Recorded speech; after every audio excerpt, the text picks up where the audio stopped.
program is of adult nature and may be inappropriate for persons under the age of 18. Kill so many over there. I got so good at it. They signed me to the project. Black Ops. Kill sometimes 3 or 4 a night. All kinds. Rice farmers. Rich fat cats rolling a Mesa unit. It's a complete mind. Psyops, baby. Knives. Rip a man's guts out. Take a bite out of his liver. Drop it on his chest so he don't get into Buddha heaven. Leave him laying in the road. Cut his nuts off. Stuff him in his mouth, sew his lips up like Frankenstein. Leave him laying in his bed in his house. Okay, we have a caller on line 1 here. Is this Howie? Hello? Hi, is this Howie? Wow, what are you, a C-cup? That's my personal, I really don't care to discuss that. All right, so you want to get naked or what? No. If you were my girlfriend, I would want to have you in the doggy position. Well, that was interesting. Take your time. When the music stops, you know what to do. It's a Queen.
It's like a herd of elephants after dinner.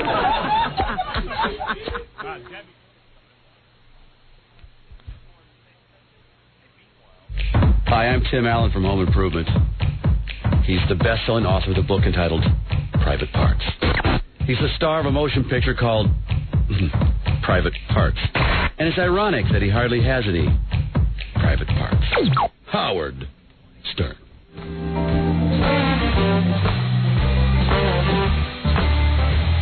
Thank you, Tim. Tim Allen checking in, ladies and gentlemen. You know what I'm saying? What's up with that? You know, it's almost like every celebrity is so jealous of the attention that other celebrities get that they're trying to outdo each other. First Eddie's, transvestite story. Then Gifford. Then Marv Albert. And then when Tim Allen's, caught driving drunk, and not like just driving drunk, but can't even recite the alphabet. It's like everyone's trying to outdo everyone, you know? You should bet who's next. But isn't it weird, like Tim Allen, like he's hardly getting any attention for his drunken driving. I think we're becoming, there's too many stories coming at once. It's like more of the same type thing? And meanwhile, the coolest new, where's Robin? I got to tell you guys this. Did you guys, she's driving drunk. Let me check. Let me hear you recite the alphabet. What? Backwards or forwards? Jackie said you were out driving drunk. Yeah, right. Meanwhile, the biggest news of the morning, in fact, usually I take a break and wait to tell you this, but I can't wait. Did you read Cindy Adams' column? No. Okay. I'm in the headline. As? The Globe newspaper is thinking of giving me the audio tape of Frank Gifford's tryst in the hotel. What do we have to do? What, have we been good? And Tony Frost said that he's the editor of the Globe. He says, hey, Howard has always followed Globe stories and been supportive of the Globe. That's true. And has given a lot of attention to it, so we're thinking of giving him the tape. I mean, please, I'm out of my mind. When does this happen? How come he didn't call When us? is it happening? What's going on? Where's Tony? They called me yesterday. Yeah. And they said they were going to FedEx us the transcripts first, and then she was working, and she told me she was working on getting us the actual audio, so I guess... We could do an enactment. Oh. No, never mind enactment. I want the actual audio tape. Yeah, but I mean, if we just get the transcript... Heartbeat still. We can have actors come in here and read it. Oh. Just when they thought it couldn't get worse. Oh, my God. Imagine when Regis and Kathy Lee read the paper today, you know, like on their show. Let's see. Well, what's in the news? Howard Stern gets the audio tape, Kathy, of Frank's tryst. Adams column. Wow. Oh, can you imagine? First, like the first day, I would just hold the tape and say, well, let's see. All right, if Kathy Lee doesn't want me to play this today, she has to call in, come in here, and perform fellatio. Suck your toes. Suck my toes, okay. Can you imagine? I'm telling you, you were like... Oh, baby. To her, you're like kryptonite. I mean... Yeah, I know. She can't fly. Do you think, like, when she's very old and she's in some, you know, old age home, she's going to be screaming, Howard Stern? Oh, absolutely. I think in a few weeks, not even old age. Hey, let me remind everyone, I didn't make the tape. You didn't go into the hotel room. No. I just played That's the tape. the bottom line. I mean, do you think that you come up in her discussions in her private life? Yes, I do. Home with friends? Absolutely. Well, I'm sure that when Frank did this, she said, think of what Howard Stern is going to do with it. Look at the headline, Stern's Hope on Gifford. Let's go to the audio tape. A West Coast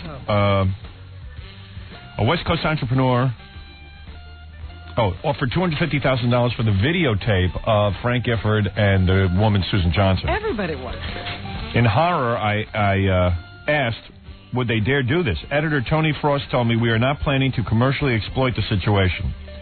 They are, however, considering giving Howard Stern the audio tape free. Wow. Asked why, Tony Frost said, quote, he asked for it, and he has given considerable airtime to the Globe's exclusives. Sometimes all you got to do is ask. You know what? You never think of that. Yeah. You always think you got to pay. Yeah, everybody, hey, the Globe, they make enough money. But what about the infomercial you could create around that audio tape? Or the videotape if you wanted to sell it? Oh. Possibilities are endless. Yeah. I just want to play the audio tape on the air. That's all I want. Oh, Tony. You got to call Tony. Susan. Get Tony on the air today, okay? Okay. I mean, bottom line, I got to speak to this guy. Okay. All right. That's the line I want to hear. Do it to me, Susan. Do it. Give me. Yeah, is that an actual line? Yeah. Do it to me. Yeah, I just want tape of that one line. I don't even want tape of, like, the whole thing. Do it to me.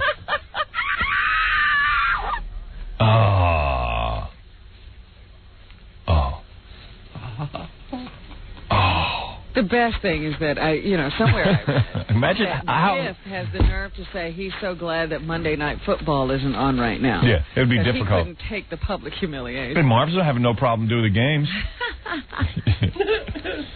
Tim Allen was back on the movie set the next day. Tim Allen has pleaded innocent. I think that's the best. Well, you always do that. Oh man. He could hardly stand. And he pleaded innocent. What hell is he running from that he's so drunk? Well, they say he was out for dinner with his family. Well, there you go. No. Well, he claims he was out. The cops originally asked him if he'd been drinking. And he said, well, no. And then he changed his story. It, right? Yeah, they smelled it, and he changed his story. And he couldn't get past the letter O in the alphabet. So then he changed his story to say that he had been out, like, golfing or something, and he had a couple of drinks, and then he went out to dinner and had a couple of drinks. I think it was all liquid, that meal. He's on a liquid diet. Because if you're eating when you're drinking, you know what? You really have to drink a lot. To get food absorbs so much of it. Is that why you eat so much? Oh, yeah. All right, so let's... well, then why eat a lot? Why not just, not eat so you can get really high? Yeah. All right, let me take a break here because I'm getting way behind, and then we'll come back. I got a million things to discuss with you, and also our fans from Dallas should pay particular attention to today's show. Anybody listening in Dallas, I will talk about Dallas very soon. We'll be back with the Howard Stern Show in a moment. Howard Stern. 97.1. The Eagle. Back, there was a time when Roseanne liked Tom Arnold but hated Howard Stern. Of course, this is way back when OJ wasn't a dirty expression. Roseanne, what is your beef with Howard Stern? He's a jerk. He is a jerk. He's not funny, and he's not funny, and he's a jerk. You don't think Howard is funny? No. Do you? He makes me laugh. Sometimes he makes me laugh, but I think he's a racist, for one thing. He is, too. I think he's sexist, and I think he's everything that I can't stand. He goes over the line of, he doesn't know when to quit. I think he's funny a lot of the time, but I've seen him be really cruel to people. Yeah, he doesn't know where the line between comedy and tragedy is. If you had the opportunity. He's a good tragedian. If you had the opportunity, would you... I just feel like weeping, but mostly, because of the state of our country. Would you go on Howard's show? Like that have their own show. Howard is and I turned him down repeatedly because I think he sucks. Those were the good old days. You're listening to the man who Tom and Roseanne love more than each other now, Howard Stern. Yeah, baby.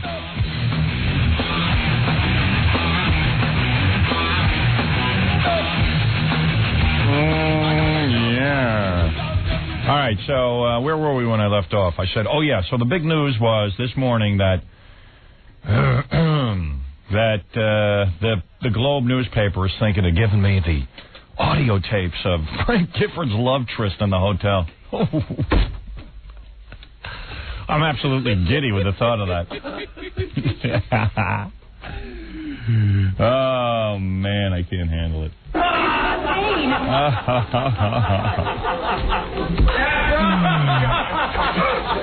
Man. I'm absolutely giddy. Oh, dudes.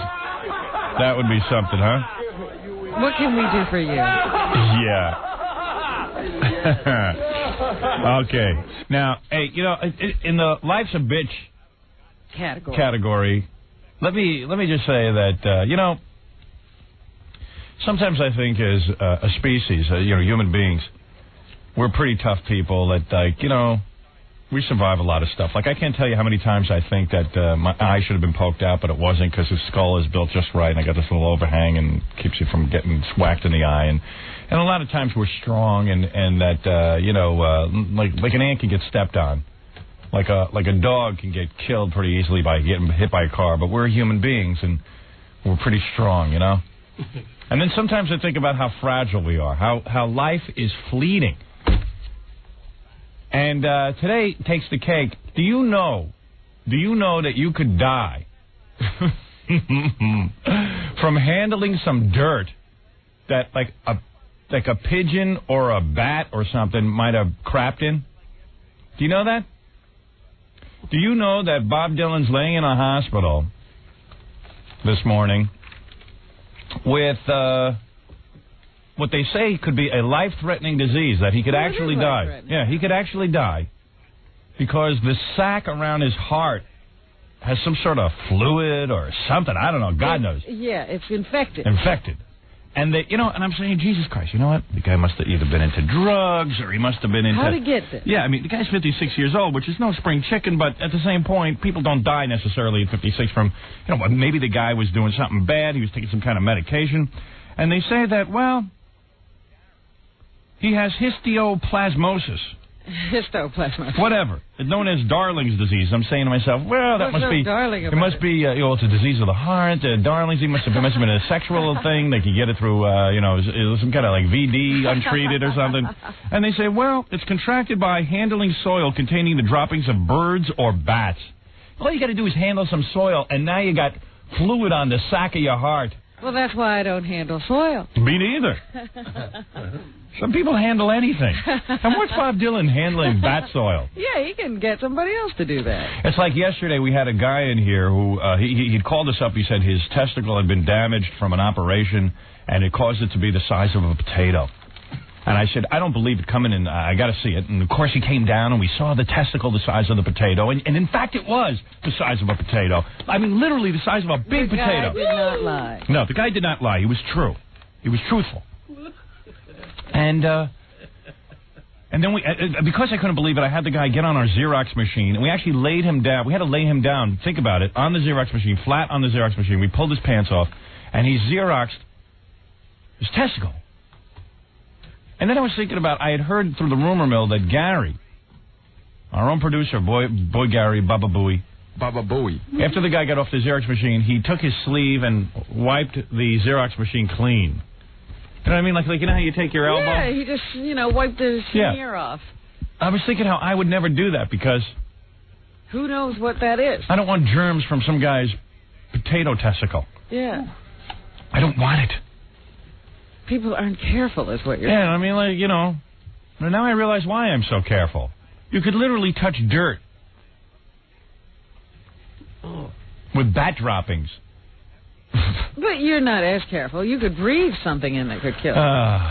Sucks, man. Life sucks. No, it doesn't. Most of us survive. Most of the time, you don't get that stuff. All his money and bat duty will do him in. Bat duty. And there it is. I mean, that is unbelievable. The only thing that makes me happy this morning is the fact that we might have the Frank Gifford audio tapes. I don't know what's worse, having histoplasmosis or giving us those audio tapes. I don't know, but there it is in the newspaper. We are considering. Would you rather have happened? We are considering giving Howard Stern the audio tape free. I think Kathy Lee would rather have an infection around the sack of her heart. Yeah. She's going to go out and handle bat duty. Wow. Happy days are here again. The skies are blue. Kiss me, I took us on again.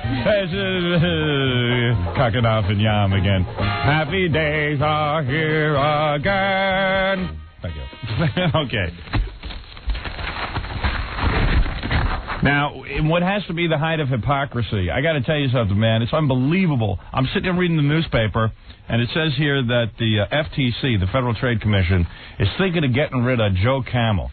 You know the Joe Camel ads? I got to tell you something. He's the most dangerous person in America. Yeah, I used to look at these Joe Camel ads, and not once did I ever think that this is an appeal to children.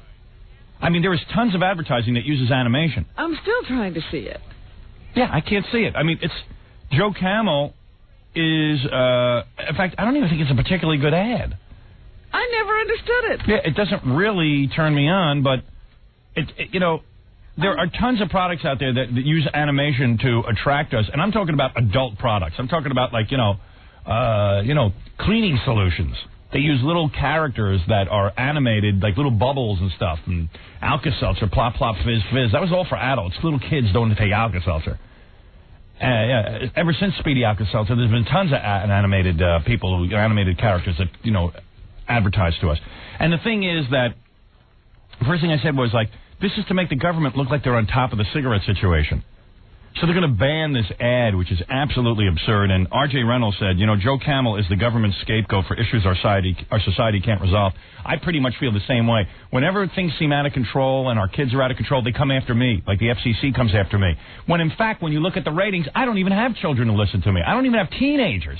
Well, but, with the Joe Camel thing, they say, all right, before Joe Camel came along, Camel cigarettes only had this share of the youth market. Right. And after Joe Camel, their youth market share went up this much. Right. So what? Yeah. Does that mean they created that ad to lure in kids? Kids have been smoking cigarettes for ages now, and they will continue to smoke. And they'll smoke something. Yeah. Yeah. Whether it's camel or not. Yeah. And is there a human on the planet who isn't aware of the cigarette cancer connection? I wasn't aware of the bat dropping connection to heart fungus, but I was aware of the cigarette connection to cancer. And, we work for CBS now. Here's a cool move. We've got this representative on Staten Island, this little firecracker, Susan Molinari. She's pretty good, though. I've seen her on TV. She's kind of lively politician. She actually can put a sentence together. And she seemed to, have her thoughts together. Yeah, so CBS Television just hired her to be a commentator or whatever, to host a show. So she, of course, quickly left the Congress. I don't blame her. I mean, who wants to be in the Congress when you can have your own TV show? And she now works for us. Smart move. Smart move. People are debating whether that's a good thing or a bad thing. Oh, it's a real good thing, because all that has to happen is one of these people take off, and then CBS's fortunes turn around. Absolutely smart. Absolutely smart. An investment in people. But I'm talking, they're saying, how can our politicians, parlay their seat in Congress into a TV job? What's that all about? Who cares? Let's call taking a bad job and turning it into something good. People will debate anything. Yeah. It's so ridiculous.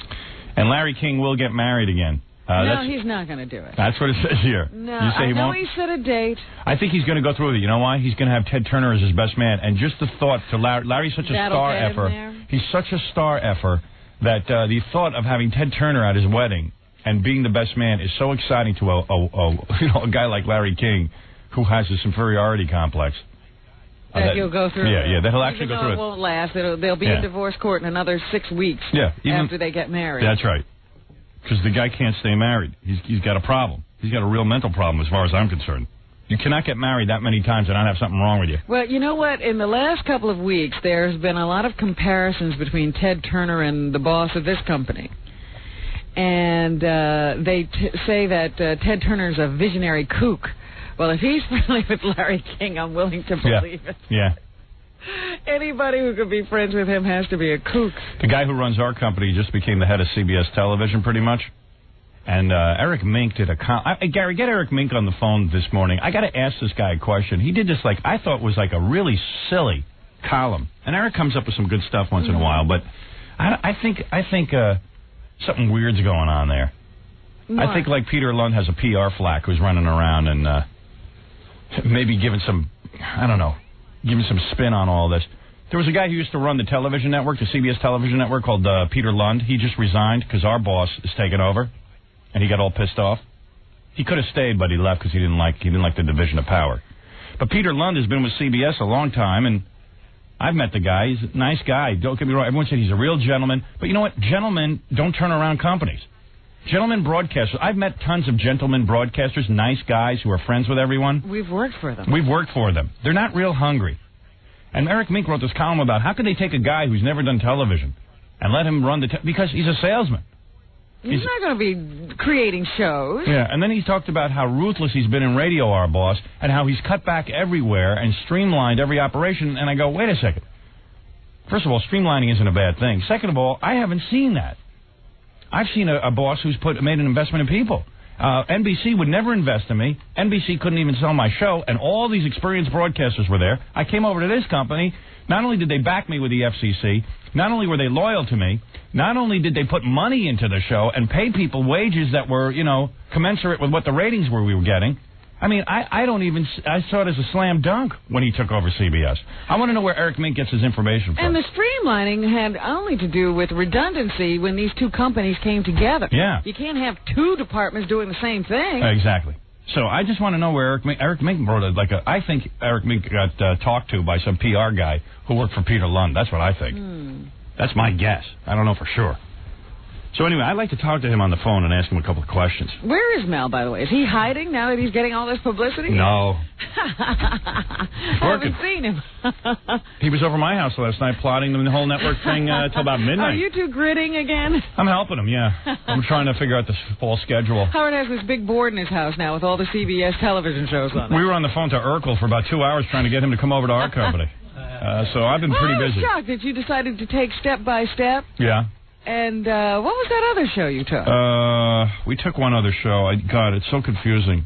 We took step by step, and I told Mel to take another... It was an ABC show. Yes. I've taken a few ABC shows. I already have Sinbad replacing Letterman. Get that whole black thing going at night. I see. What's up with that? I just want him to be more black. Yeah. That's why we're having a snafu with the negotiation. Tom Snyder's all about history.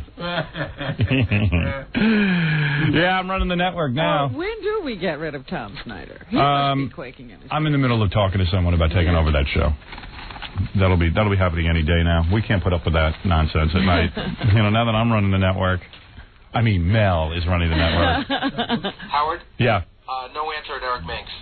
Yeah, well, keep calling him, okay? Okay. I got to ask him about his column yesterday. You know?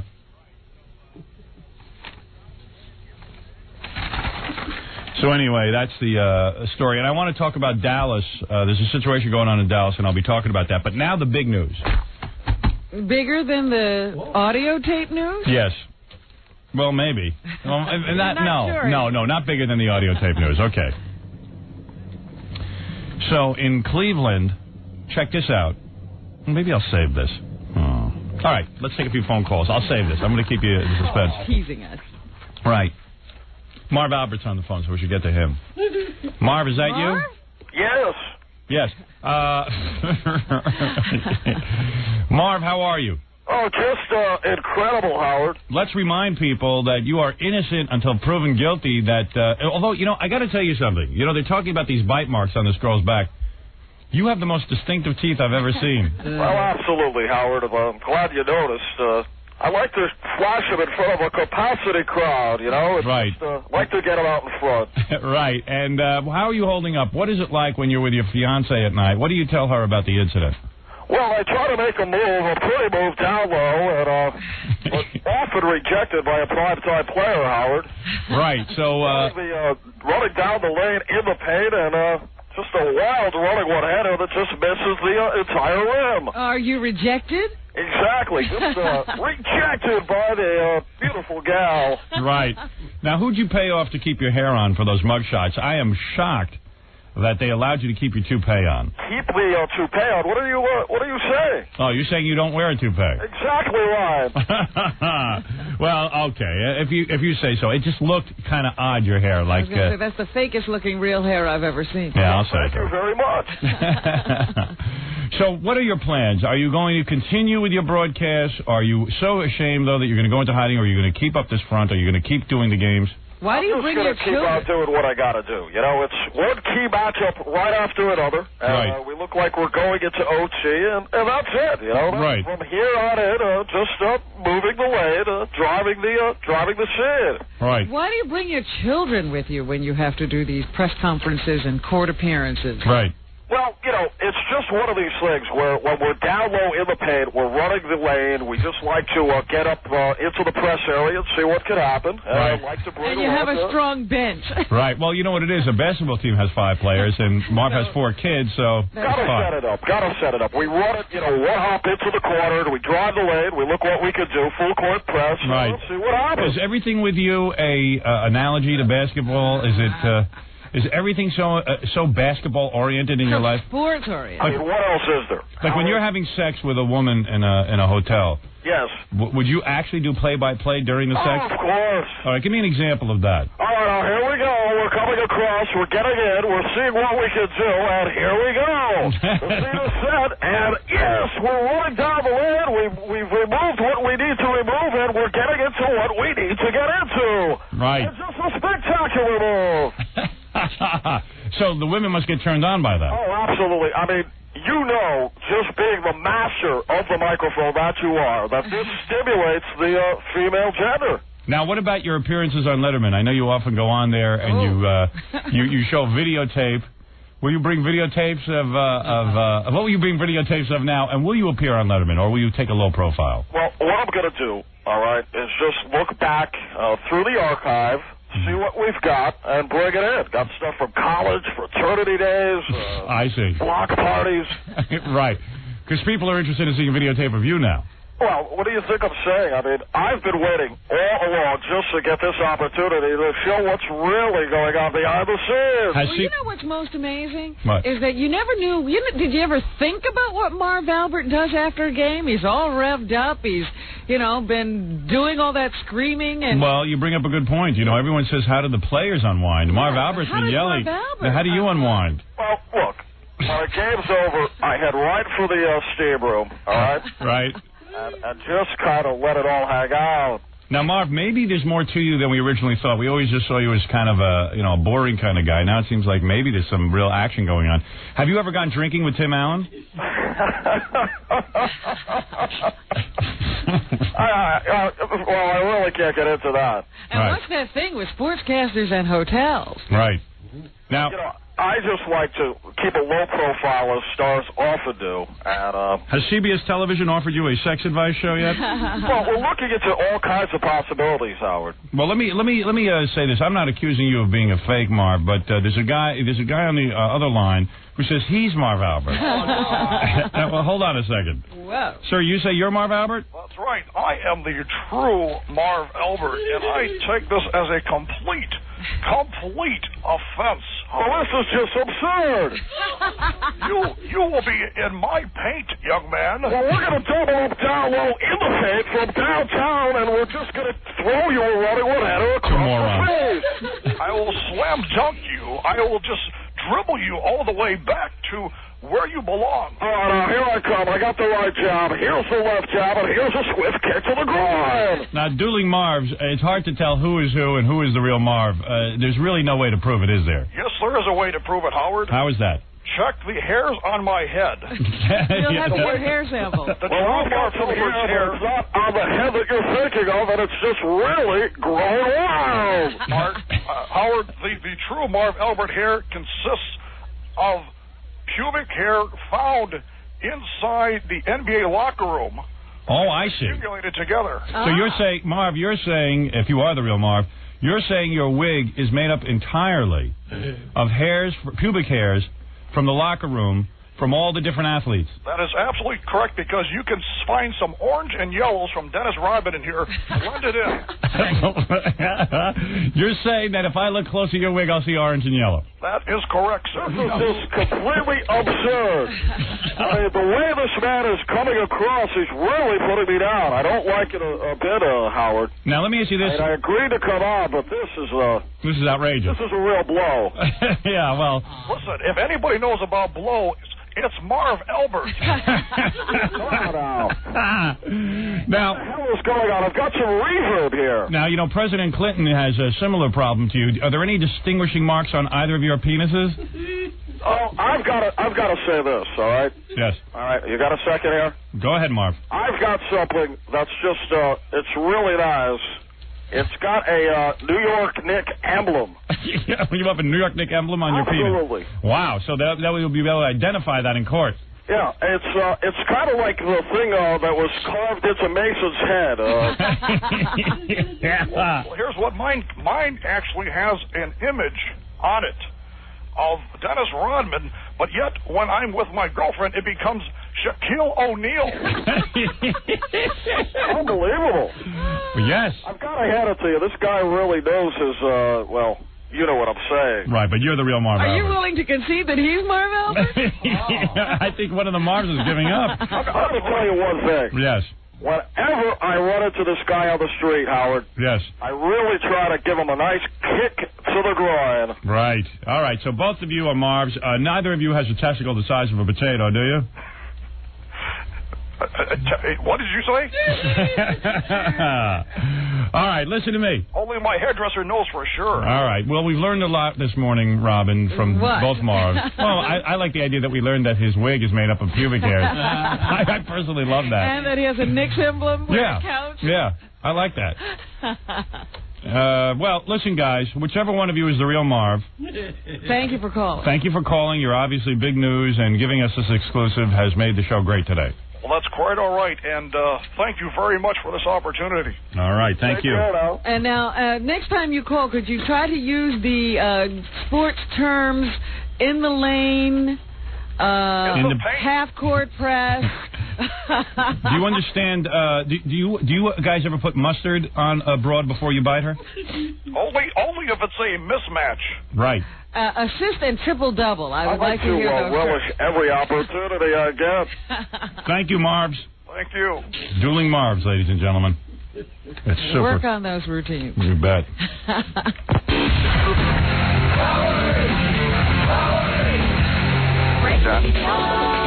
right, you're listening to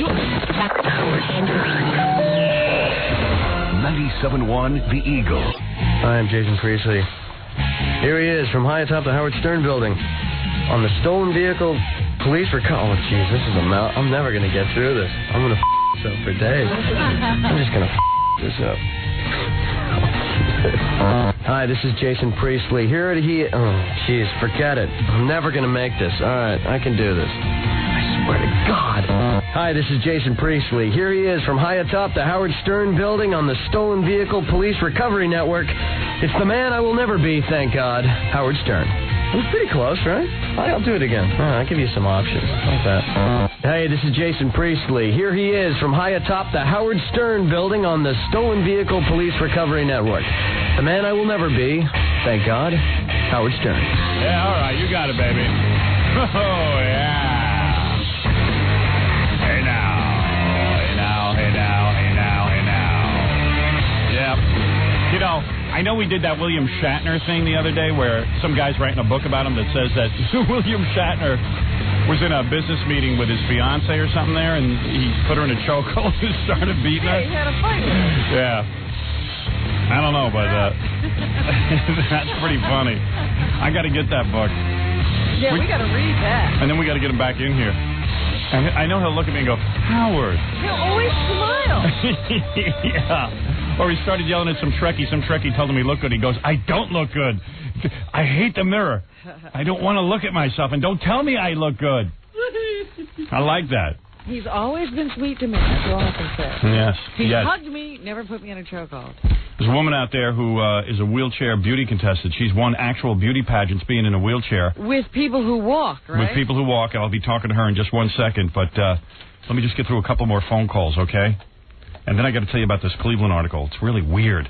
You're on the air. Hey, what's up, man? And then I got to tell you about Dallas. And then I got to play you something about that punk Deborah Norville. I got yeah. I got to. We were friends now. No. Hello? Yeah. Yeah, hey, man. My name's Stu Kamens. I'm a comic. I was on your show a couple years ago. I don't know if you remember with the Kurt Cobain song parody. Don't remember, but that doesn't mean anything. We'll take your word for it. It was a little more memorable to me, I guess. Anyway, I got a call last week that I got a gig opening for Jackie. Okay.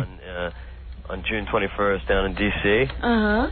And pretty much as far as I go, as far as my stand-up goes, I'm sort of known as being edgy. Yeah. And I follow like the sort of Hicks tradition. Bill Hicks, yeah. Yeah, I love Hicks, great guy. Yeah. So what are you gonna do? You gonna try and die young? Yeah, well, that's one of my How goals. far are you gonna take it? Yeah. How far are you gonna take the whole Bill Hicks thing? Hopefully not as far. I mean, you know what? If I could come half as close or a quarter as close to the voice that guy had, you know. All right. Anyway, what is the point of this call? You're boring the crap out of me. Huh? You're boring the crap out of me. What do you want? All right. What I want is I want a fair shake. I got a call about this gig, and they told me that I was going to be opening for Jackie and that I had to be clean. All right. Here's how you. Next time you call me, you go like this. Hey, Howard.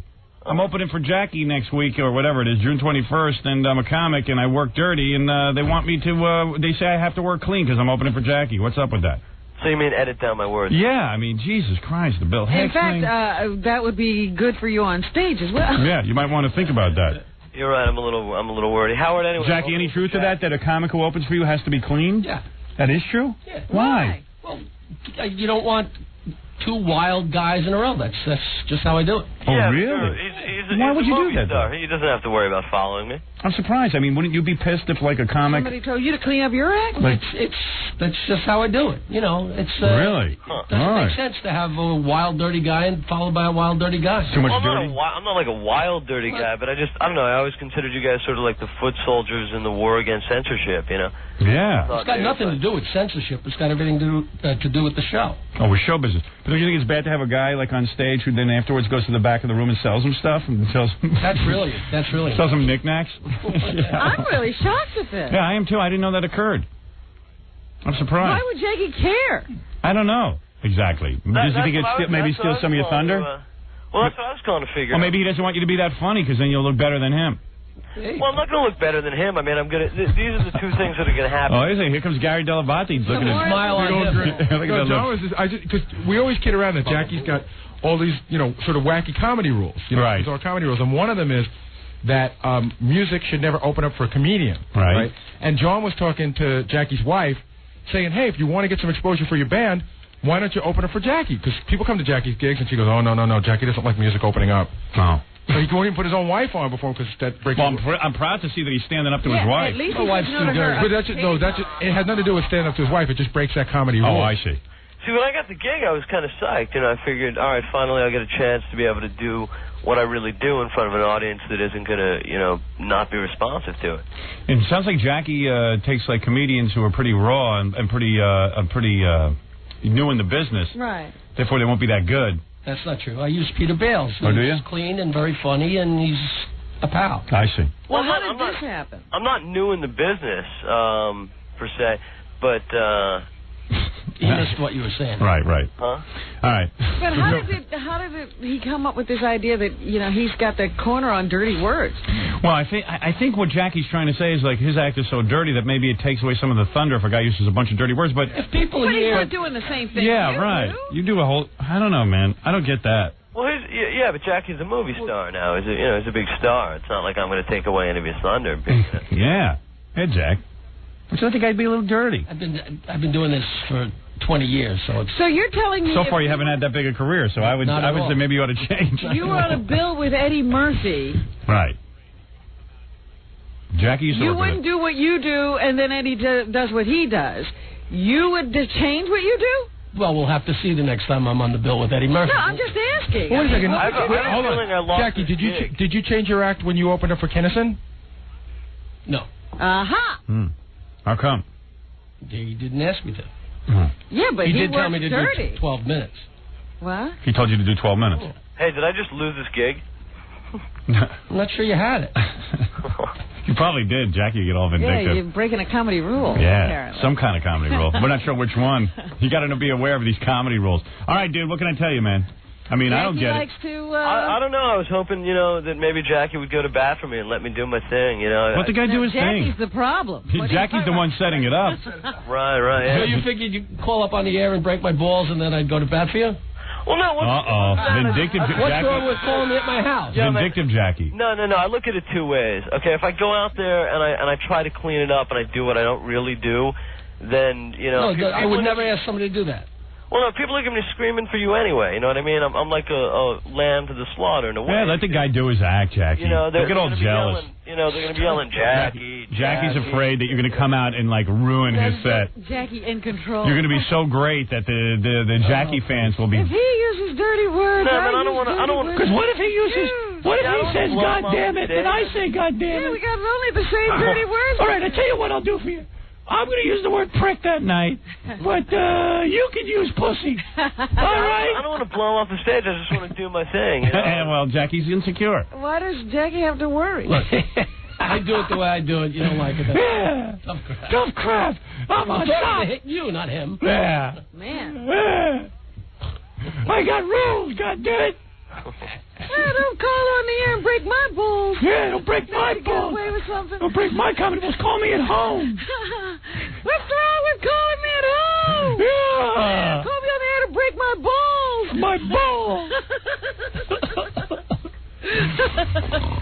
Yeah, I know so much better than to try and explain this to you. Yeah, here's the rules. 10 years ago, I'd be going a mile a minute trying to explain why. See, if I use dirty words, and then he uses dirty words, everybody uses dirty Yeah, words. we burned out on dirty words. So I want all the dirty words for myself. In all your idiocy, you're nailing it. Yeah, I want all my own dirty words. Okay, I'll give you 2 dirty words. You could say fart. There. Actually, that's one I don't use. Oh, all right. I'll keep You ain't going to be using it that night either. You'll be lucky. You get on stage with the great Jackie. Just tone down your act, because Jackie's here. Wacky Jackie. I use all the dirty words. Tone down your acky for Jackie. Yeah. Don't be too wacky. Not with Jackie. Well, what can you do? Love me some slacky. Oh, here's Jackie's wife looking. And you know what? She just gets on and wants a plug or something. By coincidence. Yeah. Hi. I don't just want to plug. What? I just want to say I don't know who this guy is or whatever, and Jackie's not really hitting on this, but he doesn't try and edit the guys that open for him. Yes, he does.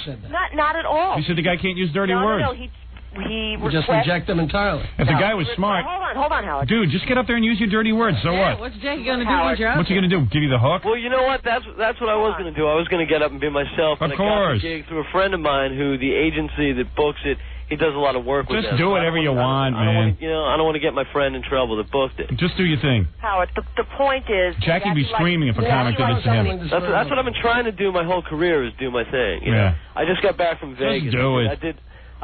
Dude, just do it. Just tell him you're going to be clean and you just go up and do whatever you want. Yeah. I'm sure this guy is great. I don't know that he's great.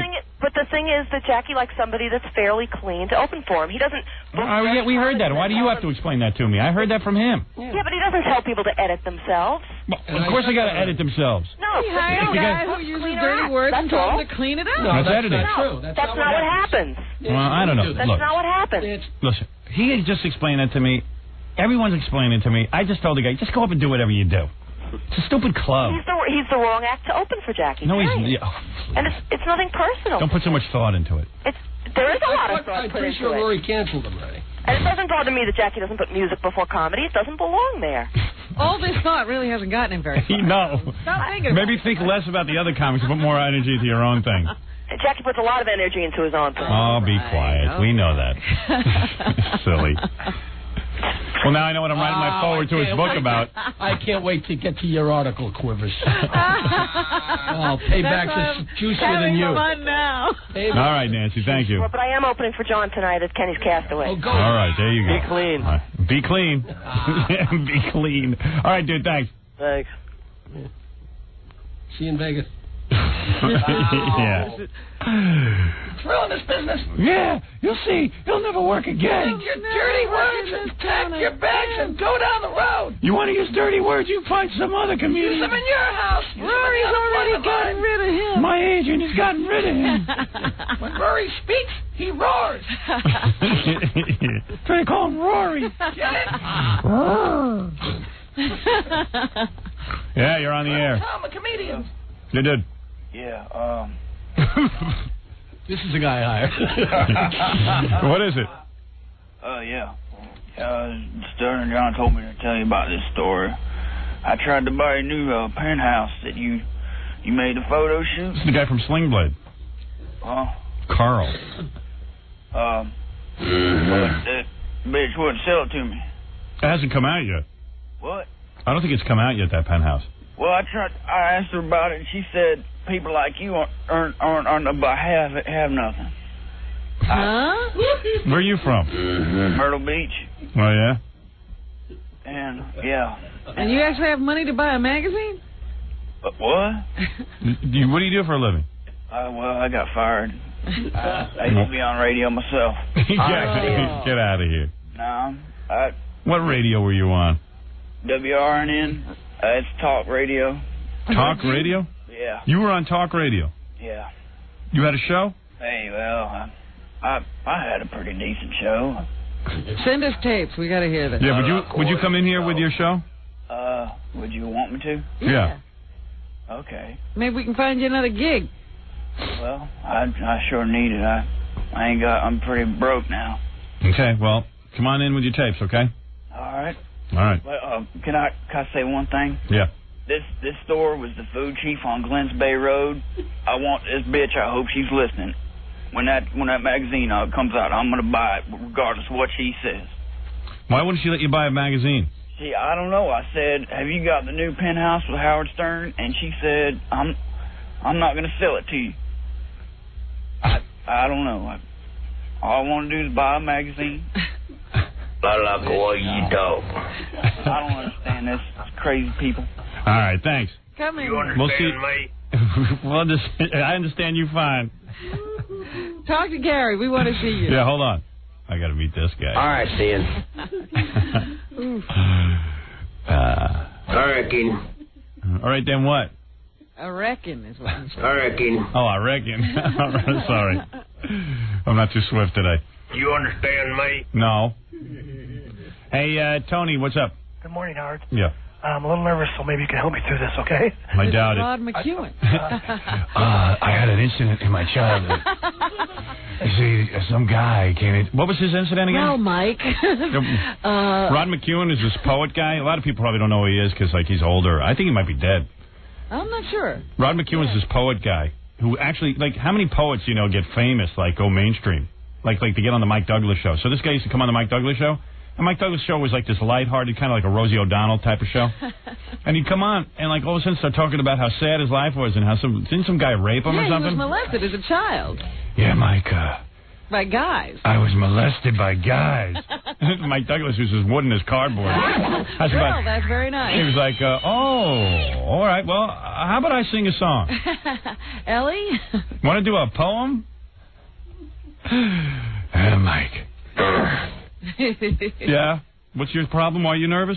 Listen, I'm a cab driver, and I work in Las Vegas, and my wife is black, and sometimes I need your advice on something. Sometimes I pick people up, and they say, like, really racist statements. Yeah. And I need to know, should I call them on it, or should I just keep my mouth shut, or what's the story? Keep your mouth shut. Do you want a tip? Yeah. I mean, dude, what are you going to fight the race war? There's lots of racists. It's not your job. You're supposed to take them from one destination to the next. That's why so many cab drivers end up getting punched out and killed. You got to keep your mouth shut. Yeah, what do you care? Why are you even talking to him? You won't get racist comments if you keep your mouth shut and not engage him in conversation. Yeah. That's true. In fact, if I was a cab driver, I'd agree with him. I'd get a better tip. But what are you talking for if you don't want to hear their racist comments? Well, see, that's not the way it starts out. Right, you're just having a nice conversation. And then all of a sudden the guy will say, well, like, for example, we were talking about athletes, right? Yeah. And I was talking about Leon Spinks and how he has no money and he's broke, and right. He works for, like, a temporary service every day, and the guy goes, I don't feel sorry for these niggers. They make all these money. And then they end up broke. And then check this out. He goes, if you go look at a horse race, horses act right. And I went, so what you're saying is, in my mind, I say, a black is less than an animal. That's exactly what he's saying. I know, but what what was it, Jackie? That's it. Right. And then he says, don't get me wrong. He said, I'm a Christian and I love people. Do you know what you have to say? What? You go, yes, sir. But my contention is, why even bother to engage people in conversation? That's all right. You're a cab driver. You want to have some conversation? Fine. He's going to find these kind of That's comments. All right. Just stay okay, dude. Just let it pass. You're a cab driver. What are you going to do? You're going to fight a race war? No. I guess not. No, Robin, you're being unrealistic. This guy is locked in a cab all goddamn day. I'm praying that nobody speaks. Well, that's you. You're in another league. No, dude, listen to me. I'm going to tell you one more time. I can't carry on a conversation all day like this. I got tons of people waiting to get on this show. Okay. Who the hell are you to fight the race war? I just go, okay. But then maybe he could increase his tip if he said, my wife is black. Yeah, but just start using the N-word. Then you'll increase your tip.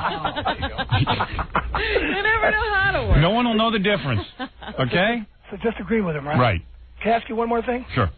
I don't know if you've been aware of what's going on with Las Vegas radio, but Mancow just came here, and he's been dogging you out, man.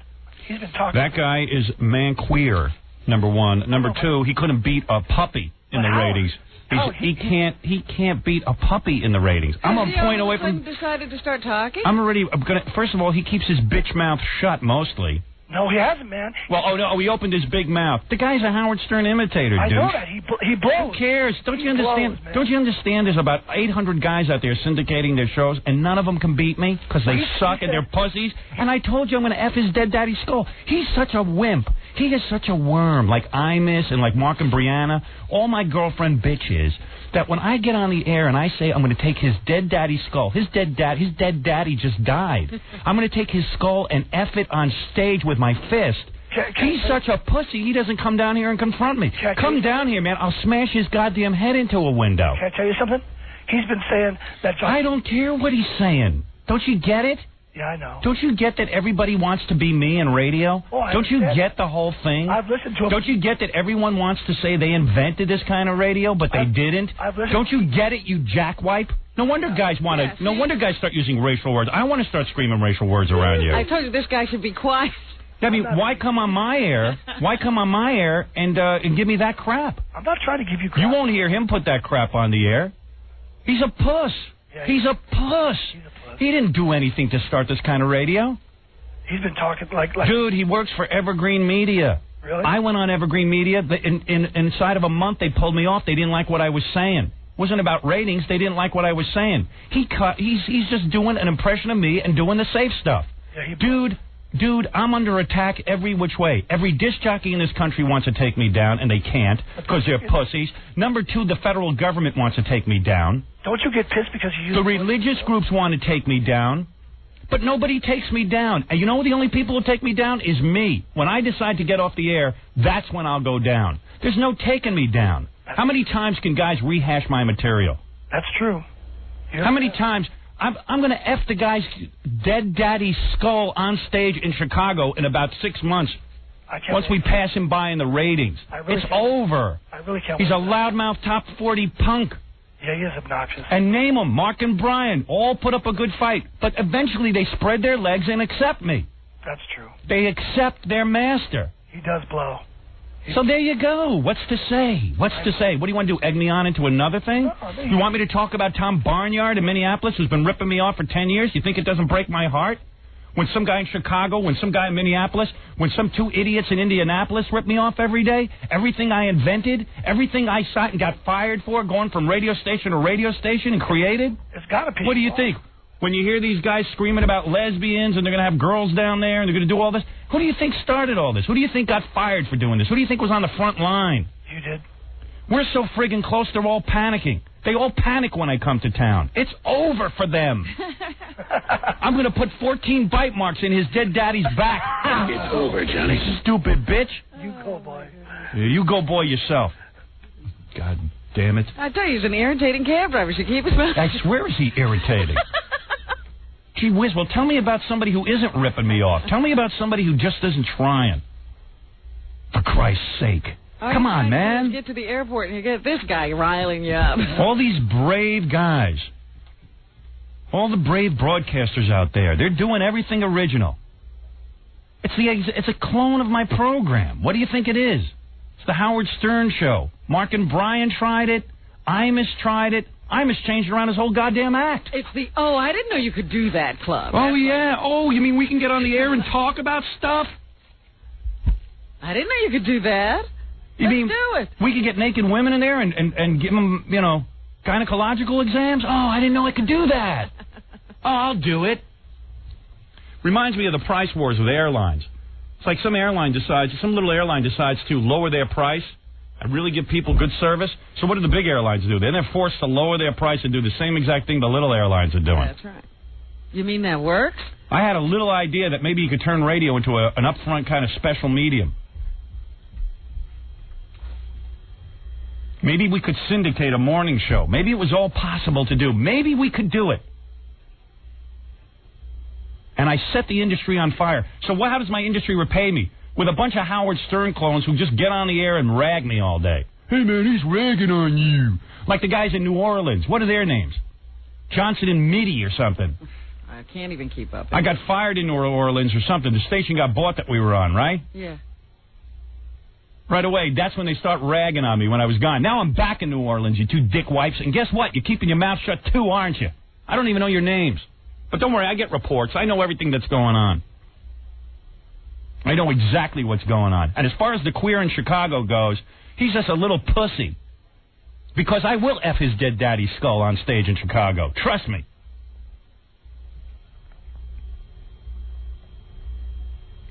I wasn't acceptable to work in Chicago for other companies because I was too out there. I was too dirty, supposedly. So he could take his stuff, his Mark and Brian too, my dead dog bitches, who are sitting there with their 2 rating share. Keep trying. Asswipes, bitches. Let's see some of you come off and get me. Come on and get me. Because none of you can, because you're not original. You're all copiers. You're copycats. You're nanny, nanny, nanny, and neener, neener, neener.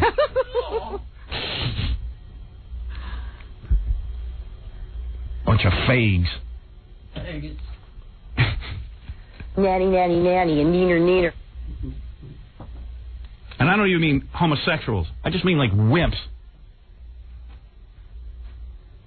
You might be homosexuals. I don't know. Homos is none of our business. None of our business. Actually, it is our business. And if you are, believe me, we'll get tape of it. That's the way it goes, baby. Okay, we set that straight? All right, so listen, I got to take a short break. When I come back, the wheelchair beauty contestant. All right? Now, what is she here to say? I don't know Do you exactly. think she's like fall down pretty or something? I don't know. I want to see this. Also, I got to tell you about, then I'm going to read you this thing out of Cleveland, man. It's unfriggin' believable. Cleveland? Yeah, and then I want to talk about Dallas. Okay? Hey, did you hear this? Tim Allen went to the wrong movie set yesterday.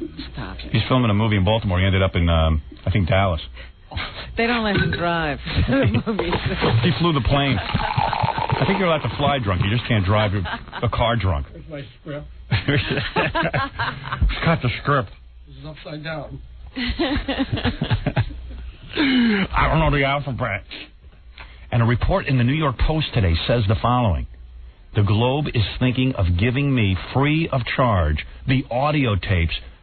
Where are they? The audio tapes of Frank Gifford and Frank Gifford and Susan Johnson. They're going to give me the tape. Why are they waiting? Why are they just thinking? Tony, I don't know. give us the tape. Tony, give us the tapes. Gary, get him on the phone for me. I got to talk to this guy. Howard, I think Tony's going to call in this morning. Excellent. Don't tease me. Just please me. You think or you know? I spoke to somebody that works with him, and she's trying to wake him up and get him to call in. So Excellent. we're working on it, Quiver. Beautiful. Beautiful, beautiful, beautiful. I'll have all this for you when we get back. You're listening to the Howard Stern Show. More in a moment. 97.1 The Eagle. Eavesdrop on two comedians bonding. Hey, take care, everybody. What do you think Jackie's going to say something? Are you going to wear a wig tonight? Let the puppet talk. Let the puppet talk instead of that nitwit, that moron. Are you going to wear a wig or go with the hair you got left? No, I'm going to go with the hair I got left. I'm not you, okay? I don't put plugs in my head. I don't got a face like an accordion. You understand? I'm not ashamed to show what I got. That's a question, that's all. You know, I'll take what's in my pants and shove it in your face. That'll be something to have. With your extra you know what I mean? the bald head looks real good. Yeah, you're really insulting See you later, me now, man. Jackie. See you later. You're really insulting me. Take a look in the mirror. You want to scare yourself, huh? You know what I mean? You're the only guy I know that's in the business 20 years and you make your CDs in the basement. I use a regular Where mirror. you playing tonight? Ha-has, Jackie? Are 10 mirror. people going to show up and see you at ha-has? Would you take a half hour now to sit there and come up with one joke that I'm missing some hair in the front? Huh? How's your wife? How's she on the piano? How's she doing with a folk singing these days? She gets bigger gigs than you. On the corner electric. Don't talk about me, huh? Your own wife's got a panhandle to make money for you. Don't ever talk about me. I could buy and sell you. Go press some CDs in the basement. Sell them to the 10 people outside the club. I'm the king of comedy. Nobody else. I'm the king. Not you. When I hang up, you'll first be able to talk about me. That's what you'll do, Jackie. Now that he's hung up, now I got my head together. I gave you 10 years to get your head together. You're dumb. You're the dumbest thing since apple pie. You should have grew up in the Midwest. That's how dumb you are. You should be a farmer. You stupid ass. Go ahead. Go have a drink. Maybe it'll clear your mind. Go ahead. Smoke your butt. Don't addict drunk. That's what I think. That's my opinion of you. Can't you work your Howard, I love you. one more time? Robin, I love you. Kiss my ass, Jackie. Tonight you pay. Tonight you get discipline. Assume the position. Assume the position. Are you going to be Jewish or Italian? You tonight? half a fag what you are. Spread them. That's what I think. Are you going to be a bald Jew or a bald Italian? I'm the king. I'm the king. Oh, man. Man. Stern Show. Man, oh, Shepard, baby. That was a hell of a clip. I can dig it. I love that. Yeah, me too. All right, real quick, let me first roll in this wheelchair beauty queen. I have said for years that wheelchair, deaf, handicapped people should not be allowed to compete with regular people, walking people. Hearing people, sighted people. Because it's not fair. They will always win a beauty pageant. And here she Are you is. saying she's not beautiful? I don't want to see for myself. I'm saying that girls in wheelchairs don't have to be all that beautiful to win a pageant. They're not held up to the same standard as regular beauties. Yeah, they can roll across the stage faster. I'll be quiet now. Okay. The puppet's here. We'll talk to you in a minute. Okay. Hi, how you doing? All right, now listen, I'm not... Who's that, your brother? Your husband? Oh. He's a pretty big guy. Yeah. How you doing there? All right. Now, what beauty pageants did she win? Yeah, I want to know what beauty pageant you won. Well, are you considered... Hi, how are you? Hi. Your name is? Janine Stoddard. That is Janine. Yes. Now, Janine, tell me something. Well, thanks. And by the way, there's a woman here to rub up against me as well. Janine, so how did you lose the loss of your... I mean, how did you lose the use of your legs or whatever? Gary, get the microphone close to Janine, will you? What's the matter with you? There, that's better. Yeah, Janine's training. Yeah. Well, actually, when I was 7 years old, I developed a disease called juvenile rheumatoid arthritis. Did you get that from bat droppings? Oh. No. Bob Dylan got his disease from bat droppings. They don't even know what Bob Dylan had yet. Right? Bob Dylan got some disease from bat droppings. Yes, actually, that disease, my aunt had it. Really? Yes, her and her husband. We got a lucky family. I'll tell you. You're really in great shape. Yeah, they were in the mines, I guess looking for jewels or something like that, and the bat droppings, the spores, you breathe them in. Wow. That's why she came down with it and almost died. Yeah, husband's a nice looking guy. Thank you. I think What are you? so. You're into like a kinky thing? You're into chicks who are in wheelchairs? Oh, yeah, it's great. Are you really? Is that what happened? No, she just is very interesting. She stole your heart. Yeah. Yeah. Kind of like you Very and Allison. ambitious. Listen, you're a pretty woman. Don't get me wrong, but this is what I've always maintained about beauty pageants. Okay? Okay. It's not. What beauty pageant, first of all, Yeah. has Okay. she won? Yeah. What beauty pageant did you win? Did you win a handicap beauty pageant or did you win like a regular beauty pageant? Well, I didn't win. I placed. Oh, you did. The first two were beauty pageants. They were at Seton Hall University where I was going. Right. The first one I placed second runner-up. The second one I placed first runner-up. Yeah. And then this past one is called Miss Wheelchair New Jersey. And it's not a beauty pageant, though. I thought it was. The first time I was approached, I wouldn't be in it because of that. Really? Why not? I didn't like the stereotype of being identified as a wheelchair beauty. Right. I want to be seen as me, the person. Okay. But then someone said, well, you become a representative, a spokesperson for the disabled community, and you speak about the different situations and help people to understand. Right. You see, I'm up for that. If wheelchair people compete against other wheelchair people, I'm for that. I'm telling you, every time the judges will place you first or second if you're in a beauty pageant because they feel bad for you. Like Deaf Miss America. Well, now, wait a minute. In the beauty pageant she did, was there a bathing suit competition? Yeah, did you have a bathing suit? Did you have to wheel around like... Not in the wheelchair one, but the first two beauty pageants, yes. No kidding. So you got into a bathing suit and then like you had to be wheeled around and stuff? Yes. Wow, that's wild. Well, how can you judge? I mean, don't you have to turn? Well, everyone had an escort. How can we see your ass if you're in a wheelchair? You know what I'm saying? I was a thought. Maybe I could have turned or something. No, everyone had an escort, and they brought you around the stage, and in my case, they just wheeled me. Wow. No. See, that's cheating. Yeah. I say she has to get up and show her ass. Just in the, pick her up. Someone should pick you up and show us your ass. Could you imagine in the middle of the beauty pageant, like your husband has to pick you up and like show your ass to the judges? See, that to me would be really cool. Hey, if they want to judge my butt, no problem. Right. I'll pick her up. That's no problem. Yeah, Is that right? problem. Yeah, that's beautiful. And what's with you, man? That's got to be some kinky sex with her, huh? Oh, yeah. Because you can't move your legs at all? Yes, I can. Oh, you can? Yes. Yes, with arthritis, I was going to say. She's not paralyzed. No, not paralyzed. But you can't walk? I can't walk. I haven't walked since I was about 10 and a half. Wow. And the past year, in fact, I've had 5 joint replacements to bring me closer to walking, and I've started the Really? process. Yes. 5 joint replacements. Will you leave your husband once you start walking? No. No. All right, you'll Yes, stick you're with gonna him. run away from Yeah, run away from him. You were okay for me when I was in a wheelchair, but now I can walk. Your I've been history. trying to get away from you for years. Yeah. Now I finally can. So you guys into some kinky sex? Is there anything, any advantage to having a wheelchair, babe? Well. Yeah. Have you had regular babes or just wheelchair babes? No, I've had normal. Yeah. Check. He left a normal babe for me. Really? And Nice she move. was cute, too. Yeah. Yeah, she You're all was- proud of yourself about that, aren't you? Yes, I am. All right. You know, all these wheelchair babes are so proud See, of they're themselves. just trying to snag regular girls' guys. Yeah. So when you go in over these, my side. so when you go in these regular beauty pageants with like girls who can walk, do you ever feel like you're cheating because you're in a wheelchair and all the judges have to? Do you ever think like you win because you're in the wheelchair? No. You don't? Because they judge you on so many different things. Your speaking ability, your Right. poise, things of that nature. Yeah, well, it's easy to be poised when you're sitting down. Try it standing up. I'm very awkward. Have you seen some people in wheelchairs? They're not poised. Really? Trust me. Really? You're telling the truth? Oh, I'm telling the honest truth. I think when you sit down, you're like, look at me behind the mic. When I'm sitting down, I'm fine. When you have to stand on a stage. That's the problem. So anyway, so you've beaten the odds. You've won not won the beauty pageants, but you placed. Yes. And in fact, the judges asked me to come back next year. Really? Yeah. So you're going to do it again? I figure why not? Really? I'd like to see you in a bikini. We can see what that's all about. How do you stay in shape when you're sitting down all the time? I don't know. I've been lucky. Yeah. I really have. And I had 2 children, and I still... Oh, no kidding. Yes. You look good with your clothes off? Very nice physique. Really? No kidding. In fact, I brought pictures for you to see. What, and your bathing suit and stuff?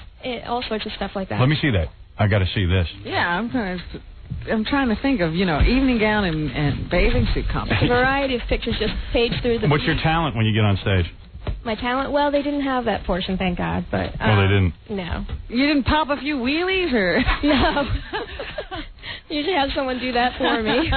Now, here's your evening gown competition, but you don't have to stand up, right? No. Oh, that's pretty good. You get the wheel out onto the stage. I'm telling you, you'd win a beauty pageant every time, Robin, if you come out in a I'm going to, you know what? I can walk, but I'm going to compete in a chair. That's what I would do. Go for it. I bet you'll place at least. I'm telling you. That's a weird picture. You guys with guns in your wheelchairs?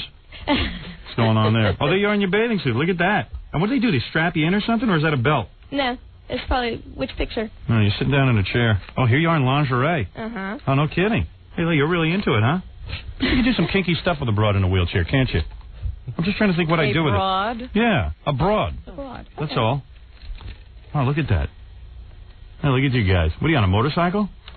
Yes, that's what... Yes.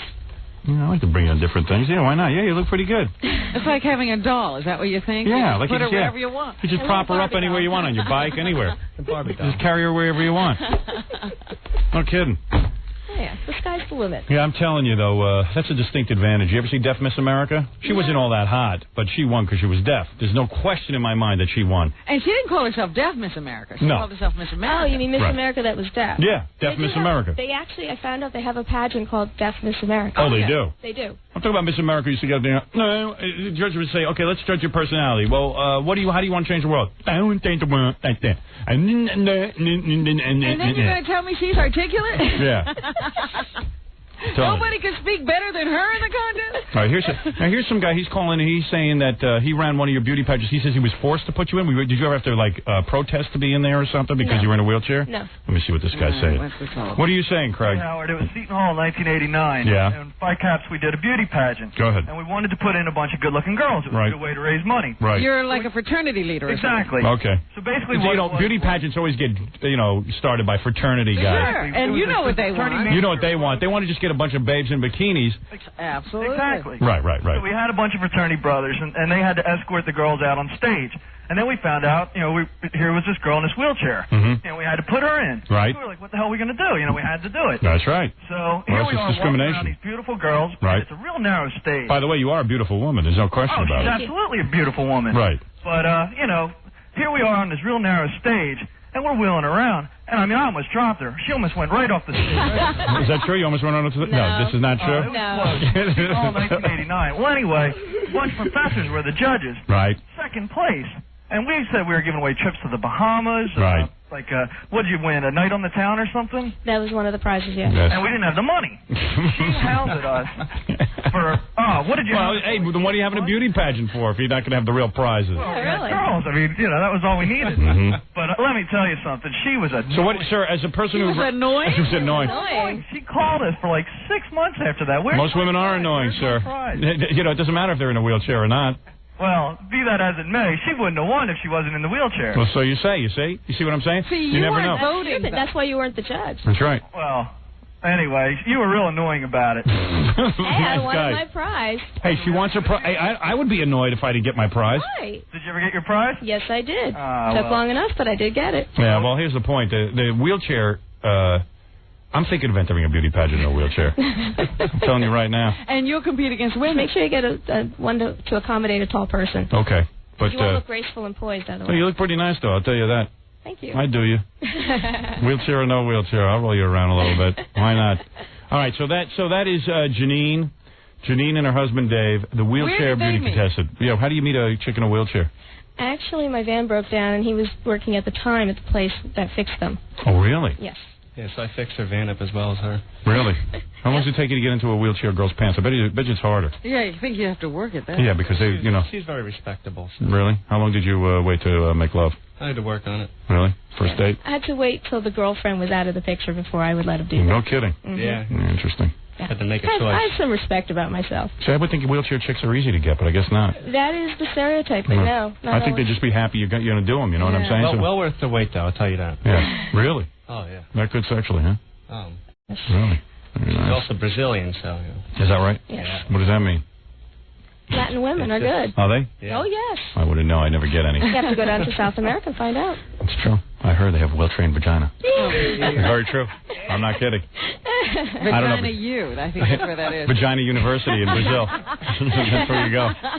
But anyway, listen, Janine, congratulations on winning your beauty pageants. Thank you. You know, what can I say? This is what, Robin? It's a travesty, a mockery. It's a mockery of a beauty pageant. I don't care. I'm coming out against it. I know that it's not politically correct, you know, but I'm coming out against wheelchair people entering regular beauty pageants. Right. But nevertheless, congratulations on your wins or your close wins or whatever. Well, thank you very much. All right, nice meeting you guys. Thank you. Nice meeting you too. All right, now on to something even more startling. What's that? Al Rosenberg is here. Al called me the other day and was telling me how funny the show was, and I said, well, why don't you stop by and say hello to us? And he took you up on it. Yeah, I was feeling bad for Al. Al was this guy. Listen to this. Al had a job on the Fox television network. They put up some show up against breakfast show up against Regis and Kathy Lee, which of course couldn't beat Regis and Kathy Lee. But Al was on it. And he was the thing that every article was written about. Yeah. And Al used to work with us at NBC on the radio. He, of course, stayed with Imus, and you saw how loyal Imus was. No, I signed a contract that ran the same length as yours. I didn't know they were going to fire you. Yeah, right. So you were stuck there with Imus. Yeah. Remember how Imus used to always pull you into an office and go, can you do what you just did on Howard's show? At the Sue Simmons thing there. Can you do that there? Yeah, can you do that here? Yeah.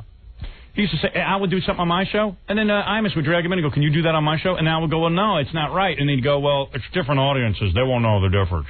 People in the morning ain't listening in the afternoon. Yeah. Different people. Yeah, he was great, Imus. Yeah. The original. And he has no shame. No shame. No shame. He's going to tell us he invented everything. Yeah. Guy didn't do anything. Yeah. He'll never tell you that in those stupid interviews. He doesn't say anything. Because he sucks. Yeah. Yeah. Are you going to do an Imus impression the whole time I talk to you? Well, it's one of the ones I can do. No wonder they fired you. I'm afraid you're going to ask me to do Marv Albert. What's important to you, Imus? My wife. My wife. Yeah, of course she's important to you, because she's going to be changing your diapers in a few years. You incontinent fool. He's going to go incontinent. You know that. With all the bad stuff he's done with his health. He's incontinent right now. So listen to this one, man. Al gets this job working a puppet on this morning show. Their big innovation is they're going to do like a Regis and Kathy Lee show, but they'll have a puppet that sits behind the couch when the guests come on. Uh-huh. And I used to watch it, and like I saw it like 2 or 3 times. And one time Garth Brooks was sitting there talking about how he loves his wife and how he he cheated on her for a couple of years or something, or had some hard times.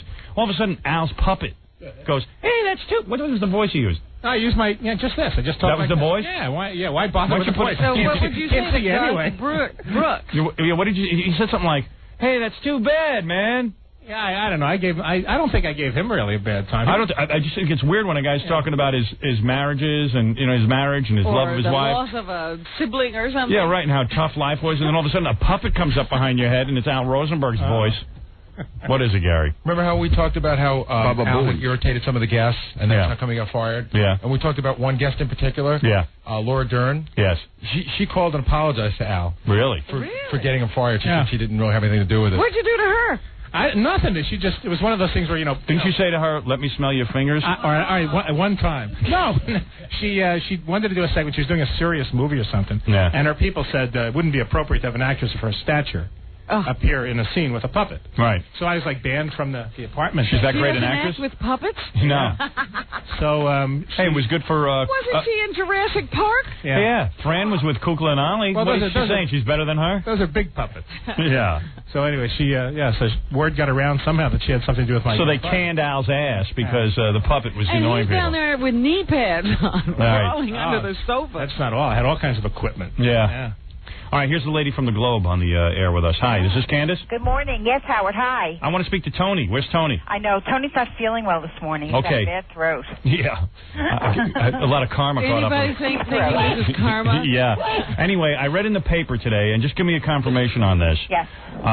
You're close to Tony, right? Yes, very Okay. close. Tony Frost is the editor of the Globe. Correct. The Globe newspaper that broke the Kathy Lee and Frank story. I mean, Right.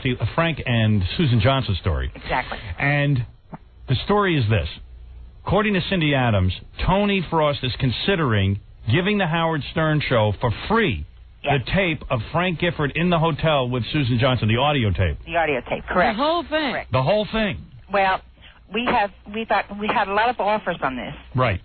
And what Tony and I and the other editors feel that you have been the fairest and given us enormous publicity on it. And Awesome. in general, you give us a lot of publicity, and we would like to return the favor. Ooh, So, nice return. If we do release it at all, it will be to you. Oh, you still haven't made the decision. No, we haven't. We haven't. When will the decision be made? That's all I got to know, because I got to tell you something. If you guys give me that tape, that will be the biggest thing ever.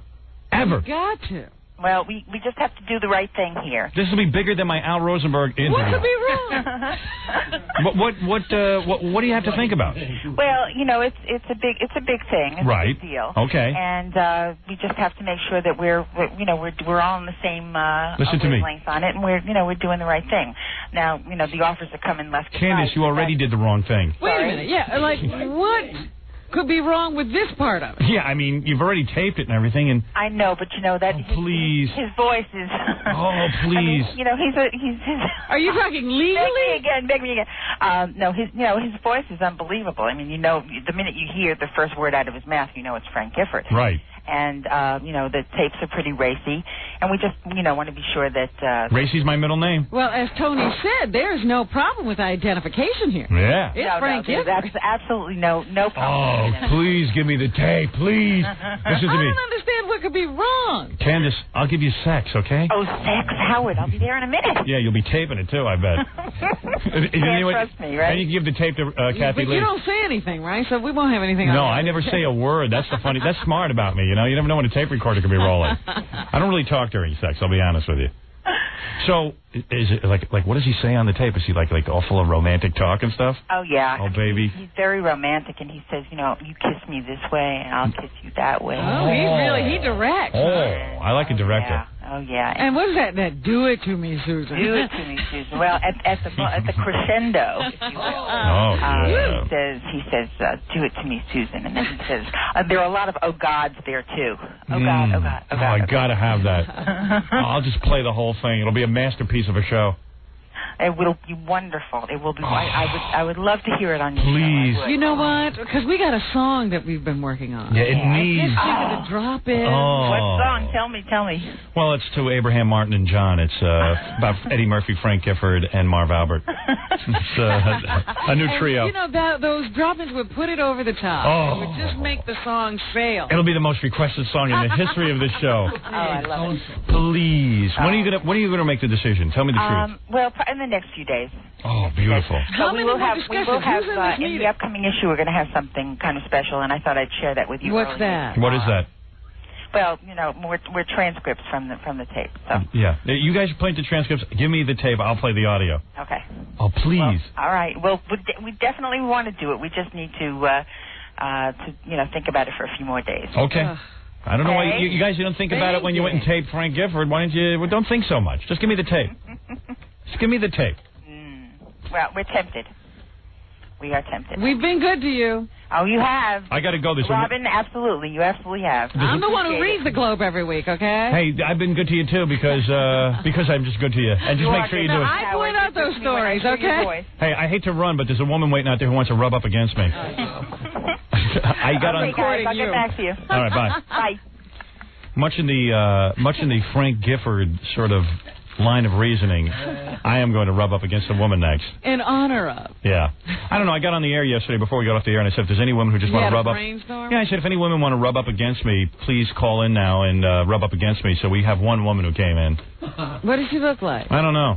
Is he a beauty contestant? Gary's walking around showing off his big giant caps and teeth because it looks like he's laughing about how she looks. I don't know. You know what I mean? Hey, but you're rubbing up against her. I am rubbing up against her. You didn't put any qualifications on the woman. I'd rather rub up against Al Rosenberg. Nope, you're rubbing up against this woman. All right, so I think you would. What? I saw her. I think you will. Really? Yeah. Oh, you did see her? Yeah. No, she's all right. Yeah. You're no prize. Oh. God damn it. I gotta get that tape of Frank Gifford. Yeah, come on. What is the Globe thinking about? They're teasing you. Yeah, I gotta have that. Don't tease me. Just please me, baby. All right, it's too mind-boggling. It really is. What's going on here? More in a moment. 97.1 The Eagle. Hi, this is William Shatner, and you had your dial set to the most entertaining, the funniest, the most popular entertainer of this or any other time. And trust me, I'm saying this from my heart. It wasn't written for me. And so it says here, so from the bottom of my soul, here's a man who touches many and would like to touch many others, but his wife won't let him. Hollywood's Howard Stern. Yeah, I'll touch you, baby. I don't know, man. I love having that guy on the show. I got to get that book about him, William Shatner. All I know is that he was supposed to marry that girl, and somehow she backed out. What a fool. She could have been married to the captain of the original Enterprise. Hey, Jackie Penthouse, Joke Page Martling, Sergeant Pecker, and the Joke Man are both 78 minutes of nonstop filthy jokes. Only $12 plus $4 shipping and handling. CD or cassette, buy two, get one free. Call 1-800-323-KING. Jackie CDs are now available at major record stores coast to coast on Oleo Records. For information and fun, visit Jokeland on the web at JackieJokeman.com. And also remember, if you're opening for Jackie, don't curse. Hey. Make sure. What? Language only. Right. Those are my dick jokes, not yours. Quickly, Robin, we must get this woman in here, Eileen. It's funny because she will lean up against me. I got on the air yesterday, and I should have specified what the women have to look like. Well, you weren't that clever. I might have to back out. out. That kind of foresight. No, you're not backing up. You don't set the rules. This woman came down here to rub you. Well, I'll rub her. Hi, Eileen. She's cute. All right, she could lose a few. But she's cute. Be a lot cuter. She'll be able to cover more area. Right. That's right. You get rubbed a lot quicker. Hi. Hi, Howard. You in love with Howard? Love Howard. Do you really? How old are you? I bet you're a young girl. I'm 24. 24 years old. Yeah. That's very nice. Yeah. You're a little overweight. I'll say that right off the start. Absolutely. That's right. And you heard me on the air yesterday. I said any women who want to come down and rub up against me. That's right. Yeah. I figured I'd get some bikini babes. Jump at the chance. All right, right. No way. But you don't do a bikini, do you? Nope. Yeah, good. I don't want to see that. No, but you're very pretty. I don't think that you're an ugly woman. I think that you're pretty. Who does she look like, Robin? Menachem Golan? No, stop it. No. No, who does she look like? Al Rosenberg? Who does she look like? No. Who does she look like? She doesn't look like Rose. No, you look like you look like a model who maybe ate too much food. That's right. Right. From the Mod For Squad, years. she looks like Peggy. Al, what are you doing on this show? You know what? Al Why called me does the he other. have a microphone? I'll tell you what happened. The other night, Al called me, and he had that puppet job. Yes. And he lost the puppet job, and I was feeling bad for the guy. I said, "Hey, Al, why don't you stop by and hang out with us for a day?" Uh-huh. He goes, "Okay, I'll hang out." And then I forgot about it. Only a day? Yeah, right. I didn't realize. Yeah, a day. And then he showed up, and I had to give him a microphone. And usually he talks in funny voices. Well, yeah, but he's talking like Al. Yeah, he's talking like Al, and all of a sudden Al is in here, and I'm staring at Al, and it's really distracting me. Al, if you're going to talk in a funny voice. Do the Sue Simmons voice. Okay, Howard, you Yeah, right. get her. Talk like a black woman for now the rest of the show, all right? Yeah, all right. Yeah, okay. Instead of Sue Simmons, who's a national black woman that we can, nationally known black woman? Esther Roll? All right, you'll be Esther Roll. Psychic Friends Network. All right. Dionne Warwick. You'll be Dionne Warwick. Oh, okay. All right. What do you All right. All right, and you don't have to talk that much. Okay. You can just observe. Talking to boys don't talk that much. I got it, Chief. Right. That's funny. The Al Rosenberg. Now he's funny. Yeah, now he's funny. He's a funny guy, but you got to just channel him the right way. All right. Anyway, so you are I'd say you're a chubby woman, right? Yeah. Right. I guess you weigh about. Let me see. Stand up. Oh, that's a lot of woman. That's a lot of woman is right. Yeah. I'll say. Not much woman. You're a lot of woman. No, you are, honey. Yeah. I would say you weigh about 150. No way. No? 145? No, you have to weigh 150. No. How tall are you? 5'2". 5'2". You definitely weigh 150. No way. No way, really? No way. You must. It was pretty small. I know, I'm short, but I'm big boned. I got a good chest, you Does know? she have big bones? Oh, she got the biggest bones I've seen in a long time. Yeah. You need them bones to carry that meat. That's right. What size is your chest? What are you, a C cup? Yeah. Yeah, C. But a lot of that's just a flab, right? Not flab, If you certainly got, not. Have you ever been skinny? Oh, yeah. Do you have pictures of yourself skinny? I bet you're No, gorgeous. I don't have anything with me. Aren't you motivated to lose the weight? Because you're a gorgeous girl. Actually, I've just lost 15 pounds. Oh, you did? On the way. Well, there's a beginning, I'll say. That's right. You're a very pretty woman, but you could do something about that extra pound that you That's right. That's right. I'm doing it. I'll do the voice. Why would a girl as cute as you plump up? Were you molested as a child and you're afraid of men? No, not at all. Really? It's just you like your food. I liked my food. I went through a rough time and ate. Right. What was the rough time? You lost your job or something? Oh, no. Yeah. Boyfriend. You got it right. See? Those They men. always do it. All right, so you're willing to rub up against me? Oh, I'd love to rub I up could against enjoy you. that. I mean, I was maybe looking for a more erotic No experience, way. but yeah, No. See, you're going to be the erotic experience. this is more like right. this is like more like rubbing up against a beach ball. You know what I'm saying? I want to. Are you going to be very loving to me? He acts as very if loving. he doesn't find that pleasurable, but he does. Yeah, I've rubbed up a few beach balls myself. You know, you could rub up against him from right over there, honey. No, but you're going to lose the weight. I bet you're going to be a nice piece of ass But when this you is lose the not weight. going to come in That's here to right, rub I up am. against you. Yeah, Dionne Warwick, I That's know that you have the ability to predict, and I predict she'll be very good looking when she loses the weight. I predict this is going to be a massive rub down. Right. Okay. So come on over here. Come on. right. This is what I wanted. I wanted to rub a girl down. I wanted a girl to rub up against me. Rub up against you. Yeah. Come on in here, honey. Look at the size I'll of get her. the baby oil.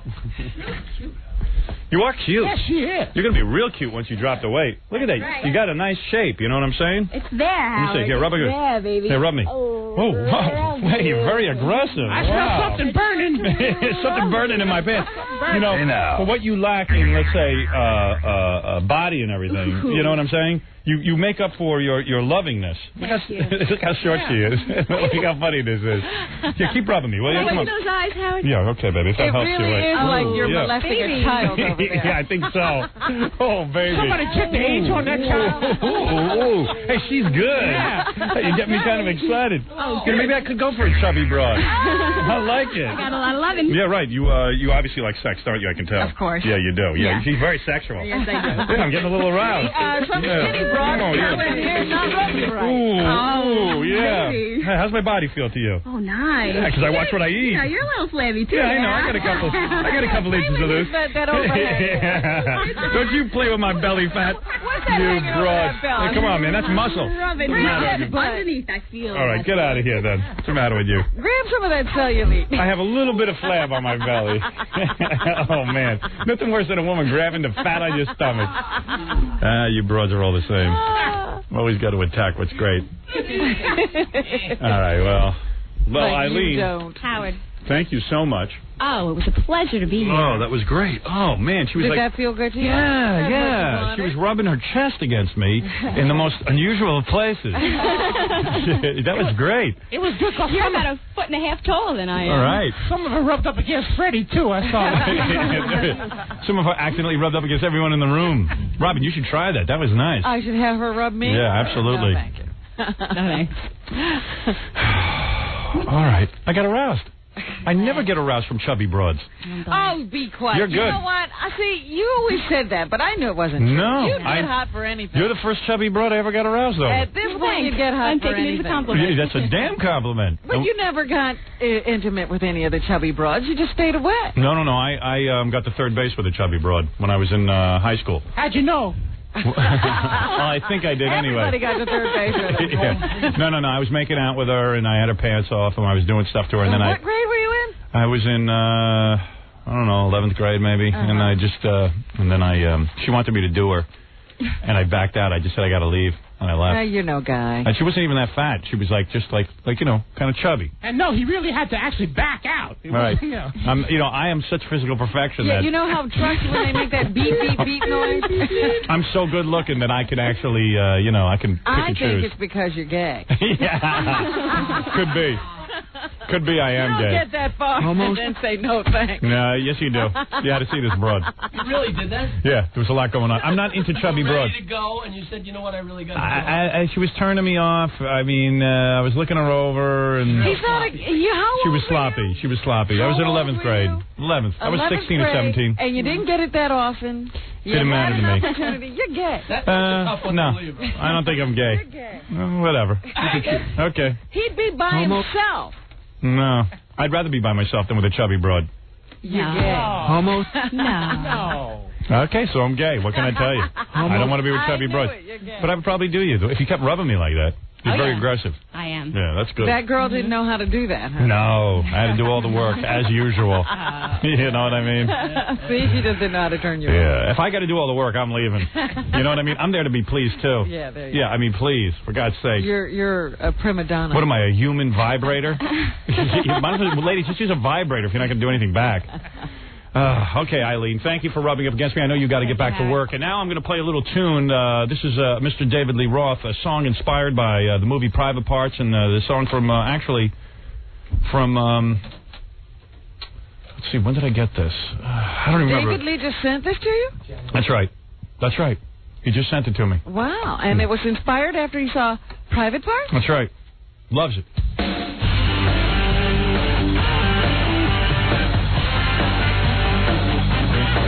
Cool song, too. Check out the words.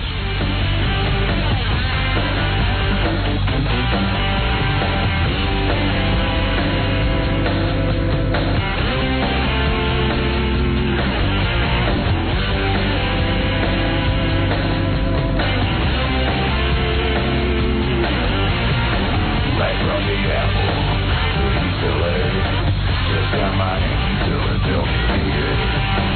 Look out the window, hang up the phone.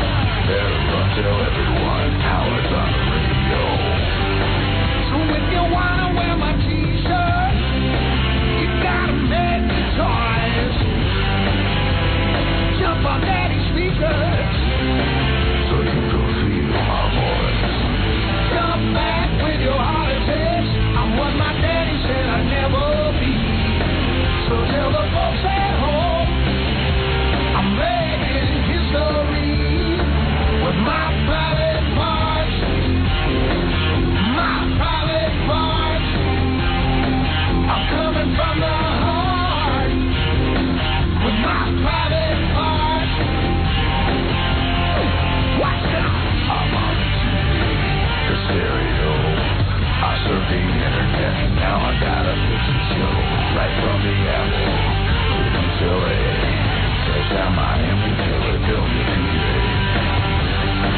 You know it doesn't get much better. I was a face in the mob.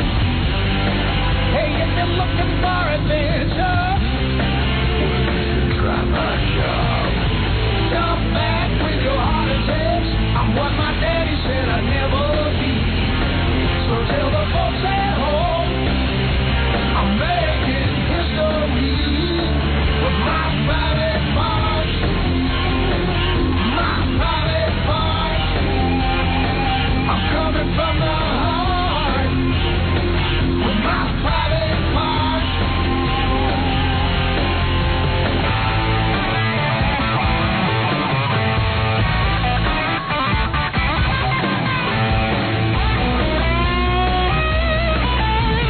Baby.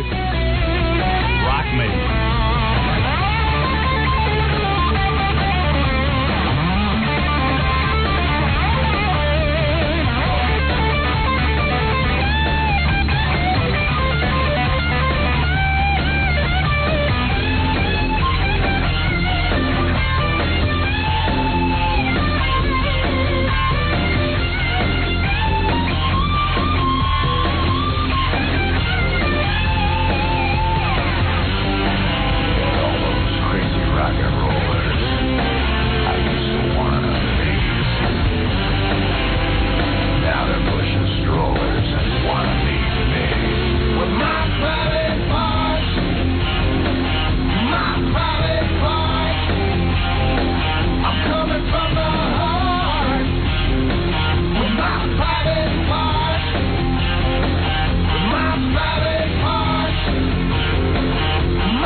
Thank you, David.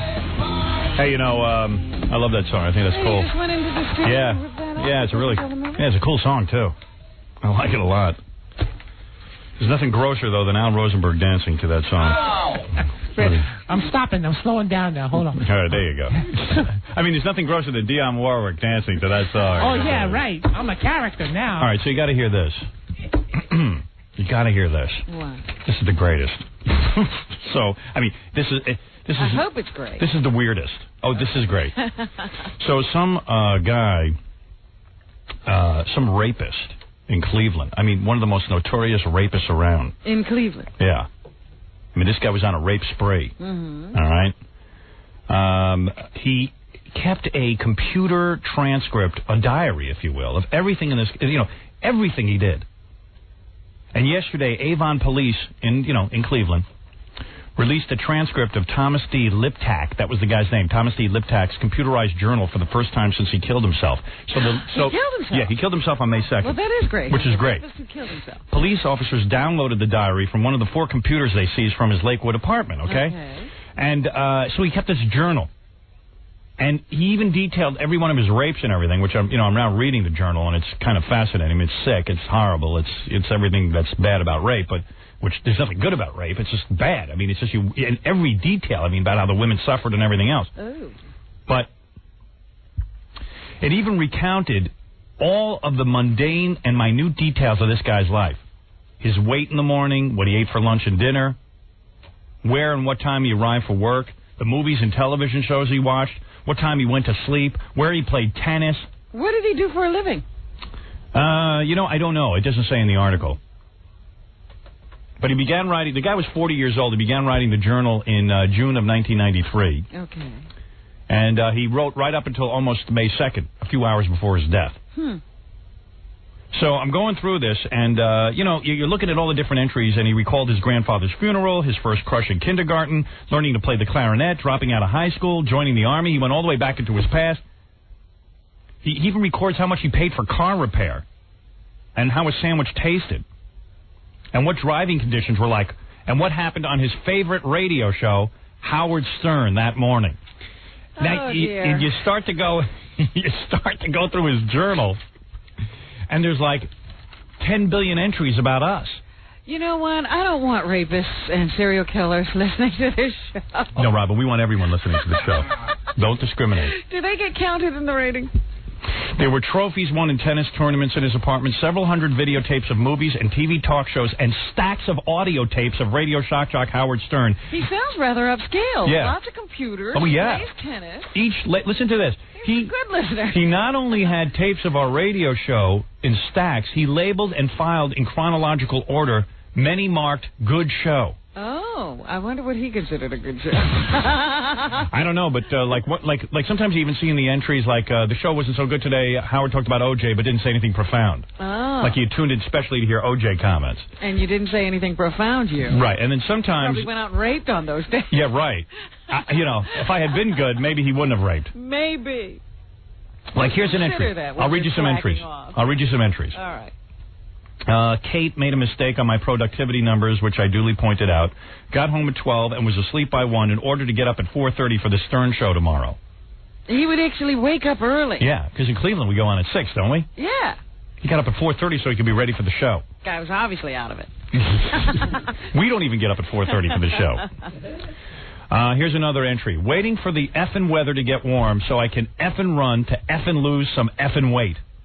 About his appearance. I'm so sick of this bull S.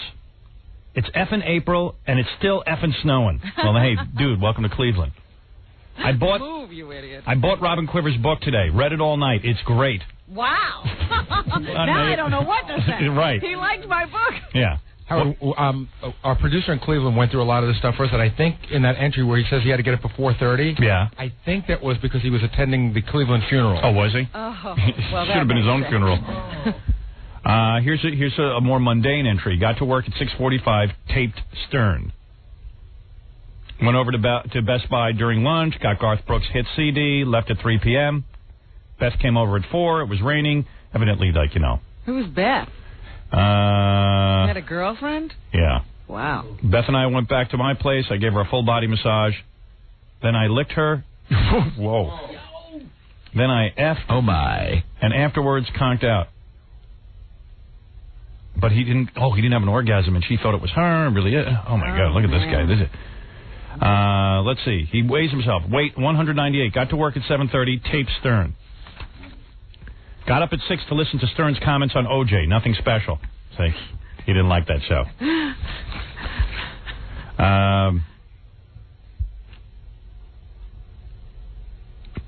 Got to work at 7:15. Listened to Stern. In the news, gunmen have several hostages in the Ponderosa restaurant in Niles, a few blocks from where I had. What a coincidence. Where I had what? Installed Diane's new printer. She's really cute. I'm considering effing her. Mental problems and all. Look at this guy. And then he goes into some really vicious accounts of, like, his rapes. What did he do? I mean, like, you know... did he stalk these women? Or? Yeah, like, he would tie them up and then, like... God. And then he would tell them how lucky they were that he didn't kill them. So he was, like, a good rapist in his mind. Got up at 6:30. Best of Stern was on all week, so I didn't bother to tape it. Well, he keeps notes on everything. Maybe we should start keeping a journal. All I know is, maybe we should have the full transcripts, because he's probably got some show history that we'll forget. No, he's got some show history that Gary forgot to write down. He probably has better archives than we do. That's what I'm saying. You know what, like a convoluted mind this guy had? Yeah. He picked up this woman in one of his entries, and he talks about how he brought her home, and he duct taped her ankles, and he raped her. And I read that one. That whole thing. And then at the end, he says he Tape Stern.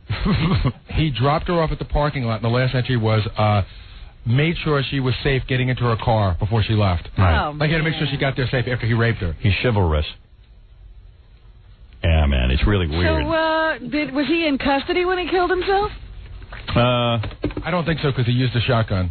Oh, and so then they found out he was a rapist after they were doing They were closing in on him, because even some of the entries say that, I was stupid last night. If she goes to the cops, I can definitely get caught. If they check my records, they'll see. Hey, did you get from the... Because I've only started reading the transcripts. They'll probably release this as a book, because it's somewhat fascinating. Yeah. But, because how many times do you get into a serial rapist's mind? I was going to say, certainly for a psychological study, this is important information. Yeah.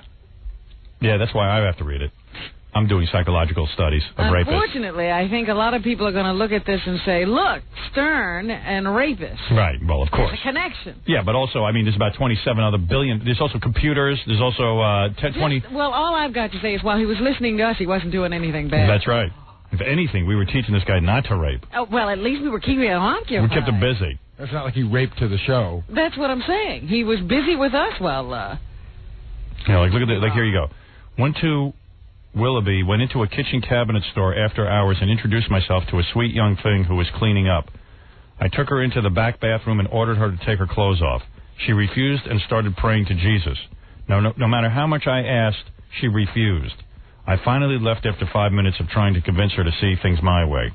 Barely made it home. So, like she, just by praying to Jesus, she turned him off. Yeah, like he didn't bother to try to pull a knife on her or something and make her do it? Mm-mm. Wow. I injured my knee very badly during this incident. It was swollen and stiff. I fantasized about the retail girl and what I could have done to her had she cooperated. She was young, tall, and delicious, with nice-sized breasts and great ass. I iced my leg all night and went to bed at 1. Man, this guy.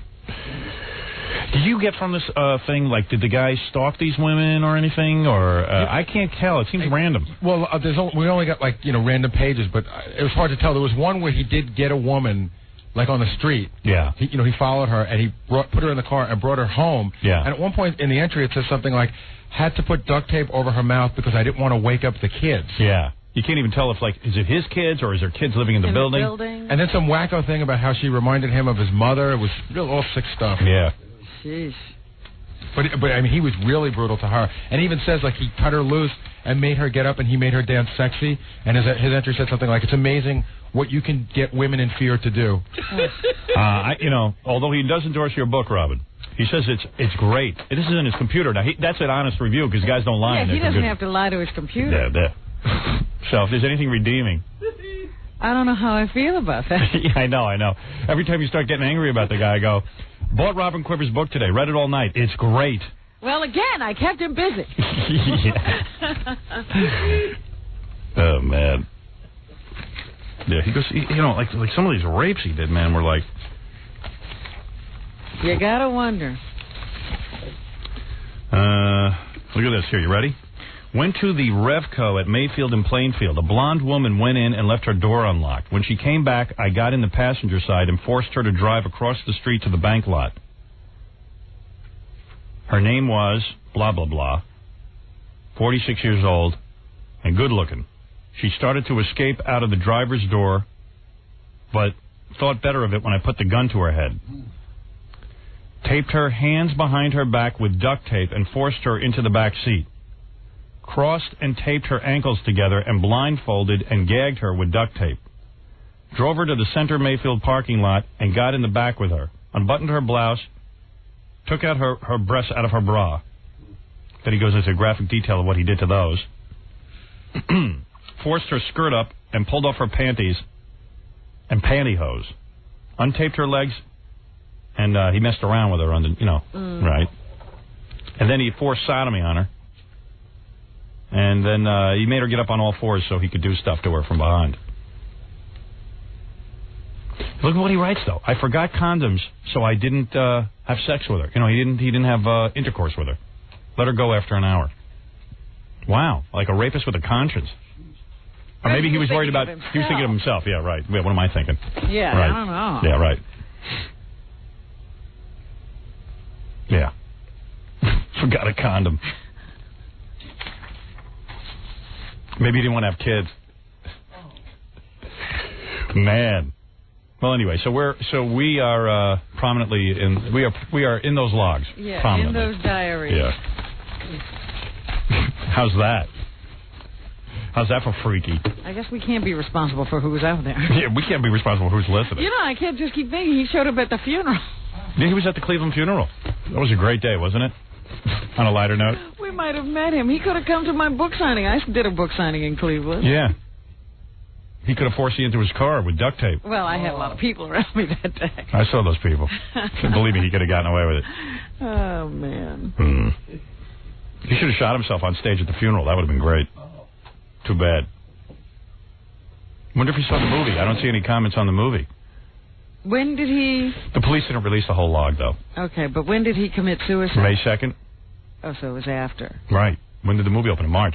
Yeah. You're waiting for a full review. I'm sure it's in there. There were no rape sequences in the movie, though. That was probably disappointing to him. How's that for a heavy story, huh? Man.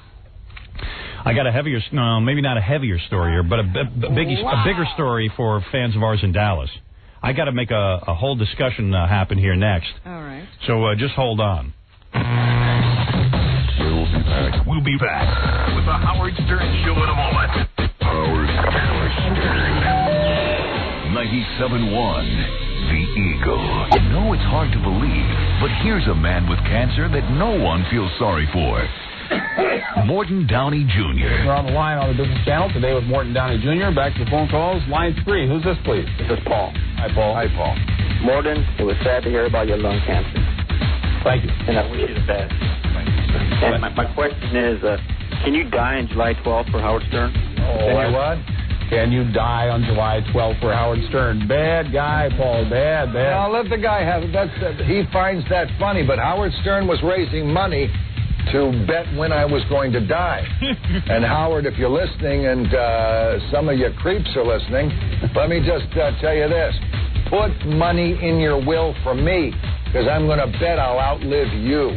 All right, let's go to line 1. Who's this, please? This is Tim. Hi, Tim. I can't believe some of the creeps out there who are calling in. Oh, that's cool. So remember, July 12th, I got big money. July 12th, Howard Stern.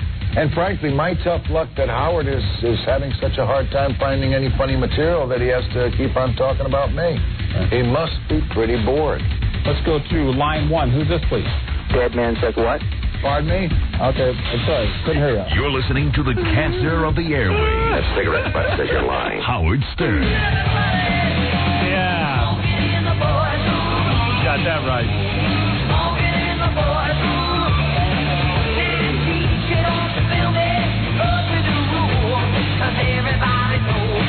Smoking in whatever the hell they say there.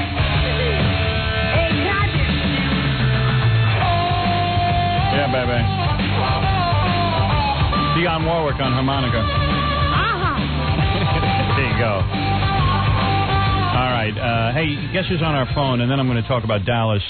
Todd Bridges is on the phone. Todd Bridges from Different Strokes? Yeah. He ran into some trouble, and he's been drug-free for 4 years. But he's still got a problem. He ain't gun-free yet. Yes, he is. Oh, yeah. No. That's what I meant. I think he just... Let me see. He's in court now. Todd, you in court? Am I in court? Yeah. No, I'm at your mom's house. Oh. You don't have to be like that. Howard. Hey, all I know is Tim Allen's in bigger trouble, so it don't make a difference. Tim Howard's always in... Well, everyone's always in trouble. See, when I get in trouble, they make it out to be something bigger than what it really is. Todd was on the show, Different Strokes. Everyone knows he's had a series of problems with drugs and stuff, but you've been off drugs for 4 years, right? Yeah, over 4 years. Yeah. So what was the latest problem? What was that? Somebody slugged me in the face. Someone punched you out? Yeah, somebody punched me in the face when I was looking the other direction. I turned around, he punched me in the face. Why'd they do that? I don't know. He sped away, and I got in my car to get behind him to get his driver's license number. He slammed his brakes on. I rear-ended off of him, and I ran into two parked cars. And they said that I intentionally hit him, and I intentionally did that. And then they also got me for battery, and I never hit anybody. White guy? No, black guy. Huh. But see, the thing... Your own people. Yeah, but the thing that... Could have happened to anybody. Right. No, it couldn't happen to anybody. In L.A., with LAT, the sheriff showed up. The guy also sped away from the scene of the crime after the accident. He left. The sheriffs, I got in the car with the sheriffs. They brought him back. And then all of a sudden, LAPD show up, and you know what happens after that. Yeah, it sounds like... You shouldn't get into cars. You got to go into hiding. Yeah, well, no, it just means that, the bottom line is... It wasn't a he-she, though. It wasn't one of these men-women, was it? Yeah, my name's not Eddie Murphy. This was a straight-ahead crime, Howard.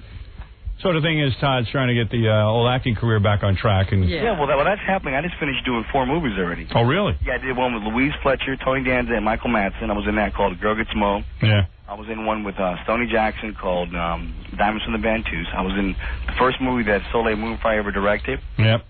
Called Lunchtime Special. I was in that. Yeah, and then Todd even tried to get into some radio stuff with the Man Queer. Oh, really? I was actually on the Man Queer station. I quit. Yeah, well, good move. What happened? You found out the guy's just a Howard Stern wannabe, huh? Yeah, not only that, he's a dick. Yeah. He went on the Man Queer show and was doing some work for him or something, and it found out... Total jerk. What'd he do to you? Radio. So, Man Queer wants you to know this is just radio, bro. You suck. Yeah. Well, Man Queer... What would he do? Give us an example. Yeah, because I'm going to bring you on stage with me when I fist his dead father's skull.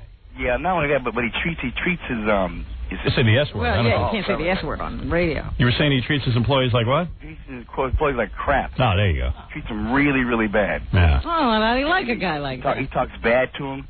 He constantly, puts him down. And he's not a nice guy. I'll humble him, don't worry. And you know what? I'll bring you to Chicago with me when I give his dead daddy the fist on stage. All right? Okay. Because I'm no phony, man. I treat people the way I treat them. You don't hear stories coming out about me. Guarantee you, man, when I fist his dead daddy, he'll lay down like a bitch and take it. So I'm going to do that one for you, okay? But I tell you something funny, though, is that when your movie was doing pretty good, yep, he constantly talked crap about your movie. Oh, of course, they're all jealous. He doesn't have a movie of his own. My movie made $42 million. Name a couple other movies that have done that. Oh, I know that. But yeah, Hollywood's sitting and trying to figure out, scratching their head, who's going to make... The cast of Friends can't make that. You name it.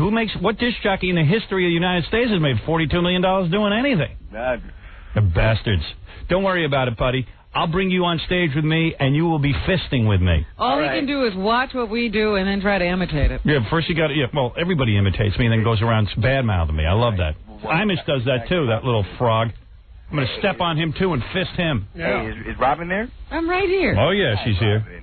I remember you. You have very nice front things. Yeah, breasts. Yeah. Very beautiful breasts, right, Dion? She's a proud woman. Dionne Warwick is here, too. Dion, say hi to Todd Bridges. Hi, Todd. I could have told you that chasing that guy was a mistake. I could see that in the future. Oh, that's God. No, that's Dionne Warwick. No, we wouldn't lie. It's real. This is real, just like the psychic network. Oh, yeah. Right. But see, unfortunately, trying to get the guy, when you try and do something right, it always turns bad. Yeah, well, all right, so the guy punched you in the face. Yeah, the guy punched me in the face. And you chased him. Now, how did he punch you in the face? While you were in your car? No, he punched me in the face when I was in the arcade playing the game looking the other direction. Because he just walk up and punch you? Well, who would walk up and punch you? You're a pretty tough guy. Why would they do that? Some guy. But see, what they don't realize is this guy's record for violence is worse than mine could ever be. I see. So that's what's going to happen in court. All this stuff's going to come out, and the guy's going to look stupid. So where are you going now? You going to court now? No, yeah, not for a while, though. But also, I run 2 men's sober living facilities in Venice, California. What do you run? 2 men's sober living facilities. Oh, you're kidding. Yeah, I run a drug. That's what's good about being like an ex-drug addict or something. There's always stuff to do. There's always work to do. You can always get involved. I mean, Howard, if you ever need any help, come on down. I need a lot of help. Getting off brand. Yeah. I've been moving my bowels constantly. How many potatoes are you down? You're weaning yourself off potatoes. I'm off potatoes now. I did that myself, but I went cold turkey. Yeah. Well, I eat a lot of potatoes, and I'm weaning myself off. You know where the best place to deal drugs and sell booze is? Todd's 2 facilities, yeah. No, you guys can't be selling those things here. We're going to come down here and sell some stuff. No, you guys can't do that. Yeah. Hey, so I heard what you did to what's his name, too. Yeah. To, what's his name? Who? Corey Feldman. What'd I do to him? His father showed up? Yeah, that was good. We didn't do that. Yeah. No, who did that? Well, it didn't happen on our show. Tell me more about Man Queer, how he's so obsessed with me, how my imitators are obsessed with me. Well, he's constantly obsessed with you. The bottom line is, he always says, you steal from him. He goes, oh, Howard Stern steals from me. He's this, he's that, he's this, that. And I'm constantly telling him, that, and the one, actually, I'll tell you an interesting story. You remember Ron Goldman's father? Okay, remember when he died? Yeah. Okay, well, he had his father on. All right. Fred Goldman. Yeah. So he had Fred, first of all, before he had Fred Goldman on, he was talking, trashing Fred Goldman, trashing him. Right. Then Fred Goldman gets on, he starts kissing his butt. Yeah, of course. Well, yeah, I told you I'm going to bring you up on stage, and we're going to fist. I'm going to fist all my imitators. As a matter of fact, I want to talk about all this stuff. I'm going to be talking the next couple of weeks about all the people I'm going to be fisting because I'm sick and tired of Howard Stern imitators. We're going on a fisting tour. Now you got me worked up, Todd. All right, listen, you go do what you got to go do. You get on with your career. I'm going to invite you to Chicago with me. You come on, you invite me down, and we will dog them. You will have it. Together. All right, man. Get on that fist list. Right, baby. Yeah. Thank you, Dion. Uh-huh. Do you see anything in the future for Todd? Do you think? I see Todd chasing more people down the street and getting punched from behind. You think more people are going to punch him in the face? I think more people are going to punch him. He's not even going to know they punched him. Really? They're going to chase him down the street. Sheriffs could have happened to anyone. Arcade violence happens everywhere. No, I don't like violence, but I tell you this, I have probably a deal with a network for a television series. Oh, good. All right. Well, you be careful. On the WB or network? I can't tell you where it's at. All right. WB loves the black shows. Yeah, well, WB, definitely a lot of black shows, and UPN, a lot of black shows. But it's about time that I get a show. I've been working Absolutely. for 27 years in the business. So. If you want a good place to shoot your TV show, shoot it inside Dionne Warwick's nostrils. She's got a big studio in there, don't you? Right up there. Studio C is open for business. Right. Dionne Warwick made a lot of money off that psychic network. Absolutely. Can you believe it? It's all wrong. Gary told me to tell you hi. Oh, good. Gary Coleman. Oh, yeah, you see him, huh? Yeah, I see him all the time. How tall is he now? How old is he now? Yeah, how tall is he? Well, no, he's only about 5 foot. 5 foot, probably. Oh, he is 5 feet. Breaking 5? Yeah, I think he's like 5 foot. You tell him to keep going, baby. Don't stretch. Notice nobody punches him. Well, you know why, right? Why? Because he doesn't go to the arcades anymore. Right. Why? You got to stay away from arcades. Arcade violence. That's right. I mean, it's people violence, man. People want to do violence. All of us are those who are doing right. All right, go ahead. You get any white women? Do I hear what? Do you ever get any white women? I'm a married man, man. Are you really? Are you? I didn't know that. I got married last Sunday. Who'd you marry, Dana Plato? You're the first to ever know that. Is that right? That's right. You got married last Monday? Last Sunday. Oh, Sunday to Gary Coleman? Knows. Who'd you marry? Black chick or white chick? Huh? Black chick or white chick? She's a woman, so does it matter what she looks like? That means she's a white woman. Means you don't know. That means she's white. She's from the South. She's not. Really? She's a black woman? I'm not going to tell you who she is, man. Let that secret out. She got a nice ass? Well, hey, don't talk about my wife that way. Although yours does. She just became your wife. Actually, yours does. Yeah. Yours. You know what? I was real surprised how beautiful your wife was. Oh, she's pretty, man. But I was real surprised. Oh, yeah, man. I got her before I was famous. Is that what happened? That's right. Well, see? And she's no spring chicken, and she still looks good. She does, actually. That's right. Woman takes care of herself. Impressed with that. Yeah. Let me tell you something. A lot of guys are mostly not with their first wife. My first wife still looks good. My second wife's going to be a honey. Well, my wife's a honey. I couldn't have somebody ugly. Really? Oh, come on. I couldn't. Of course not. Of course not. Yeah, that would be bad on my own little image inside. So you got married, huh? Got yourself a little white woman, I bet. Got married to a woman. Sounds like a white woman. White woman. Yeah, otherwise, you would say she's black. Uh-huh. Let me tell you something about women out in L.A. Whenever I ask a brother, did you marry a white woman or black woman, they go, hey, what's the difference? It's a woman. That means a white woman. We love each other. That's all that matters. Right. Yeah. There's nothing wrong with marrying a white woman. Hey, man, you can't help who you fall in love with. You know, that's the good part about life. That's the thing, man. Fall in love with a woman, and that's just how it is. You know, and she loves me for who I am, and it doesn't matter what. She could be Chinese. I don't care. What's the difference? He's 18, white, and dumb as a fence post. That's what Dionne Warwick sees? Is that what you see in the future? I see the future. I see it. 18 and dumb as a fence post? 18, white, and dumb as a fence post. Oh, why you talking about my wife that way, you big nostril woman, you? I'm right here. You just trot on over here, shorty. Dion, let me ask you a question, Dion, I can see up your nose. Don't try to rear end me. All right. Howard. Such a secretive marriage, Todd. Right. Interesting. Howard, go ahead, baby. You're a good guy, man. Well, you're a good guy, too. I'm going to see you. I'm going to invite you on the show. Man queer. I'm going to invite you to the man queer fisting of his dead daddy's skull up in Chicago, baby. I'll be there. All right, man. Dog him. Got it. All right, bro. And all right, good luck with your case and your shows and everything. All right. Bye-bye. Bye, That's Todd Bridges, everybody. Trying to straighten out his life. Now appearing in a lineup. Well, that's what he was doing a few years ago. Lineups. Now he's doing regular stuff. Dionne, you're pretty angry today, aren't you? Number 3, take a step forward, please. Dionne's in a good mood. She's had no hits since 1969. Isn't that right, honey? I'm bitter about the future, Howard. Do you see any hits in the future? A lot to be bitter about. Right. Stop playing with yourself, Dionne. Damn Look at that over Burt there. Right. All right, let me talk to you about... This is a serious topic now, all right? Hey, Maestro, a little serious music, please. Every time I see him, I'd like to slap him in the mouth and say, you sit down, little boy, and shut up. And they really are. I'm trying to figure out what's going on in Dallas. What is going on in Dallas? Well, you know, we have the #1 radio show in Dallas, hands down. Not like #1 men 25-54, not #1 men 18-34, not #1 adults 47-52. We've got the #1 radio show in Dallas. We've been #1 there for like 7 years or something. We've been in Dallas for 7 years, and I think that you would say that we have tons of fans in Dallas. In fact, Dallas probably was the biggest supporter of the film. I think there was one theater in Dallas that showed the movie nonstop.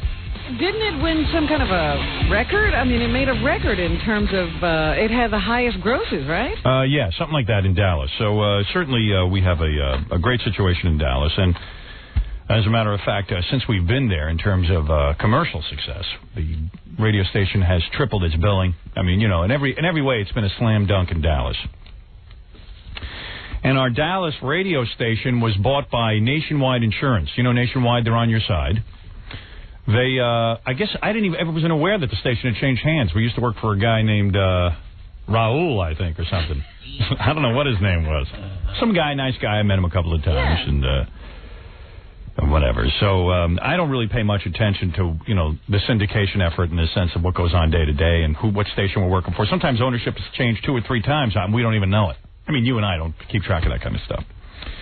So an article, I wasn't even aware of this, but an article came out in the Dallas News. Al Bromley, remember that guy? Heavyset guy, nice guy. Sure. He wrote some kind of article saying that Nationwide hadn't renewed our contract in Dallas. Our radio contract is coming up for renewal. I think we're going to be done with that contract in August. Yeah, I understand that it's going to be soon. Yeah. So we're going to be, I guess, free agents in Dallas on August. And normally what happens is I've been through contract renewal before in other markets and also in Dallas. And what happens is you make a deal way before the contract ends. So yeah, why would you want to let the #1 show go? Yeah, so I don't know. I got weirded out by the article, so I called my agent. I said, you know, Don, who handles the whole effort, and I said, what's going on in Dallas? He says, well, you know, I've been trying to make a deal there, but I don't know. They're being a little weird, a little cagey. Like, it's not like we haven't made a deal, but it seems to me, his guess is, and according to this article, and I think the article's right, I think that Nationwide doesn't want to renew us. And that's my guess. I'm not putting Nationwide down. If you don't want to renew me, you don't want to renew me. But they're playing sort of a game with me. They're kind of like saying, well, we need some time. String you along so that you don't talk to other people? Yeah, I don't know. I don't know what's going to be there, but I don't have another radio station to go to. I don't know if there's one available. As far as I know, that Our company here owns a couple of radio stations that are all doing pretty well and have different formats. Like I don't know what the formats are, country and stuff like that. I don't know that we're acceptable to those formats or those radio stations. And quite frankly, I don't know. I don't know. Maybe I don't fit Nationwide's image. Nationwide Insurance. You see, this is the problem when you go to work for people who aren't primarily broadcasters, who have another business. This is what happened to me at NBC, quite frankly. General Electric bought the company. And General Electric was just, they worry about image every minute. As well they should. And they make, if you triple the billing for a radio station, Nationwide Insurance primary business is insurance, not running radio stations. So, in fact, they really don't care if they have the #1 morning show or not. The radio does not make or break them. They don't eat or not eat, depending on how much the radio station makes. Yeah, and I'm not here to get into some sort of pissing war with Nationwide Insurance. I have no beef with them. Everybody has a right not to renew our show or whatever it is, but my problem is sometimes when you go to work for people who aren't primarily interested in making money off the radio, that... why wouldn't they be up front and say, you know what, we're not going to do this? Well, that's my problem with it. Like, just tell me if you're not renewing, because what I'm going to do, I'm going to go out on a limb here and say the following. I'm going to say to my fans in Dallas that the show will, I would say I'm 99 3/4% sure that we will no longer be in Dallas as of August. And what I'd like to do is do a farewell concert in August. I'd like to do the biggest farewell concert ever. Really? I can tell you we just won't appear in Dallas anymore? Yeah, we're off the air. Unless I've talked to some people, unless like we went on the internet and did a real audio broadcast or something. But I'm not going to do that. I'm not an internet broadcaster. I'm not into giving people an internet show. So what I'm saying to my fans in Dallas is I've never appeared there. That's true. As far as I know, there's a warrant out for my arrest there. You haven't been able to go to Dallas. Yeah, but I don't care. Screw the warrant out for my arrest. I'm going to show up. What'd you do anyway? I'd like to put it together, even with the people from Nationwide Insurance. If they are so willing to have me appear, I will make an appearance in Dallas. And you know what? Screw it. Even if they're not willing to have me appear, I'll figure out a way. Yeah. Hey, if Henry Hill can come to New York, I can certainly go to Dallas. Is Henry still in jail? I don't know. Nobody knows. But I would like to go to Dallas and say farewell to my listeners in some way. Now, Dallas is a great market. Fantastic. I was down there. Fantastic. They love us. I love Dallas, man. It's been great for us. It's been a great ride. 7 years on Dallas radio. I would certainly suggest the Four Seasons in Dallas if we're going. Okay. That's a great one. Then I'm there. I'll come down there with my traveling road show, my pony show, what do they call it, a horse and pony show? Dog and pony show. Thank you, Dion. Anytime. Or the medicine show. The medicine show. I predict a huge concert. You do. I can see it. Millions of us. We'll even do it in that stadium with the hole in it. Maybe we'll Arlington State. That's right. Maybe we'll even bring Dionne Warwick with us. I don't know. That's right. I predict I will be there. I predict we can't afford your hotel bills because you eat so much. I predict we can work it out. That's right. Dallas has been an incredible market. In fact, I'm going to be quite blunt. I do not see, and I know people are going to think this is some sort of publicity stunt or something, but it's not. I do not have another radio station to go to. I'm not in any negotiations with any other radio station. I don't know that there is another radio station to pick us up. And I predict, like Dionne Warwick, that come August, we will be off the radio, off of the radio station that we're on presently there. Nationwide will, because they are an insurance company and they've got their own, agenda. They sell insurance. They don't do radio. They claim they have a future plan for the radio station that includes rock and roll and everything else, and I don't know what's up, but I know I am the only thing on the radio station that gets big ratings. Mm-hmm. I know that we've tripled the billing there, and every radio station we go to that has a competent sales force, and even with an incompetent sales force, we you can increase sell this show if you don't know how to sell. Yeah, I mean, you got the radio, you got the #1 radio show in the market. But I would like to say goodbye to Dallas. Typical disc jockey move is you get fired and you never get to say goodbye to your audience, and you're going to tune in August. I promise you this, in August we are not going to be on the radio in Dallas. Disappear. We will disappear. I know it. I know it. I can see the handwriting on the wall. We are off the air in Dallas come August. They said in the newspaper the contract's up in September. That's not true. It's up in August. I checked. I'll tell you this, Nationwide, I had a deal to go on the radio in Houston.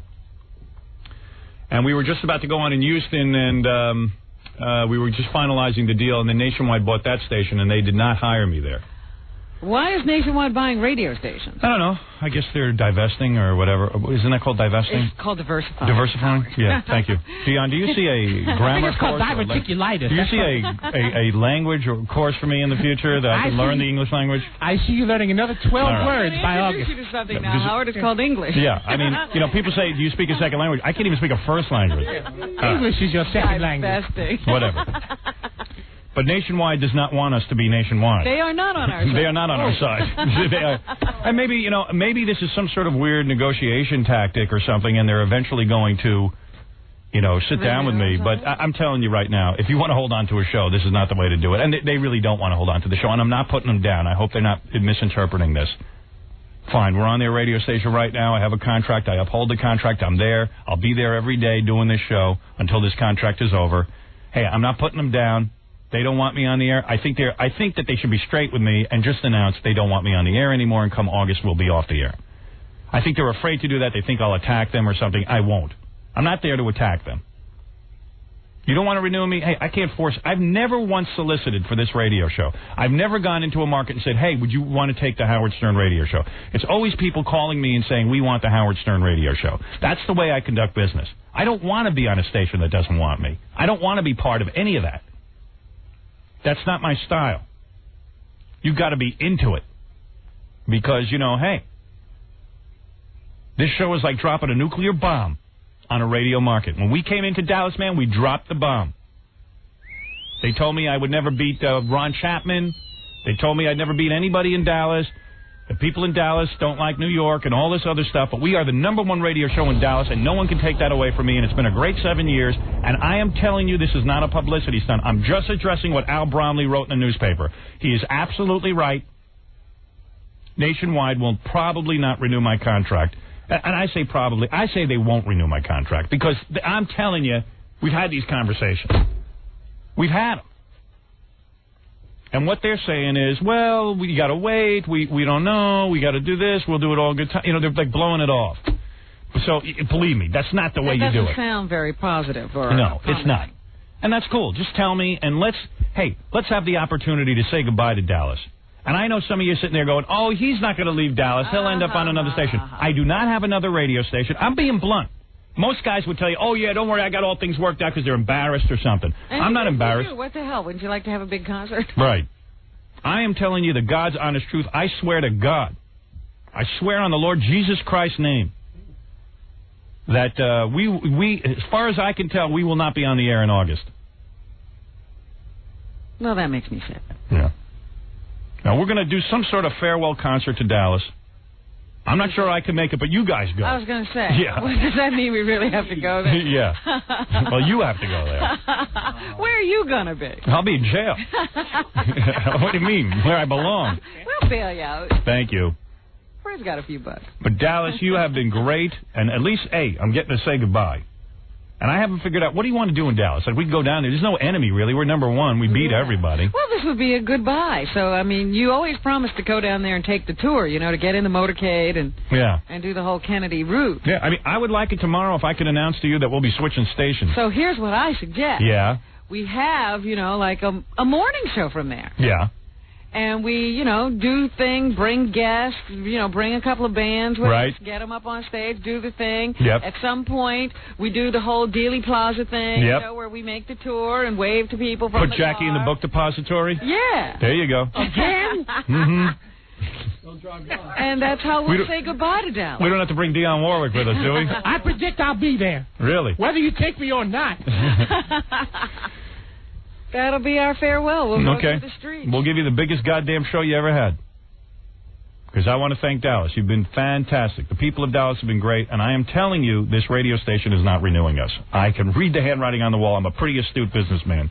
Bring Elephant Boy and Crackhead Bob, the whole crew. Yep, bring a couple of naked girls. Yeah, whatever. I'd bring more than a couple if I were you. Right. I think Dallas has naked girls. Yeah. I don't know if you have to import them. But we'll bring some of the big ones.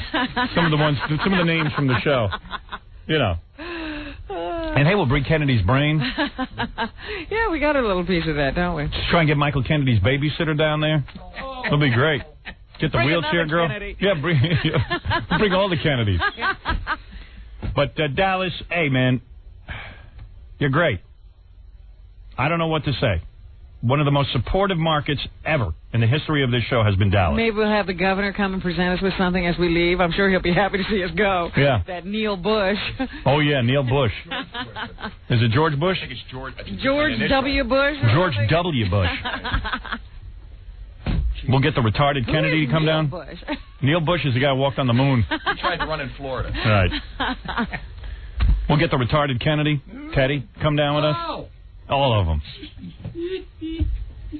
What can I tell you?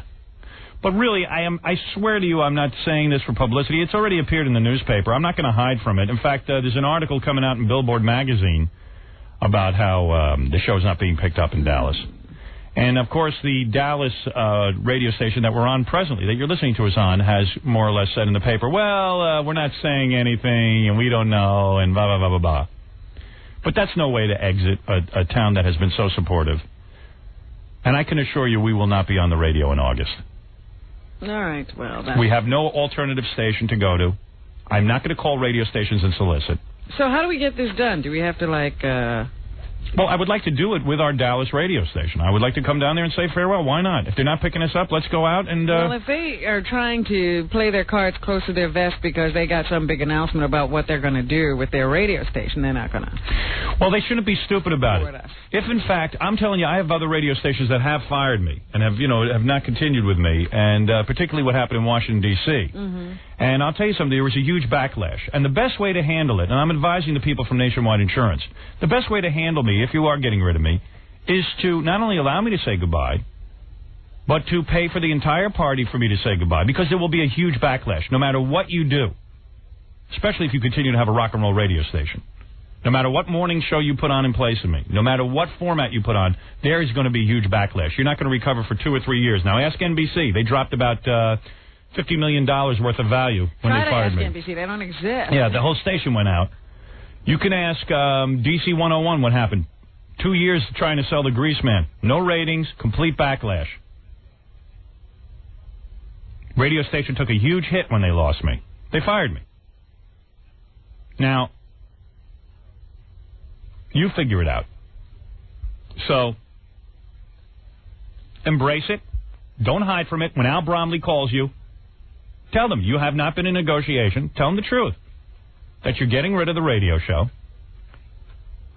and embrace the fact that you're getting rid of the radio show. Accept it and allow me to say goodbye to my listeners. That's all. Why not? I'm not putting down Nationwide. I haven't been nasty here, have I? I've been a man about it. You don't want to hire me? Don't hire me. You're an insurance company. Nobody you can talk to about putting together a party? No, I'm not going to. Oh, yeah. I'm sure there are people we could talk to. But I certainly am not going to beg Nationwide for a job. No way. That's not the way to negotiate. I got the #1 show there. I'm proud of it. Proud of everything we've accomplished. So when it says, for the first time, we're going to have a funeral for ourselves. Jeez. Hey, I'll be the first to admit it. Dallas is killing us off. Dallas is killing us off. And I know you think I'm joking, but you watch and come see if I'm joking. They thought I was joking when I got fired from NBC. The newspapers came and interviewed me that day, and they said, I know this is a hoax. Disc jockeys do this kind of thing. I said, no, I'm not a disc jockey. I'm the original. I don't do what other DJs do. It was hard to convince them. I said, the thing that's shocking about my show is the truth. And people think, well, DJs just do radio stunts. Howard's just doing this as a stunt. He's got another station lined up. I don't have any station. There has been no interest from any other station. And Dallas, Nationwide, who I work for, has been just sort of vague about the whole thing and not negotiating with me. And why they're being vague is that they're just going to drop us in August. But ladies and gentlemen of Dallas, people who listen to the show, who love the show, who rely on their show to get them going in the morning. People of Dallas. We are leaving. I swear to you. I'd like to talk to some people from Dallas. I'd like to hear them. I'd like to hear them on the phone at 1-800-44-STERN. I predict they will call you. You do? I do predict that. I also predict Nationwide will pay the freight for the concert, and I smell a huge cash bonus for 7 years of loyal service. You are crazy. Jackie, can I have another one of them cigarettes over there? Take her for a brain tumor. Yeah. So we're going to hold a funeral for ourselves in Dallas. I will be in a casket. Hey, Brett, you're on the air. Brett's from Dallas, I guess. No, Brett's from Columbus, but I just wanted to see if you knew how many stations that were owned by Nationwide were getting their tails kicked by your show in other markets. I don't know. I was never aware that Nationwide even bought the station in Dallas. I just found out when I read Al Bromley's column in the Dallas News. Well, they own one of those morning zoo type stations here in Columbus, and they're getting kicked, I think, by the Blitz. That's us? Yeah. Yeah. Well, listen, I don't think Nationwide, in all seriousness, and I swear this is not a put down. When you work for companies that aren't broadcast companies, that are primarily make their living in insurance stuff, they worry every minute about image. They worry about doing business with Howard Stern. They got worry after worry after worry. You can't make money like that. You can't work in an environment like that. You got to work for broadcasters who are hungry. I'll tell you a story. When I got fired from NBC was a bunch of gentlemen broadcasters, like nice guys who who are friends with everybody. Wearing suits and going to parties. Right, and went to parties every night and had suits, and they would go to lunches and all that kind of stuff. Because you know what? They didn't think anybody was watching the bottom line. And when they fired me, they said, so what? We got a television company that makes tons of money and this and that and the other thing. They didn't really care. When I came here, when this was called Infinity Broadcasting, the only thing they had was radio stations. And when they hired me, man, they said, we got to go make money with this guy. Right. And I delivered the ratings, and they delivered the profits.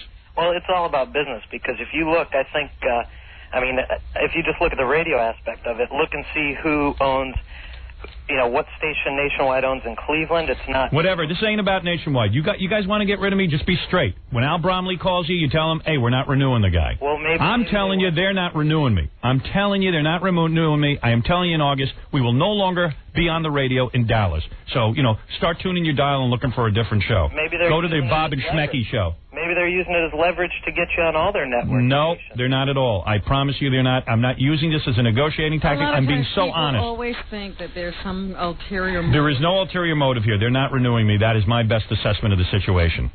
And my agent's assessment of the situation. I'm telling you.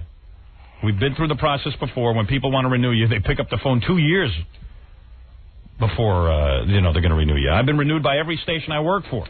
Yeah, that's pretty weird. I know when Nationwide is not on my side on this one, and that's cool. Just be honest about it and come forward and say you're not renewing me. Because I'm telling you, we're not in negotiation. The contract's up in August. If they want to be, that's not wise stuff to be doing. Because that puts me in a better bargaining position. Well, I'm sure somebody's going to step up. No, I don't know about that. Don't be so smug. Don't be so smart.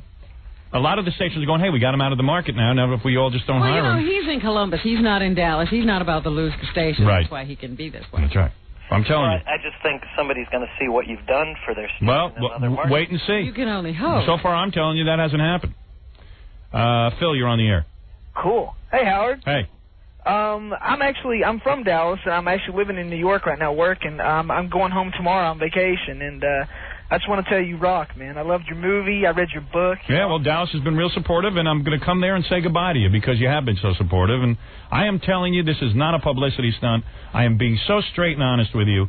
We will not be on the air in August, and I just want to come in and say goodbye. It's no knock against Nationwide. Man, anybody that I see when I get off the plane in DFW, I'm going to tell them that Howard rules because... you're who I listen to in the morning. You're who keeps me going, Dude, let me tell you how much I love Dallas. I've never done this before. When I get on stage in Dallas, yeah, I am going to give you a full moon, and you can see my sphincter. All right? I've never shown my sphincter. Wow. I have never done that before. I might do the sphincter dance. I think if you really loved Dallas, you would show him your penis. No, I can't do that. Sorry. I think if you really love him, keep your pants on. All right, I'll keep my pants on. You can do what you want, Hal, because like you, my penis is small, but it doesn't matter the size. It's the motion. No, it does. And the motion doesn't matter. You know what? You haven't made it okay to have a small for a lot of guys to admit.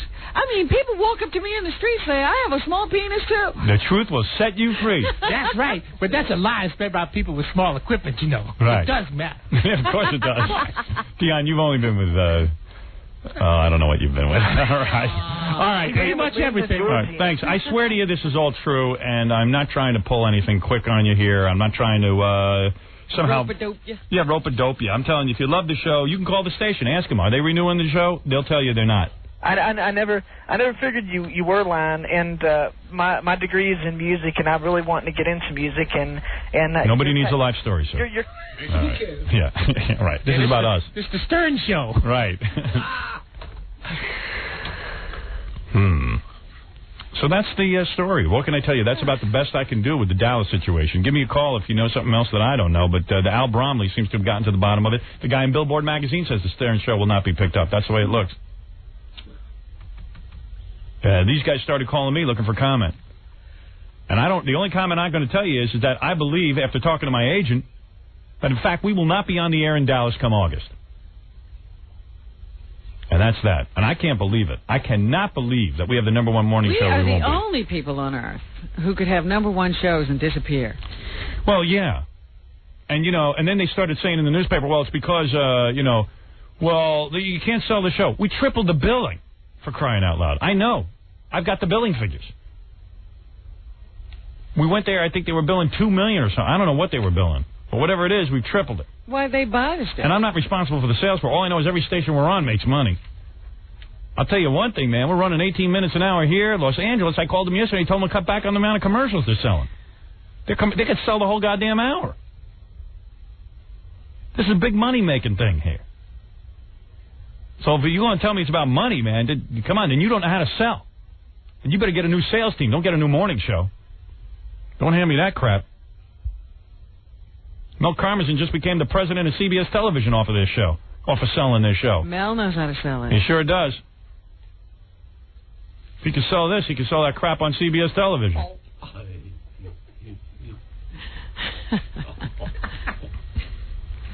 Hey, man, and if Nationwide's uptight about doing business with me, well, let me give you a list of the people who do business with me. Disney, Paramount. Disney, did I say that? Yeah, we like Disney. CBS Television, Rupert Murdoch's organization. I wrote a book for him. You want to go down the list? Comcast. What is Comcast? Isn't that C3? I don't know. People get into bed with you, Howard, they make money. Right. That's it. Bottom line. How much do you make? I'm worried. Nothing. Not in bed with him. Right. These are the companies I work with. Let me go through them again. Okay, I know there's more. Did you say Paramount? Okay. Paramount, Disney, CBS. Reicher. Right. Don't bring them up. I don't know what they're doing. Hold on a second. I got more companies. All right. Who owns Simon & Schuster? Simon & Schuster wasn't that Viacom? Viacom. Biggest broadcast companies in the world do business with me. All right? Don't tell me. All right? I don't know what to say. That's a lot of people. Yeah. Northern Lights. Northern Lights? Right. Oh, that's okay. Hey, that's a good company. What's wrong with that? That's good. All right, so Father's Day didn't light the world on fire, but they made a lot of great movies. How about, Who? What's that company that did the pay-per-view special? Oh, you want to bring them up? Are they still in business? Yeah. Oh, of course they are. Yeah, right, that's a big company. Yeah. I just don't know the name. What is Bob Meyerowitz doing now? Oh, he's I think he's doing those illegal boxing matches. He's running something for Todd out in California, one of them rehab places. No. He's no. Actually, what he's doing is you know those guys they have those fist fights. Ultimate Fighting Championship. All right. You want to bring that up? That's right. Boy, that list deteriorates fast. Yeah, look at me. I worked with you. Look where I am. Let's see. I got Paramount, Disney, CBS. I mean, is that not enough? Simon & Schuster, HarperCollins, Fox. What'd I do with Fox? I don't know. Well, he offered me a job. Didn't want me to do it. Well, you saved him some money. Right. All right. Whatever. Time Warner, right? Time Warner. You're listening. I put out a rap album. Oh, what's the record company I work with? Warner Brothers, right. 97.1 The Eagle. Hi, I'm Sugar Ray Leonard, the handsome, famous, and wealthy boxer. I want to take this opportunity to tell Robin Quivers that I want you, need you, and dream of you Are all those stories true in your book? Damn, woman, give me a call.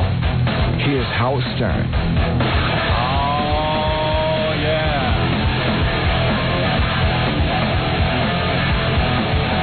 I guess, Sugar Ray's up for a little butt play. Oh, yeah. Uh-huh.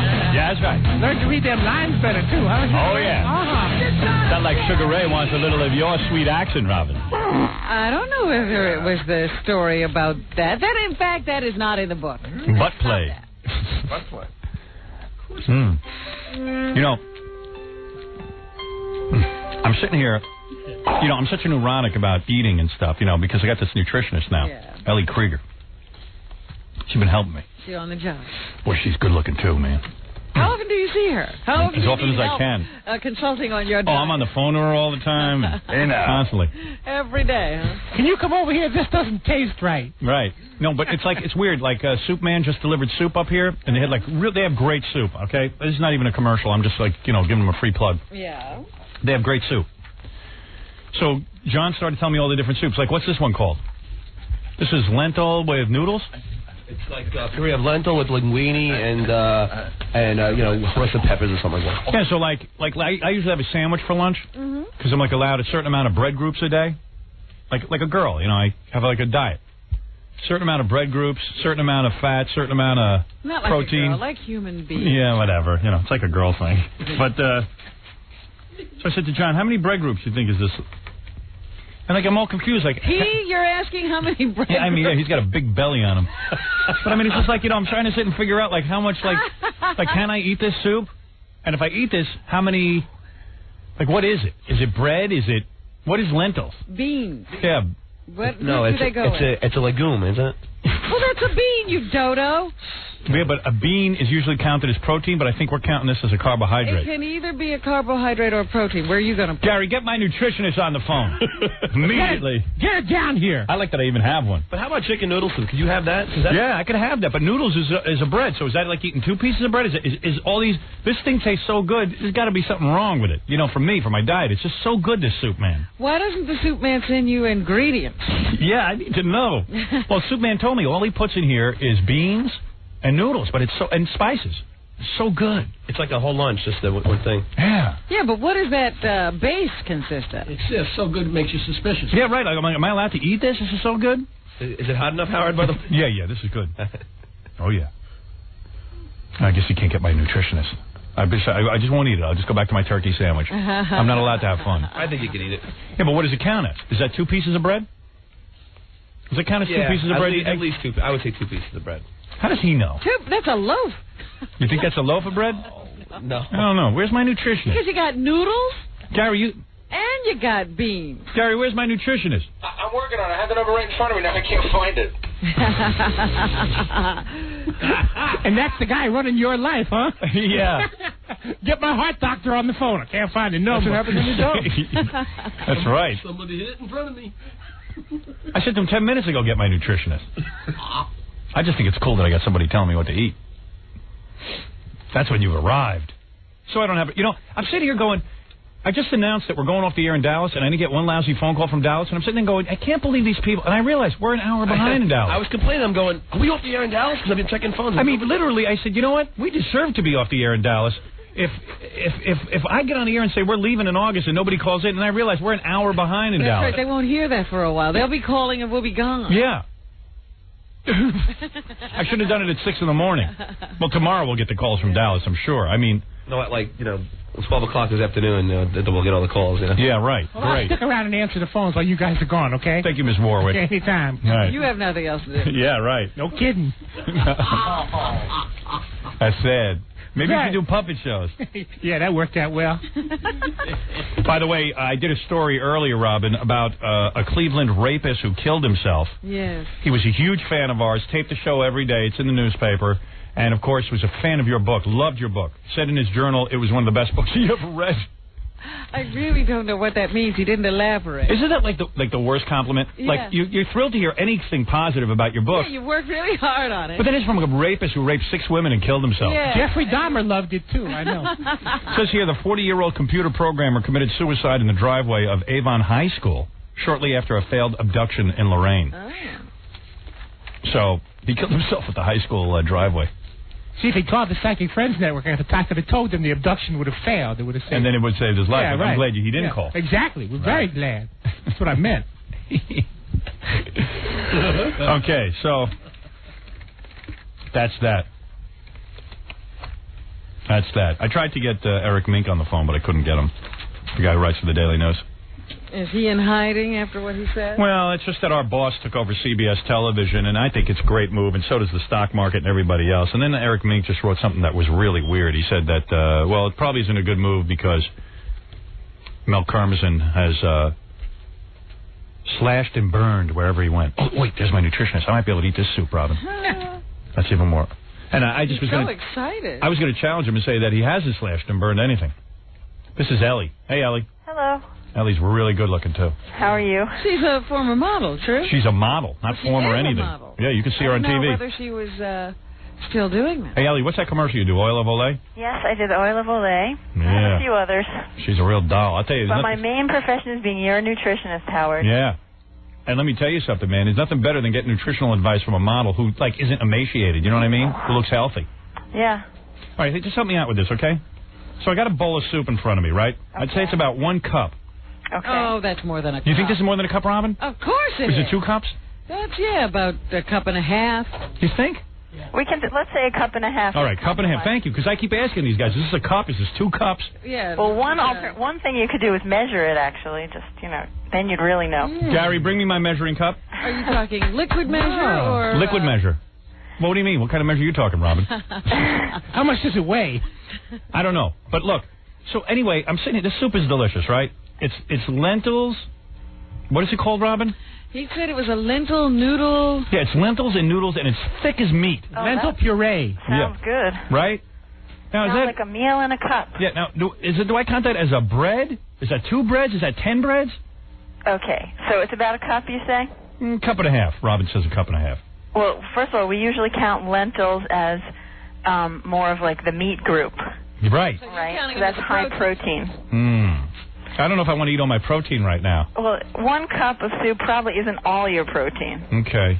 Okay, first of all, the bottom line is that this stuff's probably good for you. Oh, so yeah, whether absolutely. you count it or not, it sounds like it's good for you. Right. So you don't have to be too precise about it. See how she has to talk me down? Like, literally, I am such an obsessive compulsive that I can't even eat a bowl. I gave up that. I did too. Disease. But with food, I'm like crazy. It's like I don't want to get fat. Right, and you're not going to get fat. See, have you been getting fat so far? No. Right. I've been better looking, as a matter of fact. You are. That's right. Every day. Ever since I came to see you. So, Okay, so we know you're not going to get fat, and this stuff's pretty much good for you. You know that. Right. So you don't have to count it too exactly, but if you wanted to count it and you really wanted to think Go about ahead.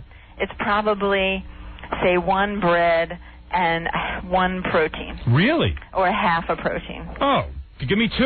Load up on the soup. This has got to be at least count as 2 breads, right, Robin? Well, she's not counting the beans. She's counting the noodles. Kidding. I should eat more of this. If you can count, it's lentils, did you say? Yeah. Yeah, I mean, you can really go either way. You could say... And it's thick like meat.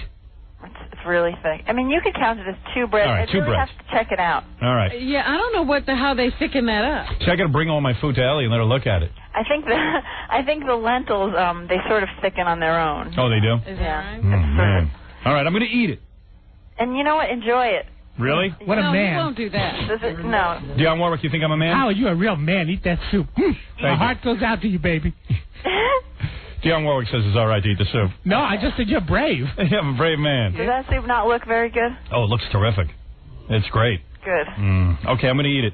All right, count it for now. Count it as 2 breads and a half a protein. See how she has to talk me down? This is how our sessions are. Enjoy it. Yeah. Yeah, Oh, wait, here comes the measuring cup. Here comes my measuring cup. I'll tell you how much is in here. Okay. By the time I eat it, it's going to be ice cold. All right, here you Yeah, go. you can yell at John then. I like my soup piping hot. I don't like it. Me too. No, he likes it talked over. This soup, Robin, believe it or not, is not even a cup. It's about 1 cup. Really? That's right. Wow. Right. That's a deceptive container. Yes, it is. You know, count it as 1 and 1, and just see how your day unfolds. Okay. In the meantime, just enjoy it. All What right. do you mean? How big is that measuring cup? It's 2 cups, but this one measured up to 1 cup. What are you talking okay. about? I know how to measure. I don't know what you're doing over there. All I know is I like my nutritionist. She has to talk me down. Mm-hmm. Good-looking woman, I think you're into, this food because she's so pretty. Maybe. If she wasn't that good-looking, you would have figured it out. I don't care. Well, thanks for the compliment, but Howard was into this food way before he met me. Right. Imagine my nutritionist showed up in a thong. Now, that would be something. But that won't happen. She's never know what to You're do. real professional, I'm right, very Ellie? professional, Yeah, yes. she is. All right, thanks, Ellie. All right. Bye-bye. All right, I'm going to eat this here soup, Robin. Go ahead. With reckless abandon. Look at this. Oh, my. That's a bread. And a protein. Sometimes I feel like a real girl, I'll be sitting there measuring stuff. Jackie laughing over in the corner. What do I tell you? All signs are pointing to gay. Mm-hmm. I think I'm going gay. I think you're about to change. Dionne Warwick having a soup.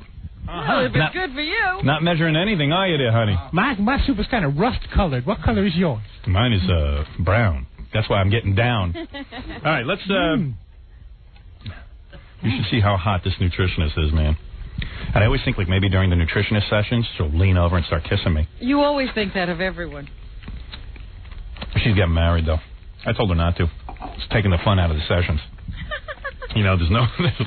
although, actually, it'll be good. Once she gets married 2 years, she'll be dying for another guy like me. Or any guy. You think she'll be ready to cheat? No, she's marrying a model. So he must be, like, really good looking. But I told her, man, models aren't bright. You need a smart man to make you laugh. Maybe she's just into looks. She might be very shallow. Wouldn't it be great, though, if you go to a nutritionist, you're really hot, and then all of a sudden, like, she starts using her hand on you because she can't stay away from you because you get thin? That actually happens to some people. Because think about it. Yeah, not me. Think about it. Like, wouldn't it be a cool movie? Like, this really fat guy goes to a nutritionist, and she's really hot, and she has no interest in him, and all of a sudden, he starts to follow her advice, he's working out and everything, and he gets into shape, and he turns out to be this really good-looking guy, and all of a sudden, she starts using her hand on him during the sessions. That's a cool movie. And then this dinosaur shows up. Because you need a dinosaur to get people to go to the movies. And then it'll be wild. Ladies, my sperm is very nutritional. I don't know if you know this. And counts as a protein. And a bread. Yeah. But there's no fat. It's a meal and a... It's a meal in itself. Robin, you should take count of that. You should take special note. It's very filling. Oh, yes. Robin really knows. Word gets around. Right. Anyway, Robin, want to do some news or what? Oh, sure. Why not? Want some soup? No, thank you. Wait, here's your thing.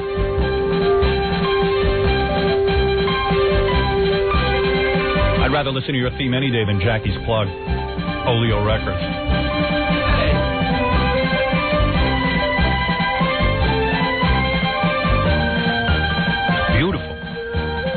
So what's the top story? I'm going to...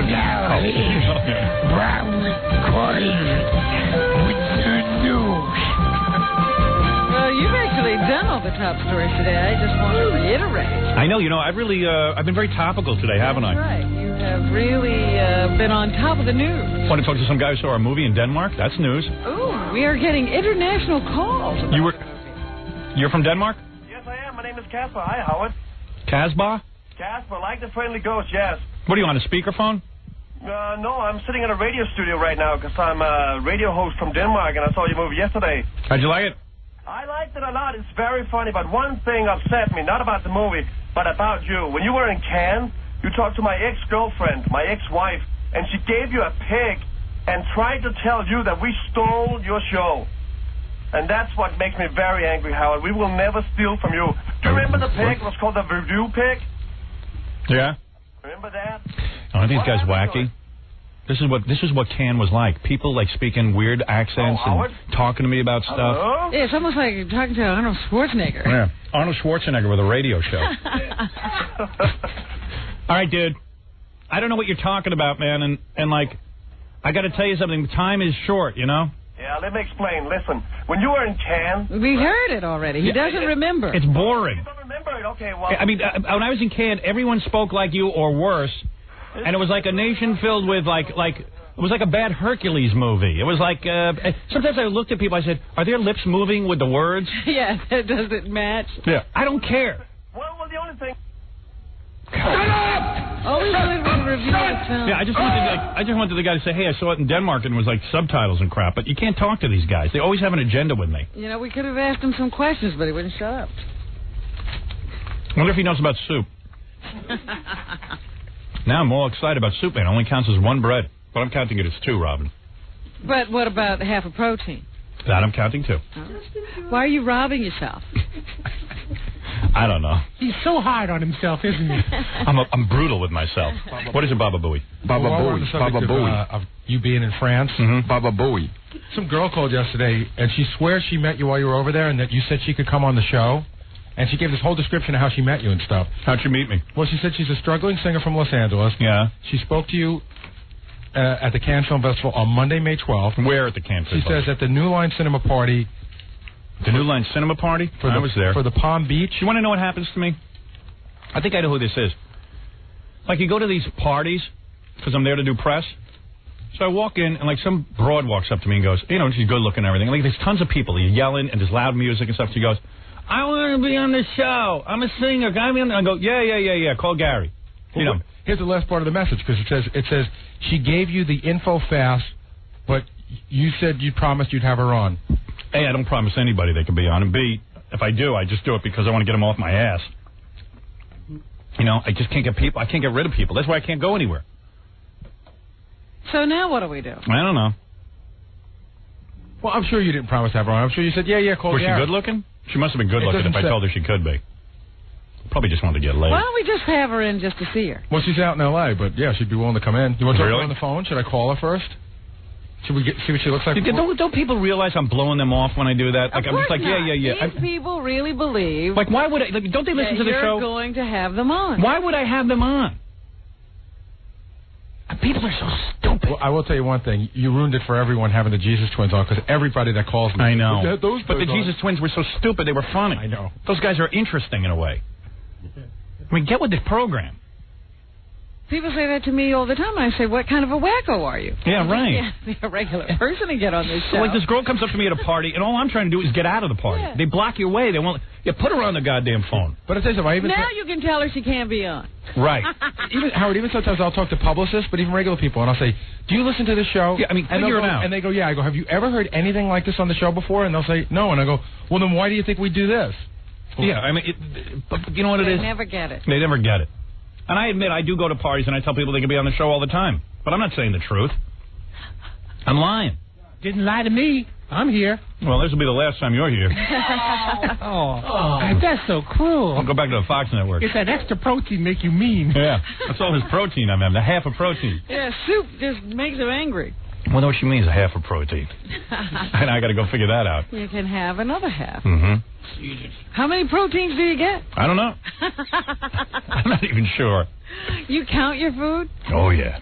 He keeps calling until she tells him to stop. You know what's amazing? I count my food, I exercise, and there's no change in my body whatsoever. It's unbelievable.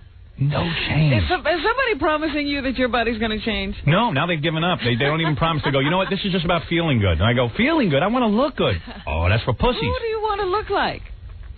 Bon Jovi. Can they do that for me? Chance. Yeah. I'd like to look like Hanson. Those guys, man, listen to this. I saw them on that is so, Regis and Kathy. That is so quee, that Hanson. You see Hanson? Oh, you're an old fart. No. Hanson is this new group that's out. They're on MTV. I swear to God, I turn on the video. I thought it was chicks. They're little boys. Did you hear that new pedophilia joke? No. No, listen to this. You got to hear this one. So a guy... I don't hang around where those are told. A child molester. I hear all this stuff. A child molester. Yes. Is got a little boy, and he's walking into the woods with him. Mm-hmm. And the little boy looks up at him and he says, "Oh my God, I'm so scared. I'm so afraid. I'm so afraid of all of this." And the child molester goes, "You're afraid? You're afraid? How do you think I feel? I got to walk back alone." Isn't that wild? I actually heard that yesterday. You're quite a little joke teller, aren't you? Yeah. Were we just laughing? Yeah. Well, I think somebody ought to investigate her. Yeah. Goodbye, Dallas. She thought that was funny. Well, fortunately, that's not the real Dionne Warwick. Unfortunately. Did somebody think it was? Yeah. There's a lot of confusion out there. I think Todd did earlier. Todd Bridges called you a man. Uh-huh. So,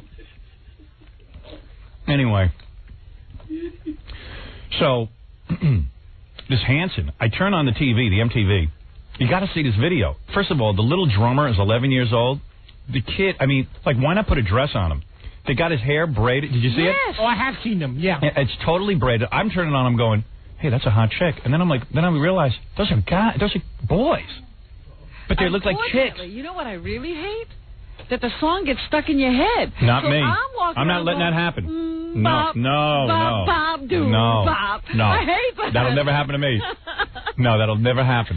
It does. If it does, you know what? I'd rather perform Fellatio on Dionne Warwick over there than get that song stuck in my head. So then I turned on MTV the other night, and Jenny McCarthy had him on her show, and they turned it into a video. That. So now they do an acoustic version of Bop. Right. Well, I saw him on Regis and Kathy Lee doing the acoustic version. It is so gay even to watch them. And they all talk about how, the 11-year-old and the 16-year-old and the 13, 12-year-old, they all write the songs. And, they're so talented. Yeah. That's great. And then they get up there and sing, oh, yeah, bop. It's great. Bop, do, bop. Al Rosenberg's been out of work for 2 years. He's got 16-year-olds talking about how hard it is. Yeah, great. Maybe they're more talented. Right. Impossible. That 50-year-old guy's out of work. That's right. 50-year-old white man out of work. That's right. Right. I thought they were foreigners. So, man, you got to check those guys out, man. They're regular old Americans. You feel so goddamn gay watching that video. And yet, you have to watch it. You have to watch it. It's like a train wreck. Can't take your eyes off it. Yeah, you can't take your eyes. You're rubbernecking it. Hanson. Even the name is screwed up. I hate the name. Hanson. What is it, Baba Booey? Never Baba mind. Booey. We're going to play the song? Bop, it'll get stuck in Baba my head Booey. again. No, it won't. It's impossible. I'm telling you, it happened to me the other day. I was singing it all day. Just fight it. It's just so gay. I swear I thought they were chicks. I'm not just saying that for the radio. And one of the kids has braces. Yeah. Braces, and they braid the 11-year-old kid's head. The drummer. I got CD2 on, but I don't hear Hanson. Oh, that's a blessing. Here it is.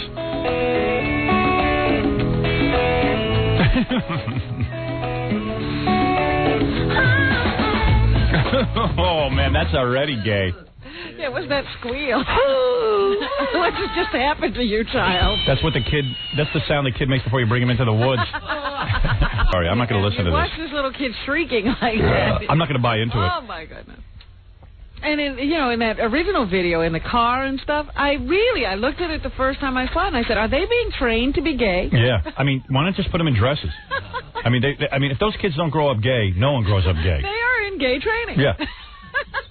And like all the little braids in the kids' hair, and strategically placed. The other day, I think the one kid was playing castanets. Yeah.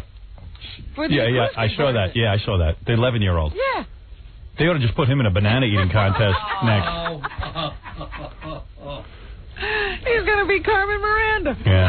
By the way, that's how Michael Jackson started out. Absolutely. Yeah. See how well he's doing? Handling his life? He's a father. What are you talking about?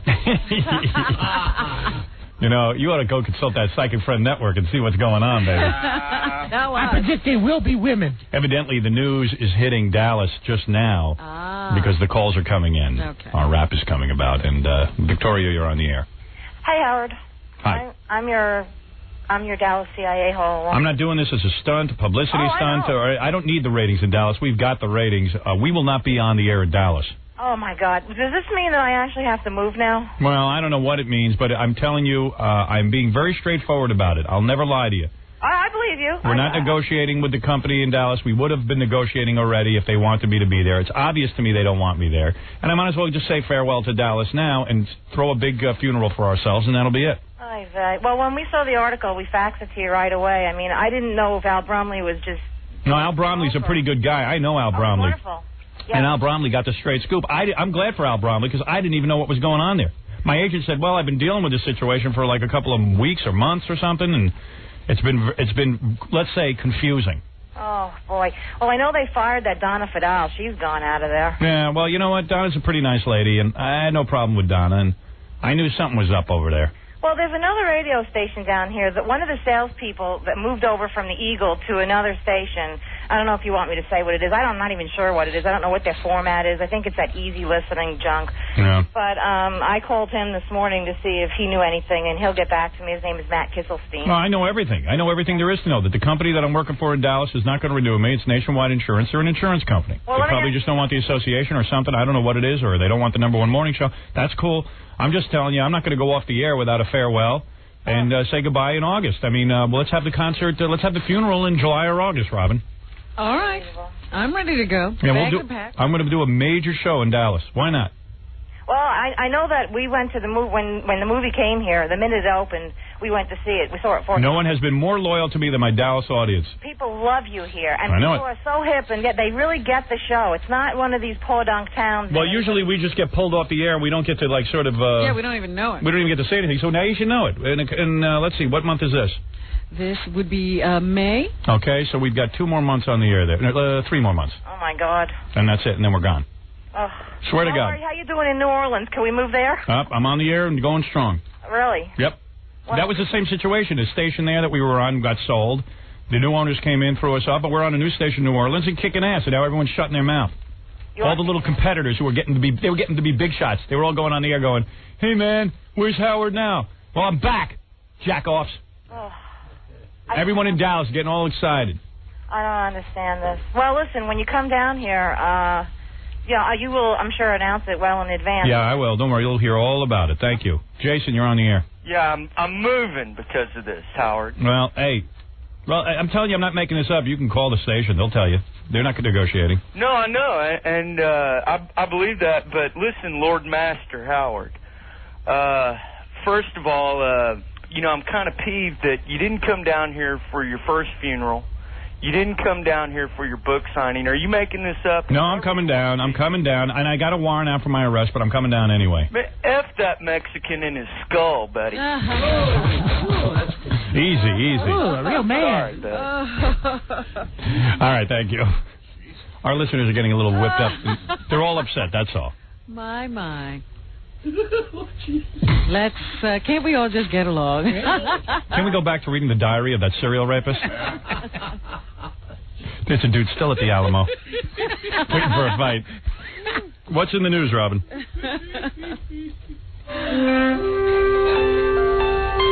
Well, of course, we do have the mug shots of Marv Albert in the paper today. Here's my idea, okay, Robin? You might be offended by this, but those mug shots of Marv Albert are the funniest thing, even though he even though he has his wig on. He still has his wig on. By the way, we learned this morning that wig is actually made from the pubic hair that they find in the bottom of the locker rooms. He sweeps the floor. Marv Albert claims that in his wig, his actual hairs from Dennis Rodman. They're orange and yellow and everything. But those are actual pubic hairs.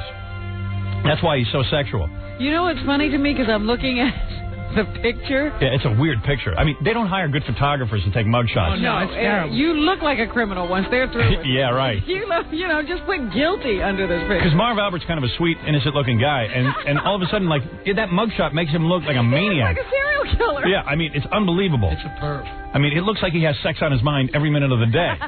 I believe everything that woman said. Now I'm on her side. Before I was leaning toward Marv Albert. Even though she walks her turtle, I might have to go with her. But anyway, we're going to get that mugshot, and we're going to blow it up and hang it here right in our studio for television. We're going to hang the mugshot up, okay? Because I love it. I don't hang many pictures of other people in my studio. Most of the pictures are me. Yeah. But There's my Marv book. has got the distinction. Each picture, I'll tell you what we got hanging. There's a picture of me. That's from my book, Miss America.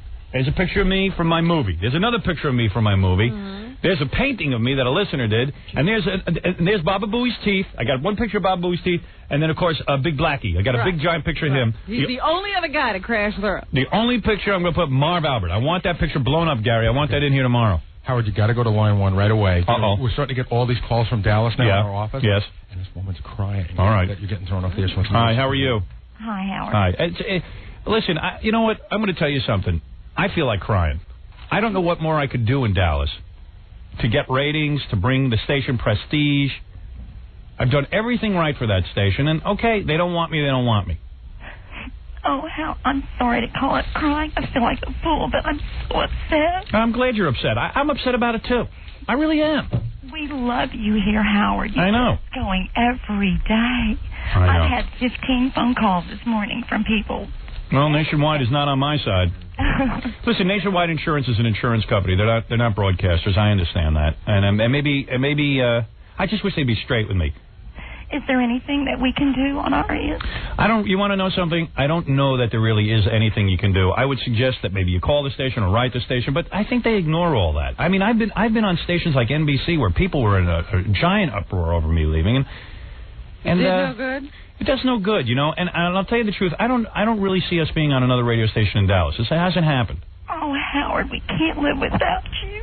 Well, thanks for saying that, and I swear to you, I'm not toying with your emotions or anything. I am being very straightforward when I tell you we'll be off the air in August. You say August? Yes, absolutely August. That's when the contract runs till August. And Nationwide has said they will honor the contract, and I will honor the contract. In August, the Howard Stern Show comes to an end in Dallas. No more in Dallas. You'll wake up in the morning. You won't be able to turn us on. That's right. We'll wake up to nothing. I'm just devastated, and I know everyone here is. And quite frankly, I'm going to be honest with you, I plan to do my best radio after August. No more of the fun, no more of the hijinks, no more Crackhead Bob, no more Elephant Boy. And they'll miss all that.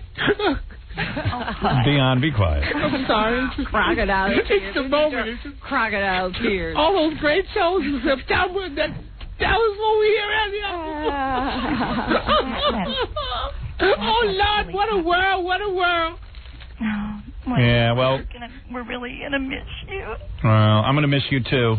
And thanks for being so supportive, and thanks for supporting the movie and the books and all the fun that we've had. And we've got to come up with a Goodbye Dallas song. And the shows in October going to be even better than the shows in September. Well, the shows just keep getting better. We can't stop. I do love you, Howard. Well, thanks. I love you, too. And I pray you're not a pig. I hope you're a hot chick. Nationwide is on the slide. All right, thanks. Just don't. Well, what can I say? Dionne Warwick is ruining his moment. We're trying not to slam Nationwide. I guess they. No, I don't want to slam Nationwide because A, they'll take us off the air, and B, they have a right not to renew me. I just wish they'd be a little straighter with me and just stop playing the game and just say, look, we're not interested in renewing you, because my agents called there a million times and said. Well, at least the people in Dallas could call them and say, look, let Howard come down here and say goodbye. Yeah, well, I think they will let. I mean, I'm coming down and say goodbye anyway. Well, we want you to come, Howard. Okay. We just really love you, and we're going to miss you. Thank you. I've enjoyed waking you up, and you know what? This is the first time that I can think of in my career that I've actually had a chance to say goodbye to people. Okay. Okay, thanks. Yeah, but if it's over, just tell us so we can get on with our lives. Shut up, Dionne. Okay. You should know. You're psychic. It's hard not to make jokes about the situation, but it really is kind of weird. I mean, we have the #1 show there. People love us. Howard, everyone loves you here. Everyone. There's a judge out there that doesn't, but. Well, he loved you enough, wanted you to come and stay. Didn't want to let me leave. Stay for 5 to 10. Yeah. I'm coming there despite the fact that there's a warrant for my arrest. I don't really think. Just like, have we found out what happened with our complaint about Frank Gifford? We have not heard a thing. Just like they don't want to arrest him here, I don't really think anybody's going to arrest him. Oh, we'll see. Well, let's find out. I loves my craft. What? Thank you for listening to me. Oh, no, I appreciate the fact. You know what? Seriously, I know we're kidding around and everything, but seriously, I feel like crying. Well, I'm sorry to come and cry, but That's nothing. What's your cup size? What? What's your cup size? C.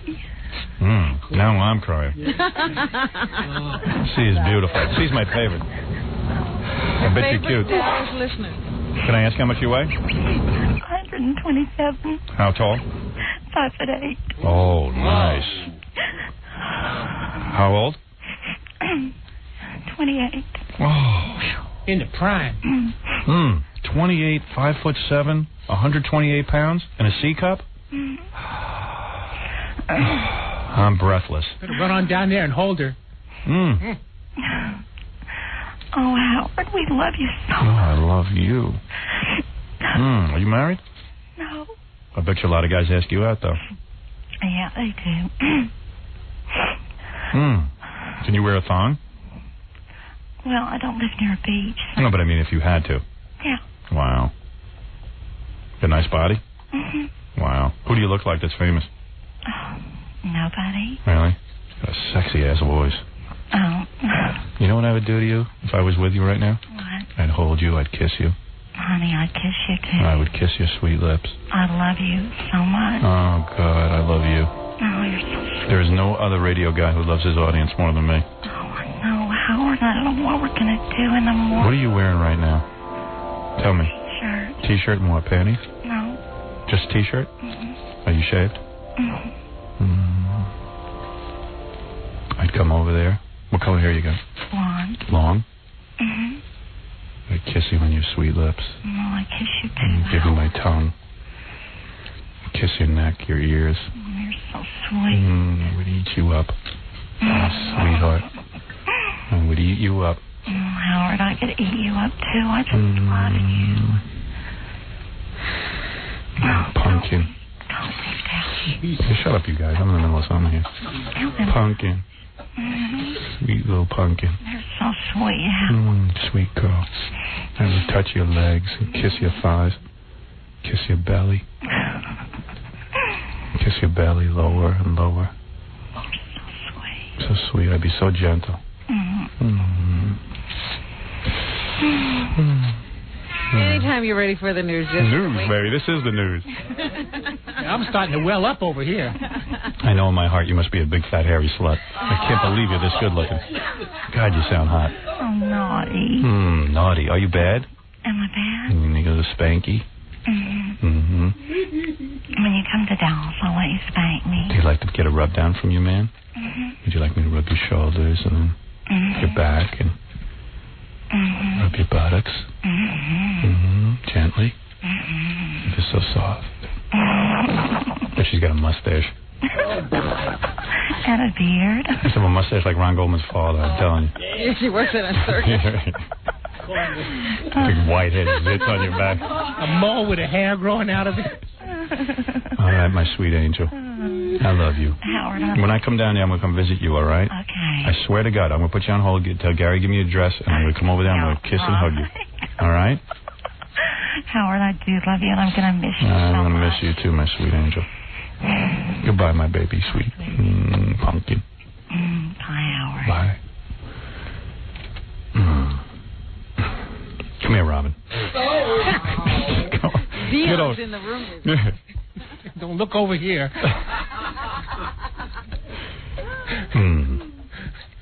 That's a hot little broad. Probably got brown teeth. Or none. She better start washing 3 days before I get there. Here she has her breath. Yeah, right. Probably looks like Drew Carey in a dress. All right, Robin, what were you saying about the news? We were talking about Marv Albert's. Yeah, we're gonna hang his mugshot here so we have it on the E, and I'm gonna even take down one of my pictures so you can see it. That's how much you like Yeah, this I love it. Who else has got a mugshot? We just get famous mugshots. I was going to say, now, that's something we should look into. I don't know. Did they have to do mugshots of Tim Allen? Yeah. The other day when he was arrested for drunk driving? That's right. Because we should get that one. Yes, well, of course, ma'am. there was the famous O.J. O.J. Yeah, but everyone's seen that. Yeah, we'll just hang Marv's. All right, when they come up. Right. But the thing I like best You know about what we could Marv's, do? What? Hey, E guys, can you put removable hair on Marv's? Like, can we have like a thing where you can just pull the hair off? Oh, real hair. Yeah. Velcro. Then Velcro it. like a winky dink. Like it grows out of the picture. Yeah. That'll be cool. Yeah. You can grow grass on his head. The thing I like best about the picture is some of Marv's hair is gray. Yeah. And some of it is not. Like the wig hair is all black. Yeah, it's jet black. Like who's like looking him over when he leaves the wig place? I don't think if he's not doing television, somebody's minding the wig. Yes.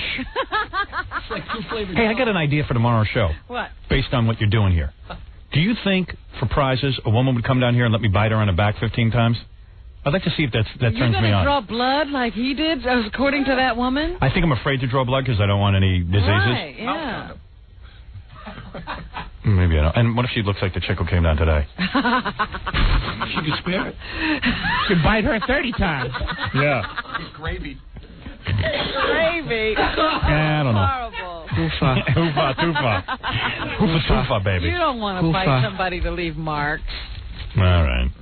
Yeah, that is sick. Boy, if that's true, that's sick. No, that nothing's bigger than his hair. How about women biting each other?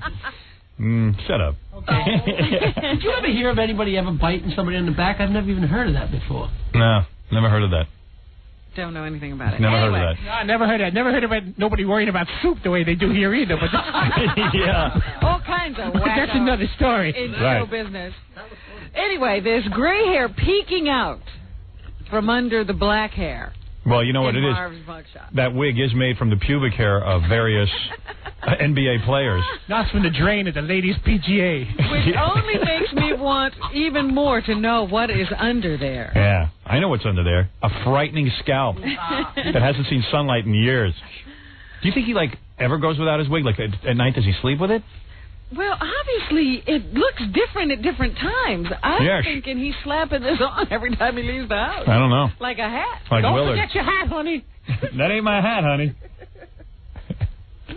I'm stepping out for a bite. Bad toupees are... I'm sure there were good toupees that we can't tell. There's got to be. But most of them... Toupees that we can't tell? Yeah, but the bad toupees are funny. But wouldn't Marv Albert be able to afford a good one? And wouldn't he put all his money into a great toupee? I think it depends on your head. Yeah. Some heads just can't be fitted. Maybe. And he's got one of those heads, I think. Yeah, maybe that's it. He's got 8 1/4 hair. Who knows? I don't know. Let me take a break. All right. It's exciting. And when we come back, we'll try to figure out what happened to Bob Dylan, where he is. He touched some bat duty. Question is, where did he pick up bat duty? You know that now life has become so fragile that if you touch bat duty, you can get, crap around your heart? It was always bad for you, Howard. What, it was bat never duty? a good thing. When was it good to roll around in bat duty? But you know what I mean? Like they said, the way his sac around his heart got infected, and they're saying that he'll probably die now? Well, no, they're saying it's life-threatening. Whatever. That... Oh, Mr. Alarmist. Well, it's pretty life-threatening. And the thing is that they said, well, the way you get this rare infection is if you pick up some dirt with bat duty or bird duty. And I'm like, wow. I'm germ-phobic, and I don't... What's Bob doing when he's not working? Yeah, like what is he doing? We're at bat duty. What is that? How do you get that? Like, who's running his hands through the mud? Bat duty. And when you're gardening, aren't you supposed to wear gloves if that's what you were doing? I don't know, but Bob Dylan's calling in tomorrow. Did you know that? Well, 2 Marv Alberts called in today. We had 2 Marvs. 3 Bob Dylans. Wouldn't it be weird if Grandpa Al Lewis outlived Bob Dylan? Think about it. Think about it for just a minute or 2. We'll be back with the Howard Stern Show in a moment. Howard Stern. 97.1 The Eagle. Into a man with nice feet. Hey, what was your name again? Howard Stern. Dionne Warwick on bongos. And that, give me some fruit. Robin, we got to hurry up on this show because our dance lesson is scheduled in a couple hours. We got to make sure we're there. Robin and I are over at Arthur Murray. Yeah. Oh, cool. Yeah, we're taking ballroom dancing because we get invited to a lot of black tie affairs. And we never dance because we don't know how. I think I have a fungal infection of the heart. I just touched some bat duty. You know what's really weird about duty, like animal duty and stuff? Like animal duty is just so dangerous. Every duty is dangerous. What are you talking about? My duty isn't. Oh, human duty is the most dangerous. You could be with my duty anytime. Why do you think we have we'd go to such measures to get rid of it? You'd rather live with your cat duty than your duty. Really? You flush yours, the cat goes in the litter box. So what are you saying? I'm saying that yours is more dangerous. No, that's not the reason we flush it because we're civilized. I'm saying, like, I have very, very pure duty. I know it's not dangerous. I mean, it's disgusting, but it's pure. Your duty is dangerous. Look, if people don't wash their hands, people die. I know. Hey, you know what's weird? So I was thinking about this. When I was a little kid, like, they're saying, hey, Bob Dylan is in the hospital near death because he might have, like, rubbed some soil that had some bat or pigeon duty. And that's really heavy when you think about it. Well, I'm getting very worried because, quite frankly, there are some birds at the stable where my horses live. Go ahead. And they've been dropping stuff all over the place. And we're constantly, just sort of like shoving it around. With your hands? Or brushing it off our horses. Would you get out of that horse thing already? Get rid of those goddamn horses. When are you going to get sick of that? You think you're a Western horse. By the way, tomorrow we're going to read the article from Living Single on you. Jackie's taking excerpts. Jackie has been pouring over it. About your horses. So anyway, and your apartment and everything else. All your possessions. So anyway, I was thinking about duty, you know, and like I had an incident when I was a little kid where I guess when I was playing outside, and as I often did because my parents didn't want me in the house, I was playing outside, and I came home one day, and like I remember my tuchus was itching like crazy for months, and to the point where I think I had some rectal bleeding because I was scratching so much. And then finally, my mother looked into it. She brought me to the doctor. He said he might have pinworms. Take him home and have him make his bowels in a box. Look at how dangerous your duty is. Yeah, not kidding. I had to move my bowels in a box. They took it in, and actually, when I moved my bowels in the box, in the duty itself, you saw worms, like their heads, like the little white worms. Yeah, they're great for fishing, you know. Right. Well, I didn't know that at the time. So my father dropped me ass down on the carpet, told me to rub it. No, so the doctor said to me, let me examine your duty. He examined it and said, yes, you have pinworms. They had to give me special medicine to get rid of them because he said when you were outside playing, you probably rolled around in dirt with fecal matter. Yeah. I was like, whoa. And it was then I knew. Stay away from fecal matter. Stay away from dirt. Everything. It's a word to the wise. Right. Yeah. Don't say that human duty isn't dangerous. Just say no to duty. Fred's Anyway. duty glows in the No, dark. I know my duty isn't. Your duty had the worms in it. No, not anymore. This has been years. Your duty has to be treated. You got worms in your duty, man. Here's a guy on the phone. He had this disease 3 times. What's his Same problem? disease Dylan had. Hello? Hello? Where are you near bat duty that you had it 3 times? No, I'll be honest. I got it the first time from drug use. Right. It's from unsterile conditions. So what'd you do? You had some bad needles? It must have been. This was years ago. Maybe, yeah, could have been. What were we doing? The big H? Yeah. And what was the second time? Well, once you get it once, excuse me, you're susceptible to getting it again, whether you're using drugs or not. I Because see. once you have a weakened area in the body. At least using a bad needle, I understand. Bat duty. Well, that's embarrassing. also unsterile. They say, and also bird feces. But what happens is, Arnold had his valve replaced, Arnold Schwarzenegger. Yeah. That's what it does. It starts to eat away your heart valves. Wow. If it eats it away enough, they will replace it, or naturally they try to fix it with medication first. Well, his is around the sack, though. Well, The sack. it enlarges the heart, but they're not. They don't want to. My feeling is Sack, they don't want to Robin. say endo because then people will assume it's from drug use.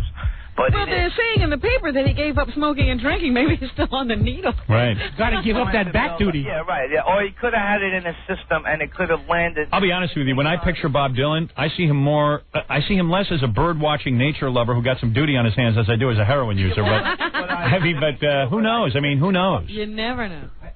What is it, Baba Flowline? I got a couple of calls on my my voicemail this morning, and Jackie might know the answer to this. But two people said that when you're growing your own pot and you use hydroponics, that they sell bat duty as like a fertilizer for growing your pot. Really? Have you ever heard of that, Jackie? When people grow any kind of gardening, they use feces, like for Not me. fertilizer. I'm feces free.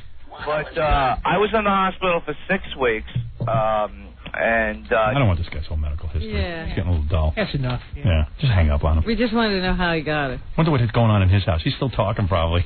You don't even know he hung up. Well, anyway, Bob Dylan is reportedly in a hospital in New York being treated for what they think might be histoplasmosis, which is a disease that usually attacks the lungs, but somehow it got around the sac that contains his heart. They got a picture of him in the paper? Boy, does he look like hell. That's even before histoplasmosis. God They say damn, that's an ugly bastard. histoplasmosis is a common fungus infection, and usually it's a pretty benign disease.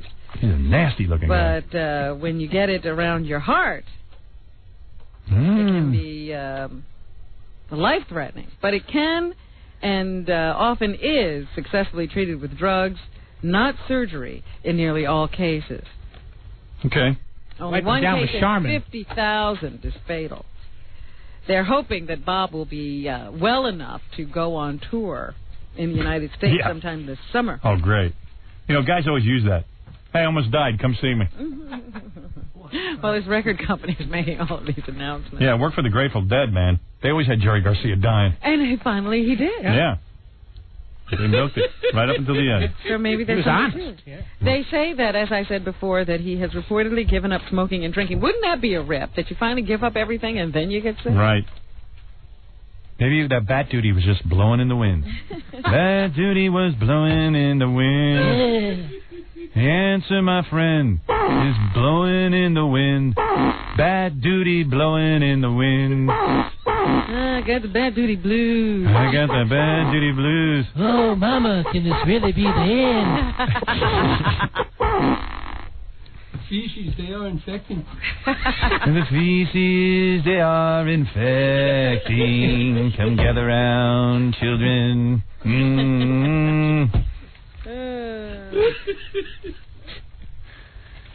Very weird story out of Las Vegas. A 7-year-old girl was raped and strangled in a casino, apparently by a young man who was captured on a surveillance videotape following her into the women's bathroom. Was the guy a fan of the show? I don't know. We'll probably find out about his diary in a few days. Right.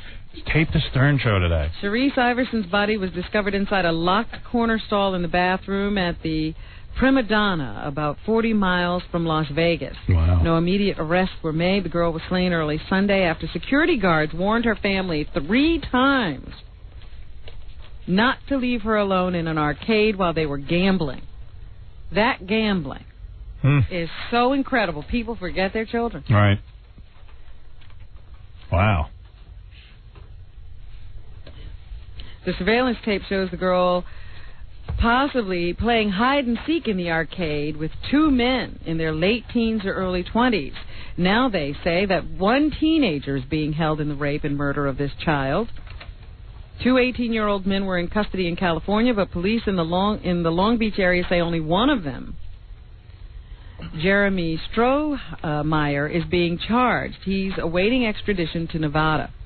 They say his friends saw Strohmeyer with the girl but didn't take part in the attack. So there, I guess her family is now going to try to sue the casino. No. I don't know. You know how these things come up. You know, you're looking at this family and say, here's a group. They left their kid alone. And they were warned. Somehow they're going to try to figure out how it's not their fault. Right. Have they figured out a way to enlarge a man's penis yet? Or legitimately? They figured out a way how to enlarge his testicle. Right. It's one side. Can you please research that? I'm sick of being a wimp. Could you have some news on that? No, I don't have it. Men are afraid of doing anything to their testicles. They'll blow your breast up to, 10 miles away from your body. Right. They don't care if it kills you. I don't want bigger testicles. I don't want a bigger penis. But penis, they're not messing with. Right. 2 more break groups ought to do it. They're afraid that it won't work. Dionne Warwick chiming in. Trying to help out. Right.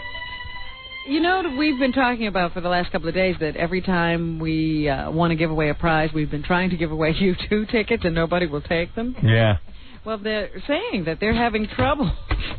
Yeah, it's pretty bad when you give away free stuff and nobody wants arenas. it. Yeah, of course. Who would go see them? I was never into U2. I don't get the whole phenomenon there. Didn't Jamie Tarsis on ABC do a network special on U2 and nobody watched? Yeah, I guess so. Pop Mart Tour has booked fewer dates in this area than they did with Zoo TV in 1992, and they're drawing 50,000 fewer fans. It's over, Johnny. Yeah. It's over. I believe that. Meanwhile, the people of U2 are saying they don't see this as a problem. Yeah, okay. Yeah, neither is being off the air in Dallas. It's all in how you look at it. Right. I'm not a blessing. The 3rd biggest lotto jackpot in New York State history is up for grabs this Saturday. The lotto jackpot grows to $70 million after nobody won last night's $40 million prize. How much you want to bet Al Rosenberg's buying about 800 tickets? Already got them. How much money it takes now to cause lotto fever? Yep. Like $100 million. Nobody even gets excited about $70 million. Yeah, because, you just know you're not going to win. Yeah, after taxes, you walk away with $20, $30 million. Just nothing. Yeah, what are you going to do with that? You can't even buy a house these days. Not worth the trip to the drugstore to buy the ticket. Nah, it's just that you know you're never going to win. They say you have a better chance of getting hit by lightning. As a matter of fact, I got hit by lightning the other day. You know that? More fun. No, did you? Yeah, well, yeah. Right by my house. No big deal. I took it. You took it? No problem. I can't believe you didn't. I took like 800 volts. Think about that. I didn't get dime one.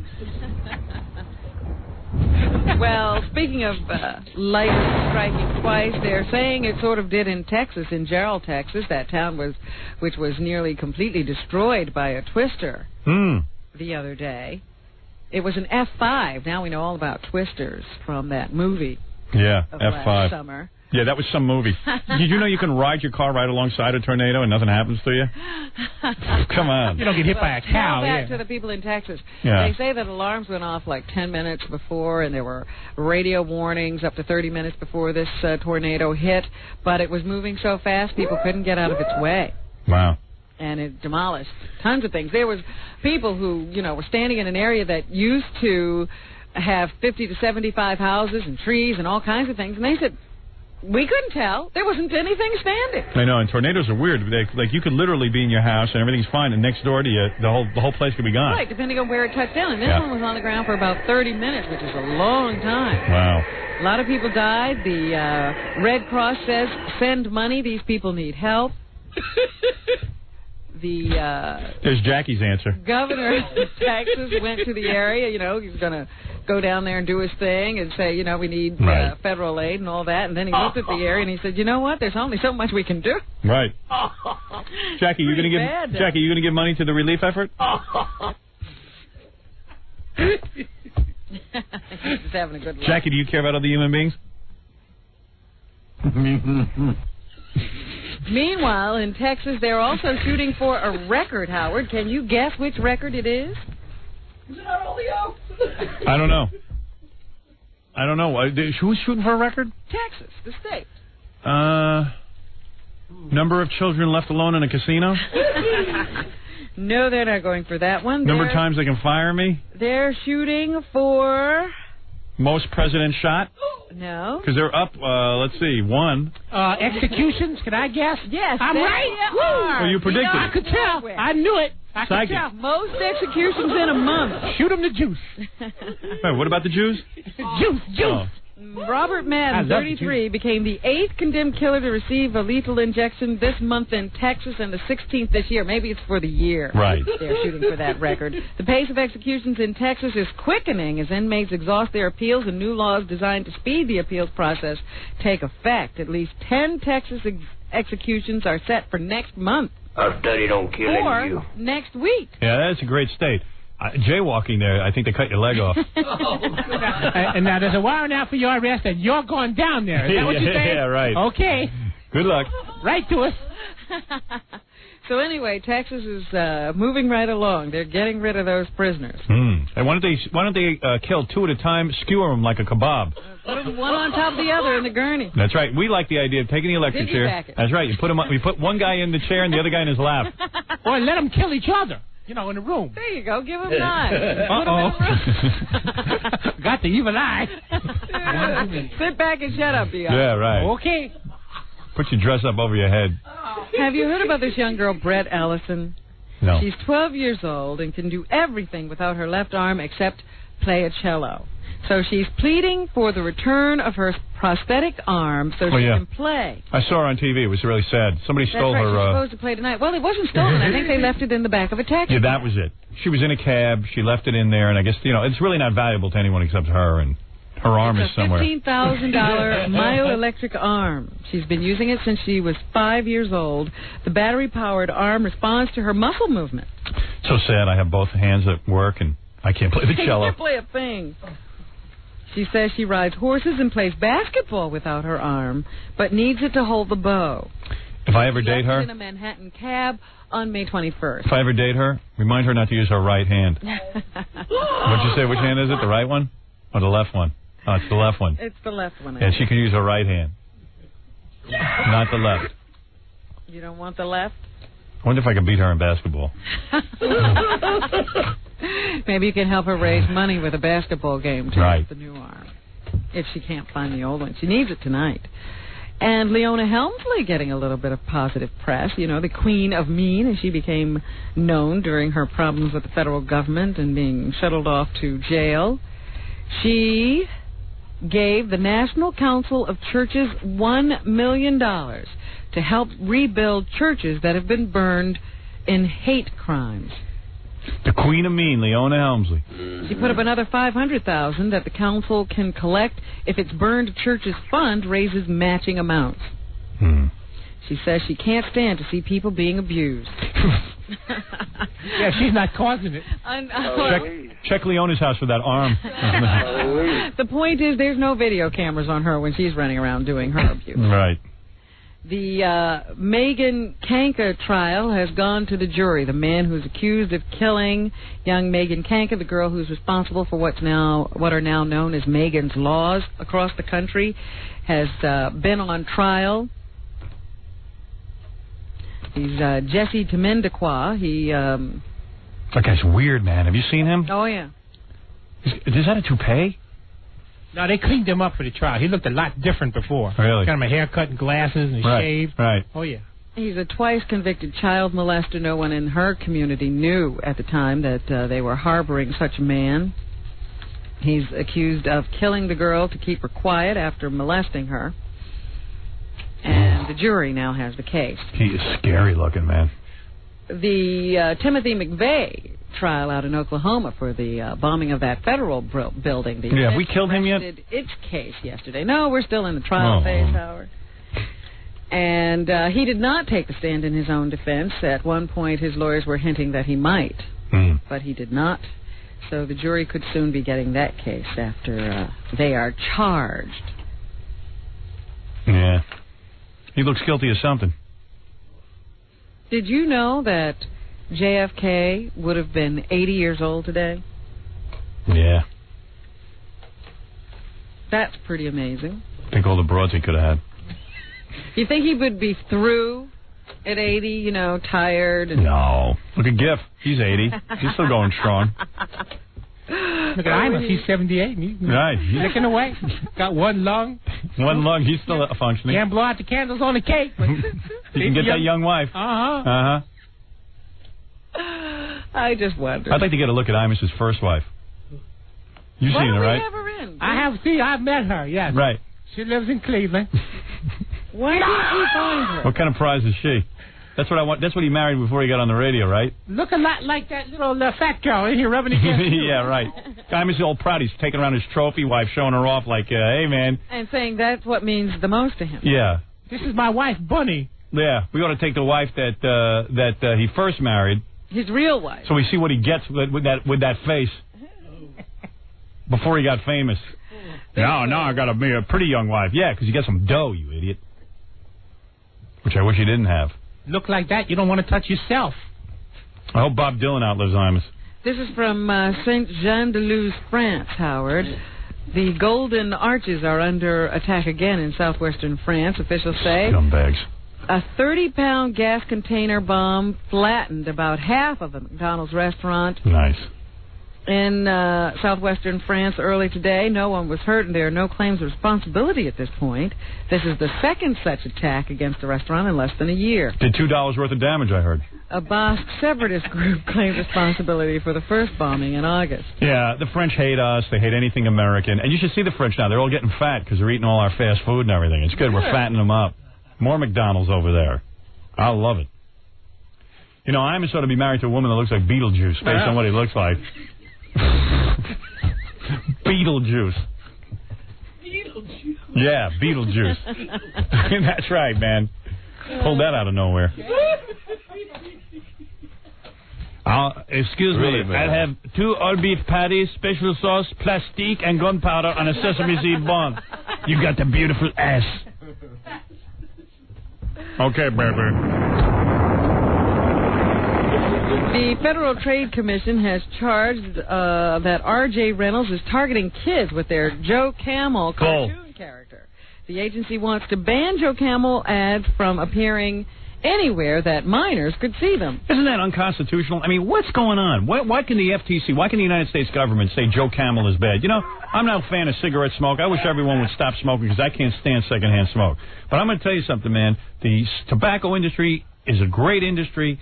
They have made lots of money in this country. They put lots of people to work. People want to smoke. They know the dangers. There isn't a person on this planet that doesn't know about cancer and cigarettes. Now, let me tell you something. I seen Joe Camel. I don't think that's targeted to kids. What, because it's a cartoon? Yeah, most of the retards who watch cartoons are adults. What are they going to say when kids keep smoking even after Joe Camel disappears? It's just they're using them as a scapegoat. It's how the government uses me. Whenever things go bad and they want to appeal to these religious kooks, they find me some money. The tobacco talks resume today in New York, and cigarette makers may be feeling more pressure to do something about all kinds of things. Restricting ads aimed at kids is also part of what state attorney generals are discussing with cigarette makers. It's all a whitewash. They also want a settlement that includes compensation for smokers who develop health problems. It's a smoke screen, and I'm not making a pun. It's a smoke screen, man. It's the government trying to make it look like they're doing stuff. They're going to get rid of Joe Camel. Big deal. Big deal. It's a bunch of baloney. Ban Bugs Bunny. He make kids want to stick carrots in their butts. You ever see him do that? A sixth grade teacher in the Syracuse area says he is innocent of charges that he inappropriately touched 4 female students. He's been released on $500 bail after his arraignment last night in a Salina town court. Reed was charged with 4 misdemeanor counts of endangering the welfare of a child. Authorities there say 4 sixth-grade girls ages 11 to 12 complained that Reed had been touching them inappropriately since the beginning of the school year. The touching was not of a sexual nature, according to authorities, but was deemed inappropriate. How was he touching? Where was he touching? I have no idea. Yeah, say it. She don't know. She'd say it. Yeah. Make it up. What kind of material do we have now? I don't know. He's rambling. And you say those kids at Bosie's don't know anything. An 18-year-old student there is being charged with setting off fumes. Lit his farts? The fumes sickened 16 people yesterday. Police say Philbert James of Elmsford is charged with assault, reckless endangerment, and unlawful possession of noxious materials. Where the bat duty at? James says he didn't deliberately spray the fumes, but he brought the canister into the building. I cleared a press conference once. After that soup, there's 4 people in here not feeling too good. All the victims complained of nausea and eye and throat irritation. James was freed without bail pending a June 3rd appearance in the town court. In fact, I need some more of that soup. I love it. All right. Let me see if there's anything else I want to tell you about today. Michael Jackson is in Poland looking for sites on which to build a theme park. Did you hear about that? Yeah, he probably figures like the Poles aren't wise to him yet. They haven't figured it all out. He also, I heard that his wife was giving interviews and saying that she did not feel the need to live with him and her child. Smart. She says that Michael does everything for the baby. Theme park in Poland. They think he's Dolly Parton.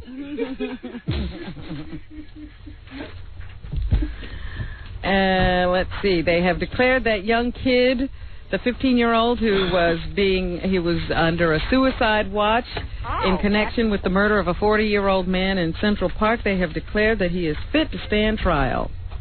Good. Coffee prices are going up. One lawmaker in Denmark says normal parenting techniques are a crime. Parliament has voted to join other Nordic nations in prohibiting parents from spanking their children or using any other form of corporal punishment against them. I agree with that. What a wonderful country. Yeah. Those Nordic countries are. Spanking children is wrong.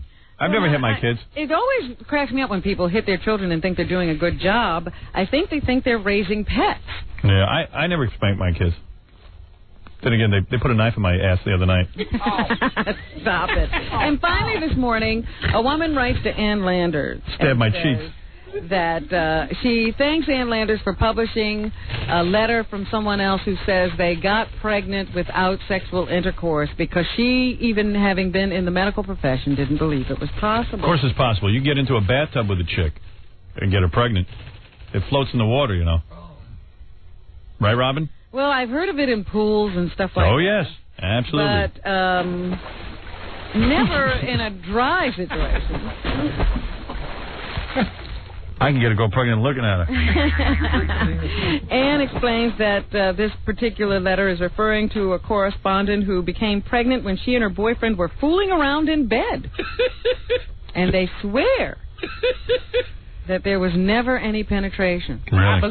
I believe him, yeah. If anyone's worried about getting pregnant, you talk to Robin. Do the Robin Quivers birth control method. Which is? Anal sex. You'll never get pregnant. No sex is my technique. Oh, come on. That's not what I hear. And finally, Michael Richards was in here the other day. The guy from Seinfeld. He has a new movie out called Trial and Error. Funny guy. And he said when he was here that he was sorry that he didn't get to talk more about his work. So here he is. All right. Let him talk about his work now. He says that this is how when he discovered physical comedy. I want to tell you, I always fell down as a child and made my friends laugh. That's how it really started, I think. In high school, it was the best way, the quickest way to get a laugh. If you stumbled into the cafeteria, onto the floor, and then came up looking bewildered, as if you didn't do it on purpose, but maybe somebody behind you tripped you. And if you were trying to get somebody in trouble, playfully going, no, it was him.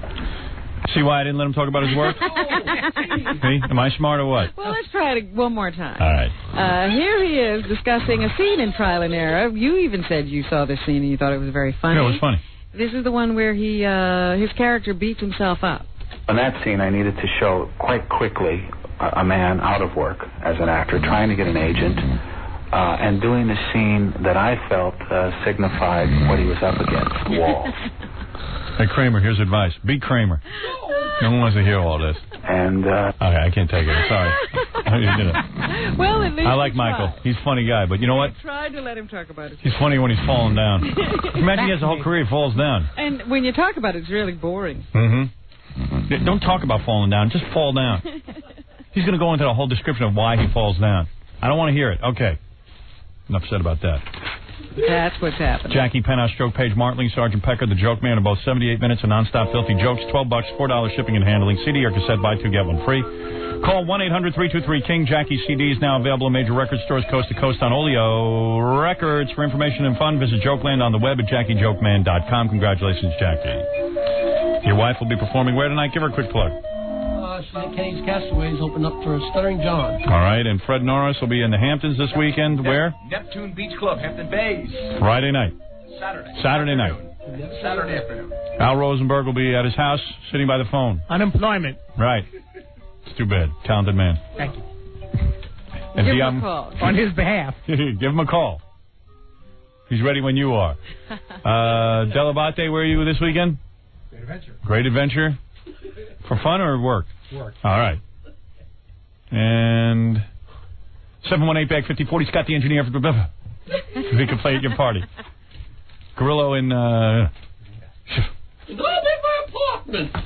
What? I will be at my apartment. Yes, I will. Jackie... I'll be a goddess in repose. I'll be reclining in my living room on a Recamier in 19th century French gift wood. Custom upholstered in raw silk douche or boosh. I don't even know the word. All right, we'll read that tomorrow. That's your chance tomorrow. Robin evidently was featured in Living Single magazine. We'll be reading that tomorrow on the show. Robin, congratulations on your apartment. Sounds fantastic. There are words in there we can't even pronounce. That's the funny thing. What is it? What are those words? All right, tomorrow. Save it for tomorrow. What? Bjorkla. A Bjorkla? What's a Bjorkla? I don't know what he's talking about. Read the sentence. My Recamier. If you got past that. My what?